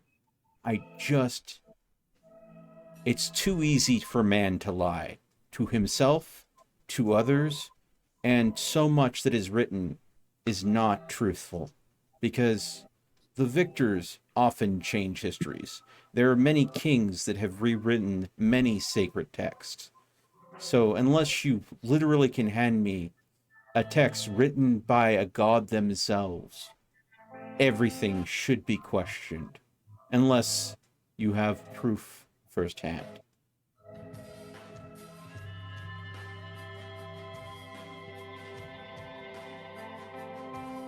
He tells you that he sees value within you, though very little that it is. He cannot guarantee that you will graduate, but he thinks that you are at least worth the attempt. He tells you to never show cowardice again in his classroom, or you will be kicked out. He tells you may leave. He will see you on Saturday at 10 o'clock. Understood. And he's gonna let you walk out. Everyone else is standing there just waiting. If you guys needed to talk about anything while he's in there, let me know. But if not, he'll call in the next person. So, the horse got worse. Oh. Yeah, it's not, now it's scared of going by teleportation too. I will tell you this. Apparently I woke something up. It was not you. It is what was inside you that woke it up. Well, I made a dumb decision that put that thing inside of me, so in turn, I still kind of woke it up. You, and from my understanding also, this horse does not really have a choice into what you are being forced into. Which is why I suggest we find this gentleman we have spoken about as quickly as possible. From my understanding, he may be the only one who can help you at this point. Oh boy.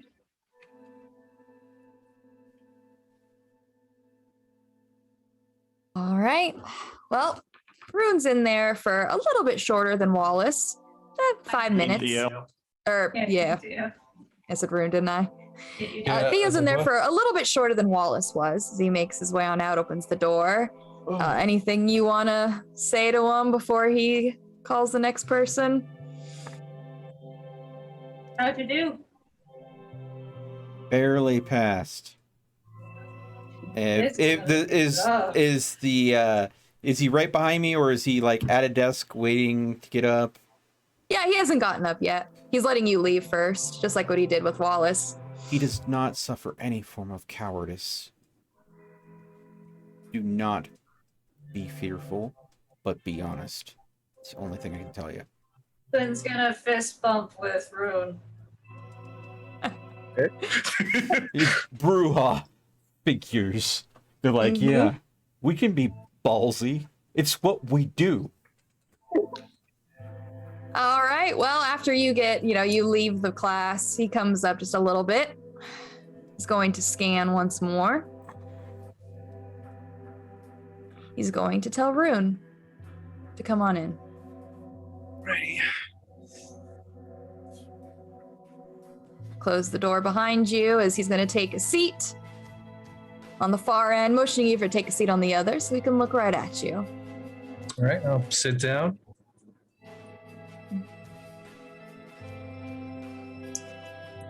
He tells you this conversation will be short. He promises. He asks, where did you attend school? I went to a school, high school out of the state. Like went up Ravens High. All right, he asks, what makes you believe you are worthy of joining my academy? Well, I have been told before that I have potential. Hopefully we can see it through. And he asks, what is your opinion on the mortal?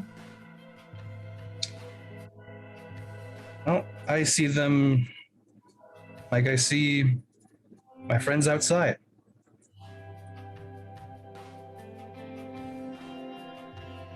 And how do you view your beast? Not had much experience with it as yet, but it is potentially very dangerous.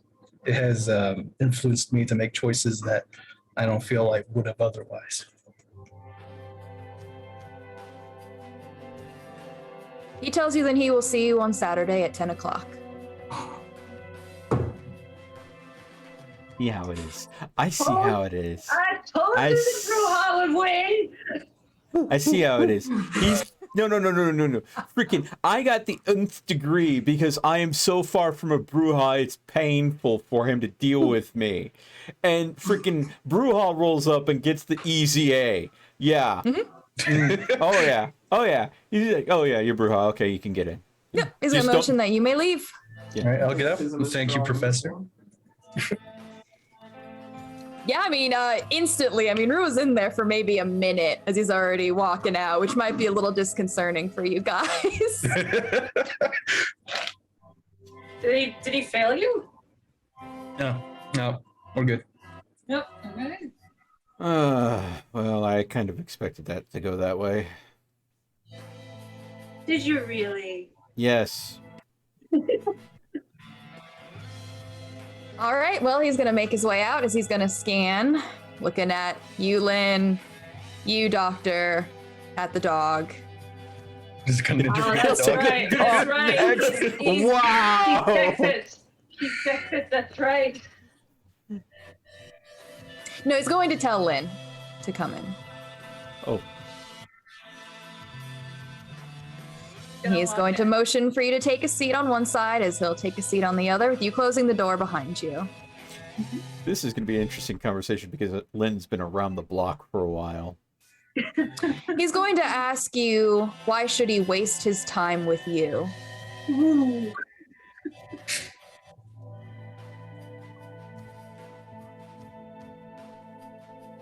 Well, Be strong. good question to start off with. No weakness. You got this.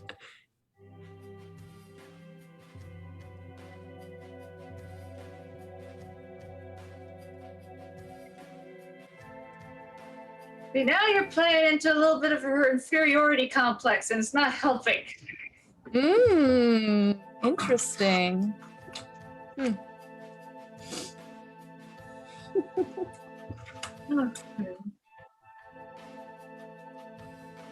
Just slap him silly. He'll either fail you or you'll go ahead and pass.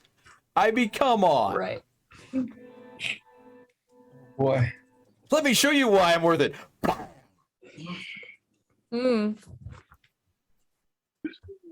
Sorry, I'm distracting her. I'm making her laugh. Instead of letting her think. My bad.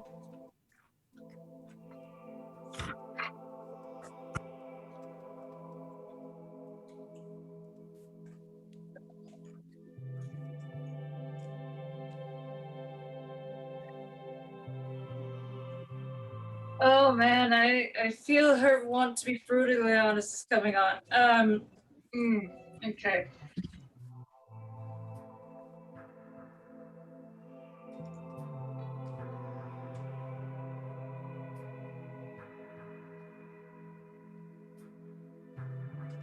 Let's be honest between the two of us. We both know that this whole thing, this dance, this is all just for politics. This is just so that some people who live in shiny little halls can feel at peace. I don't care about any of this. I really don't. There's so many other things going on in this world right now. He tells you we don't all have a choice, but in this, you do. Be smart.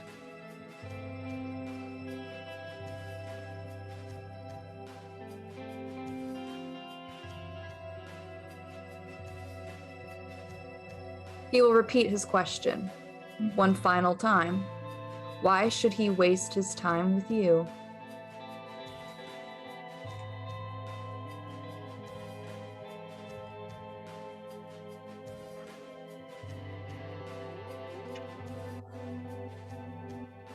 Why do you see me as a waste of time?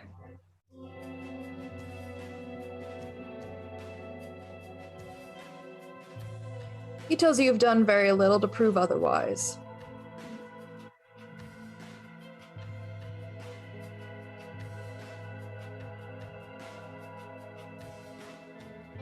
It's true, I don't really care much about the vampire world. I don't try to get caught up in it too much. I just have paint all over my fingers. He says that he knows that you've heard the rumors. How do you feel about Manele and everything he was able to accomplish within this city?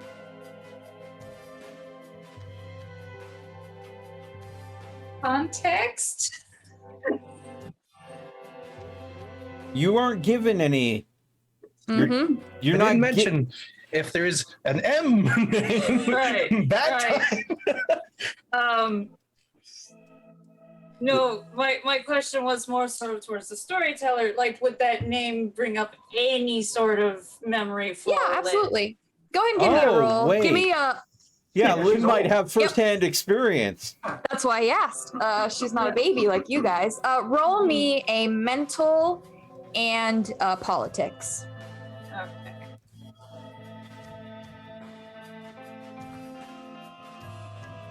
Roll high. Please. Okay, so that's 5. Yeah. 5 10s. 5 10s. I mean, it's happened before. That's this one. Can I roll a lucky? Can I Yes. use lucky? Okay. Yes. You So- can also burn willpower if you want. Doing that, no matter. There's too many times that I need that Yep. recently. Yeah. I get it. She saves the freaking willpower for the freaking boogeyman. And apparently the boogeyman's inside of her, yes. So what do I re-roll exactly? Oh, yeah, you're lucky, I think. Was that 3? Yeah, I'll check. Sorry, you guys, right here. for my dear sweet Lynn. I kind of feel bad with this guy. That's a 3, correct. Yeah. I feel bad for Lynn getting questioned by this guy. That's only one. Hates better. ladies, apparently. Okay, Yeah. you know. That's fine. Yeah, I forgot about that. No wonder no, the guys went first. No. Yeah. I think he hates weakness, and he perceives women naturally as weak.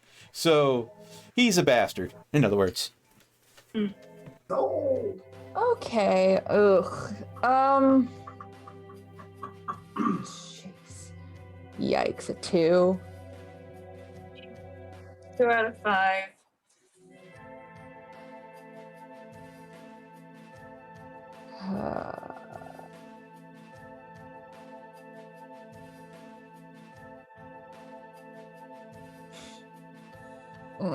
I know you're a country girl. That's the problem.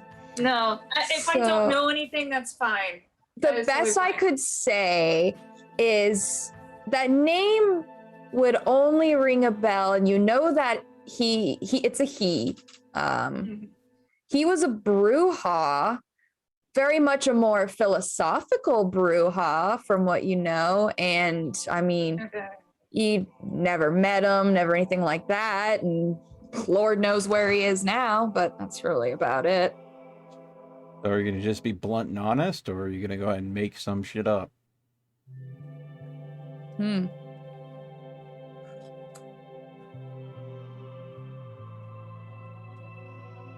It was this philosophical Bruja that you never ran into, but you've heard about, but didn't pay much attention to because you were too busy living your life in the country. Yep.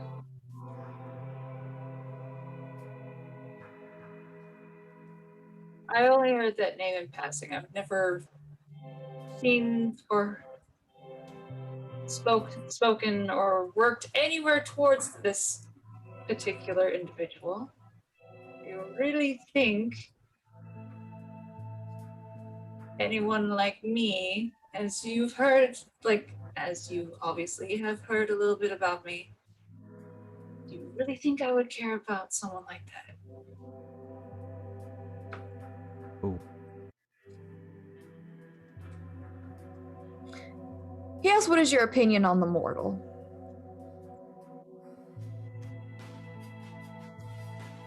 Same as a vampire. There are some that are good, some that are pretty evil. How do you view your beast? Something to control. Something that's never gonna have power over me. He nods. You actually see him give a nod. He says this will be hard work, but he will see you Saturday at 10. Sounds good. And he'll wait for you to leave.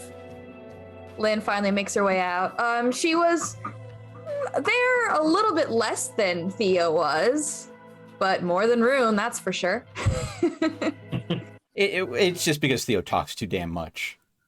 Yeah, well, Lynn's coming out. Oh God, jeez. Good. E.T., Uh-huh. did you make it? Yeah. She's gonna look at the doctor and just like, don't get philosophical.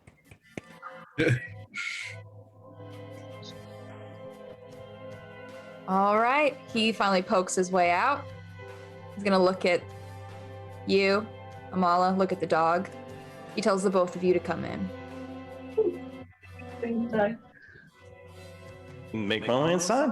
Close the door behind you. He's gonna motion for you to sit on one side as he'll sit on the other. Sorry. He tells you this will be quick. He says your blood is destined to pass. So, yes, where did you attend school? Oh, right, and I have to mute. He's looking it up again. You keep forgetting. It's Duke University. Funnily enough, North Carolina. He's gonna ask, how did you end up in Chicago? Work?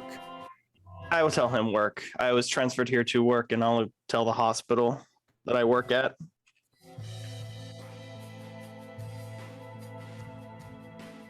And he asks, what makes you believe you are worthy of joining my academy? I will let him know that I, hopefully, am here to learn as much as I can. And I will let him know there is a added bonus of being able to go with people I like. Aw. And why should he waste his time with someone like you?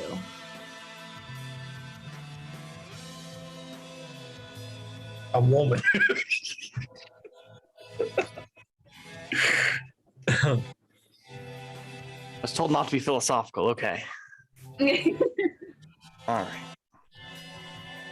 We're also told that he doesn't appreciate cowardice or dishonesty. So be honest, be brave, and don't be philosophical. Perfect. Be bold. Easy. Easy. Yeah, I'm going to ask if you would be so kind as to suffer one minor insult, and I must ask a question before I answer that. I ask him, and I assume, but I would like to hear it out loud, that anything said or discussed in this room stays purely within this room in a confidential confines. He tells if you have not heard it, then you need to. He says that this campus is his domain. He tells you to speak freely, especially in his classroom.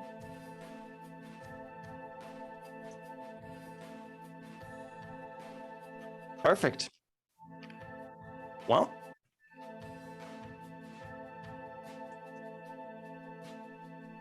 tell him that I am here to continue down the path I am already walking, to learn how to heal, both vampire and mortal.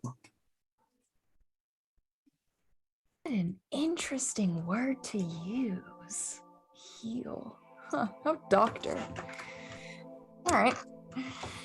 And he asks of your religious beliefs. He says, is this your driving force of change?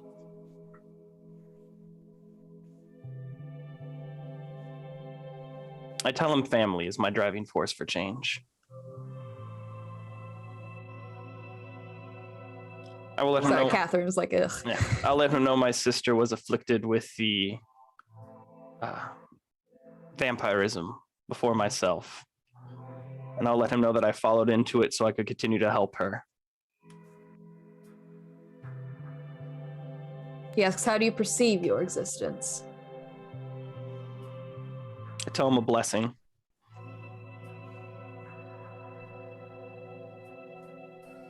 One that I could use to, hopefully, help as many people as I can.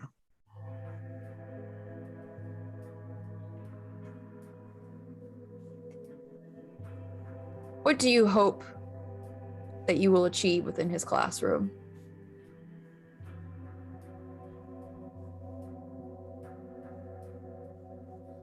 I would hope to achieve what anyone who attends a class learns to achieve: knowledge to help me further reach the ends of my goals.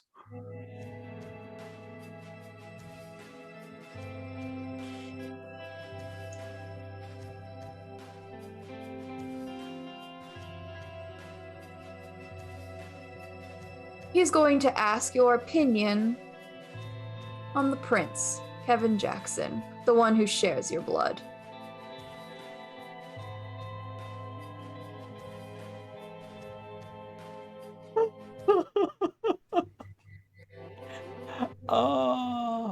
Wallace was a fucking plant. I will tell him in my small time walking this new truth, I have learned little or very much of this prince. All I know is I know if I meet him before the time is right, that will be the end of me. I do not think I can approve of these methods. But I understand that some men must rule through fear, for it is all they know.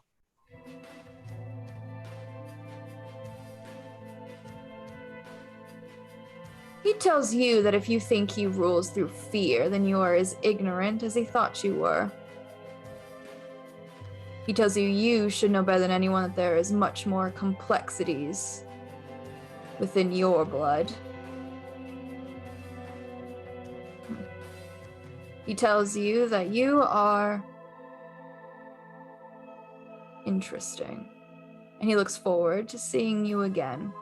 He says to be here Saturday at 10. I thank him for his time.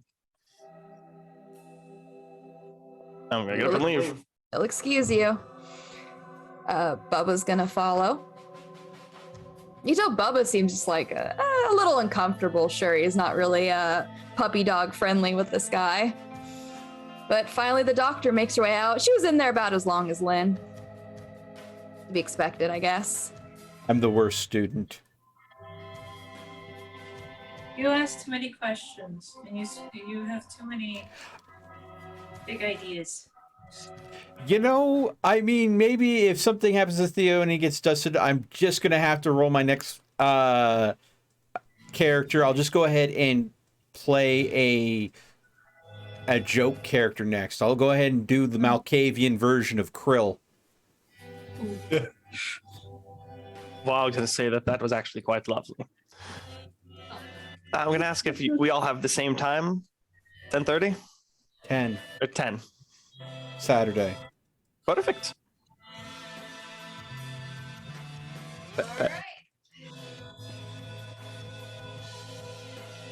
I can't hear anything. Is Catherine talking? So I guess that's it. I mean, no one else has got an interview anymore, so it is 3:00 though. So I just I know Taylor said an hour. Taylor's bedtime. Yeah. Yeah. All right. Now let's go rob a bank. Oh yeah. Oh my god. Anyway, Rob the campus. So campus fucking merch store. just to wrap up where we're at here, we have something that we're regularly attending on Saturdays now, which is going to be a class on how to work within the Camarilla. Basically, I'm expecting him to just drill the traditions into us. And Or not. that's the good outcome I expect. Bad outcome I expect is, you know, he just decides to fodder us off onto the prince. And as a bargaining chip.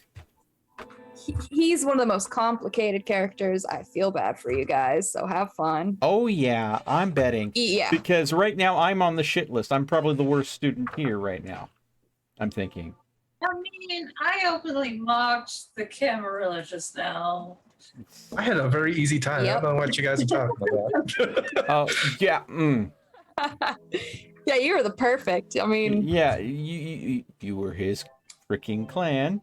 He gave you easy questions that you just gave easy answers to, and there you go. Also, Mel, your character's a male. So it has been stated he is sexist. Yeah, but Theo took the longest out of any of us by far. I mean, that's because Theo- he's just talking.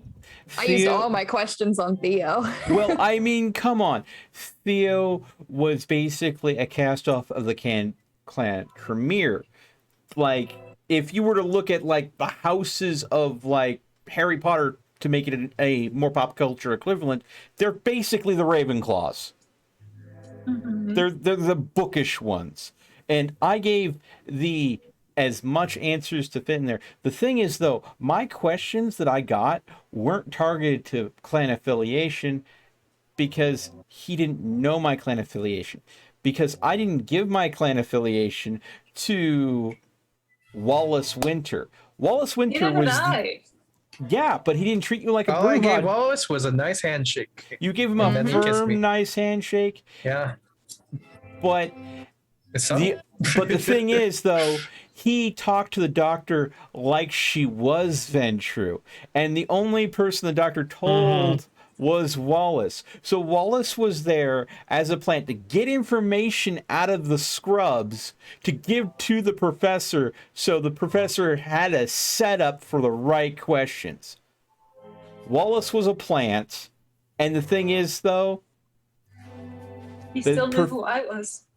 And I didn't tell him anything. yeah, but you have history around the city. The rest of us didn't. So he had probably intel on you, but he didn't have intel on us, and that's probably why he had all the. He probably knew something about me, considering Bowman set this up for me. Yeah, Bowman might have leaked that you were a Bruja, but I think that I never gave Wallace my name. I just gave him a handshake. Yeah. I think I came across as a wild card. That's why I got the nth degree. But anyway, regardless, so next time we pick this up will be the Saturday after next. We basically got to a point where we have a regular Saturday class that we're going to be taking at 10 p.m. every night. We'll see. Unless we fail. Yeah, I'm waiting until he just absolutely fails me for being too cowardly. Yeah, I really thought Lynn was going to fail for a while there. Almost. The hesitation, I think, was about to fail her because I was waiting for him to slap an egg timer down on the counter and crank it and say, "You're answer my question, or I'm kicking you out of this classroom." If that timer goes off.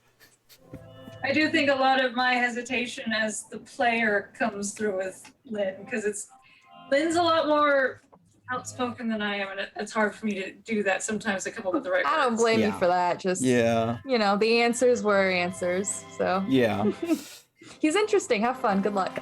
I had to do a lot of research. Seems like a wizened guy.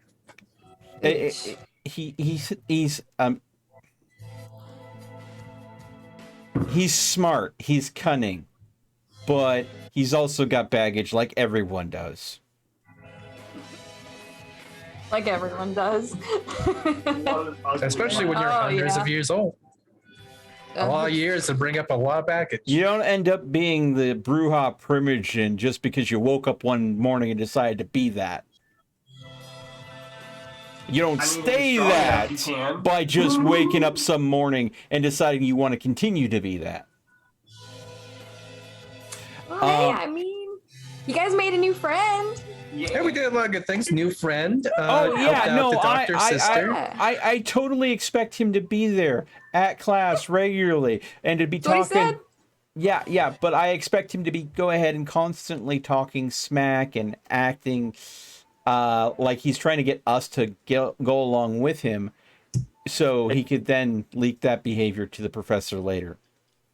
I just want to throw. Did anyone else catch that? The Strangler wanted to turn my sister into a doll. Yeah. Did anyone else catch that? No.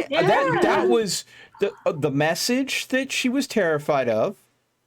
So here's what I'm thinking. Piecing it all together. This is my synopsis. The sire of the Strangler is the doll maker, the name that was signed at the bottom. The Strangler left him, because he is also Malkavian, wants the Strangler come back home so they can play with the dolls together. So we have to find...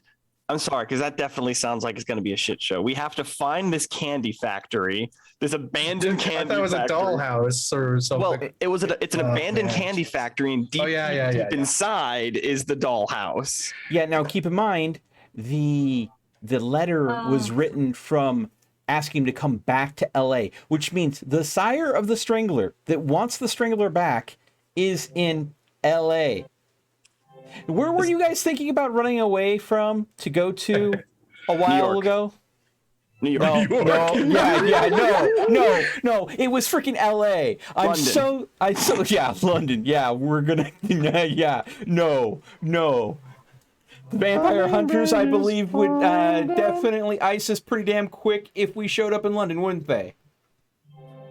London. So Taylor's playing a campaign right now. His character's in. So Taylor actually knows way more about the LA stuff. So that was like, this could be funny straight for him. But Taylor's character's actually in London right now.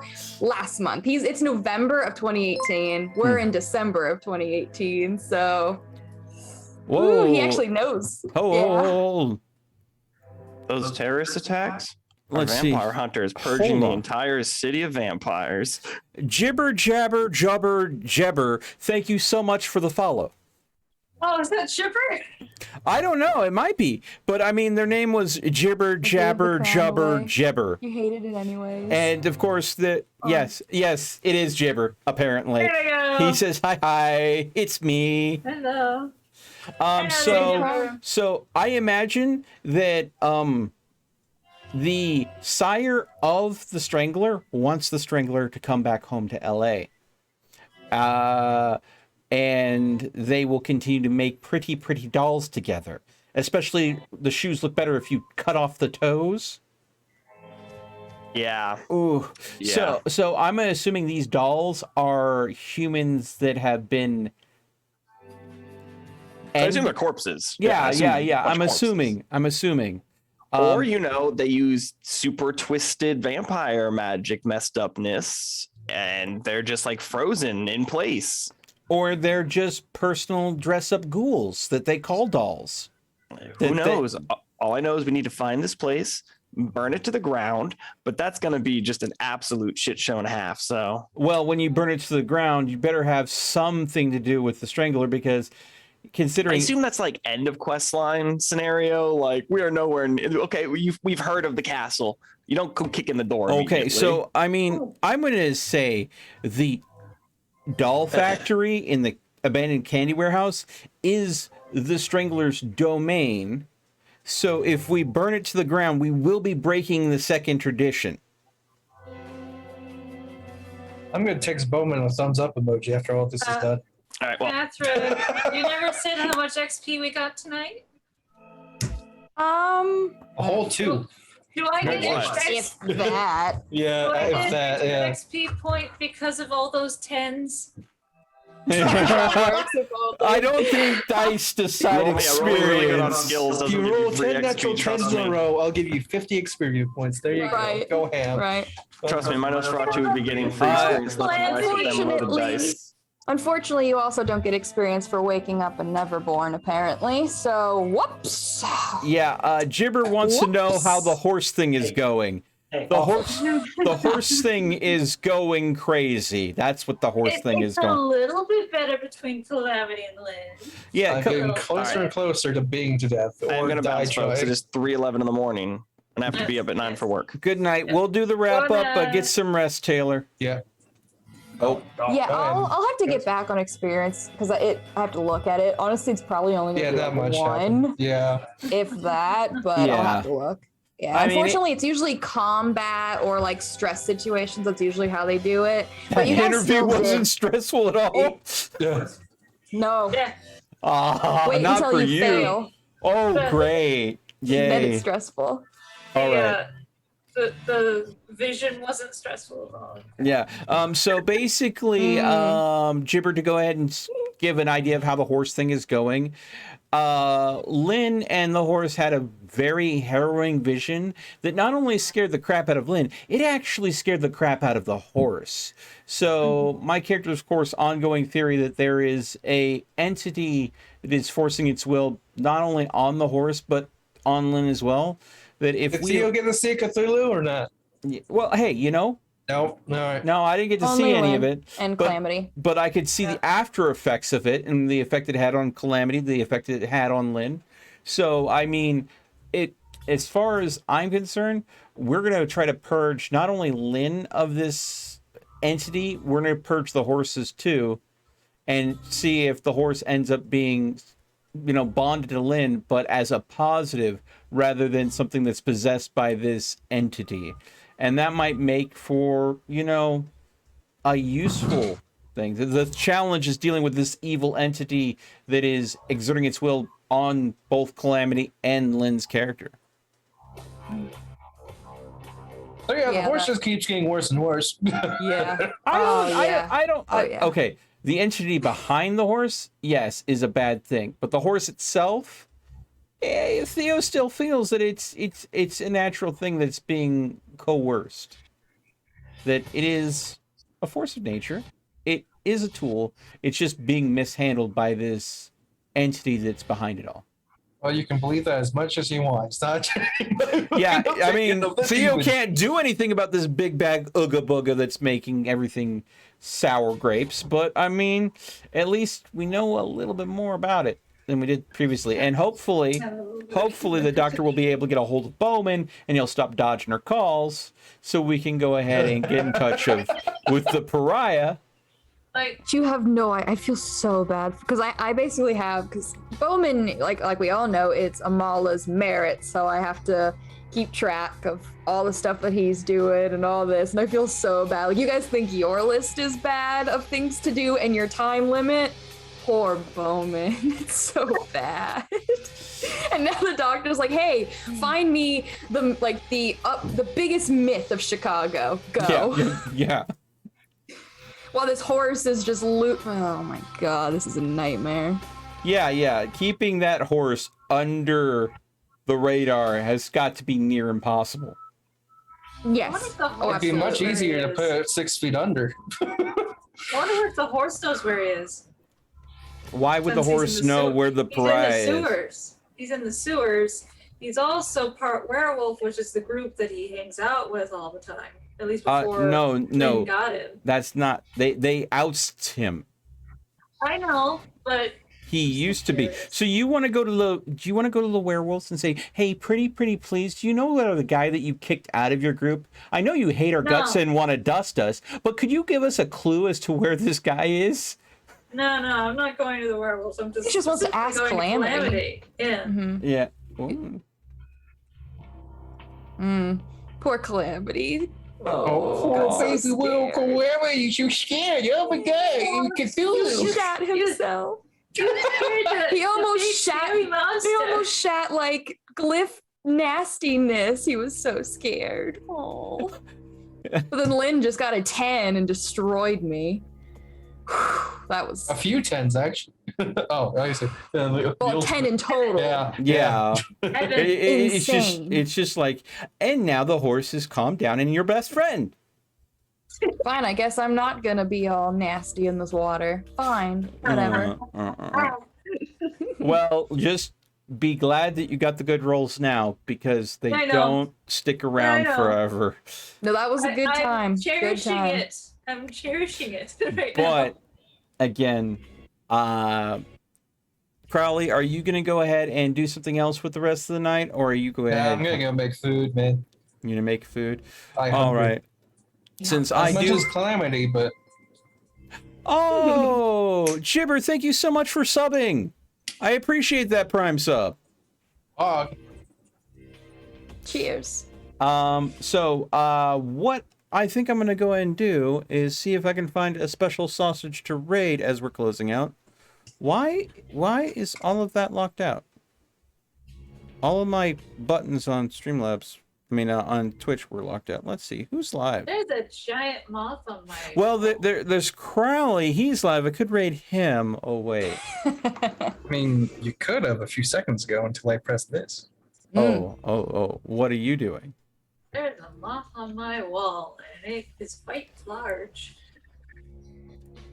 That was awesome. You're not raiding me right now. Oh my God, you are.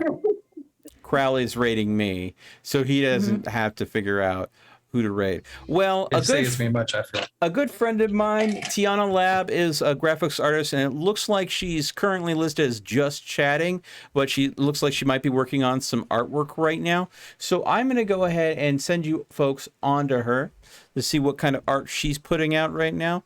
Who knows? Maybe she's working on more art for her channel down the road. But I do want to say, again, thank you everyone for being here, those participating in the stream, and those watching the stream at home. Thank you. Please, again, Saturday after next, starting at 7 p.m. Pacific Standard Time. We want to see you there again. As always. Only going to get worse. Ooh, I hope not. Fun. Stay frosty, everyone. Things have to get worse before they get better. Oh, let's not hope too much worse, all right? And I'm clear.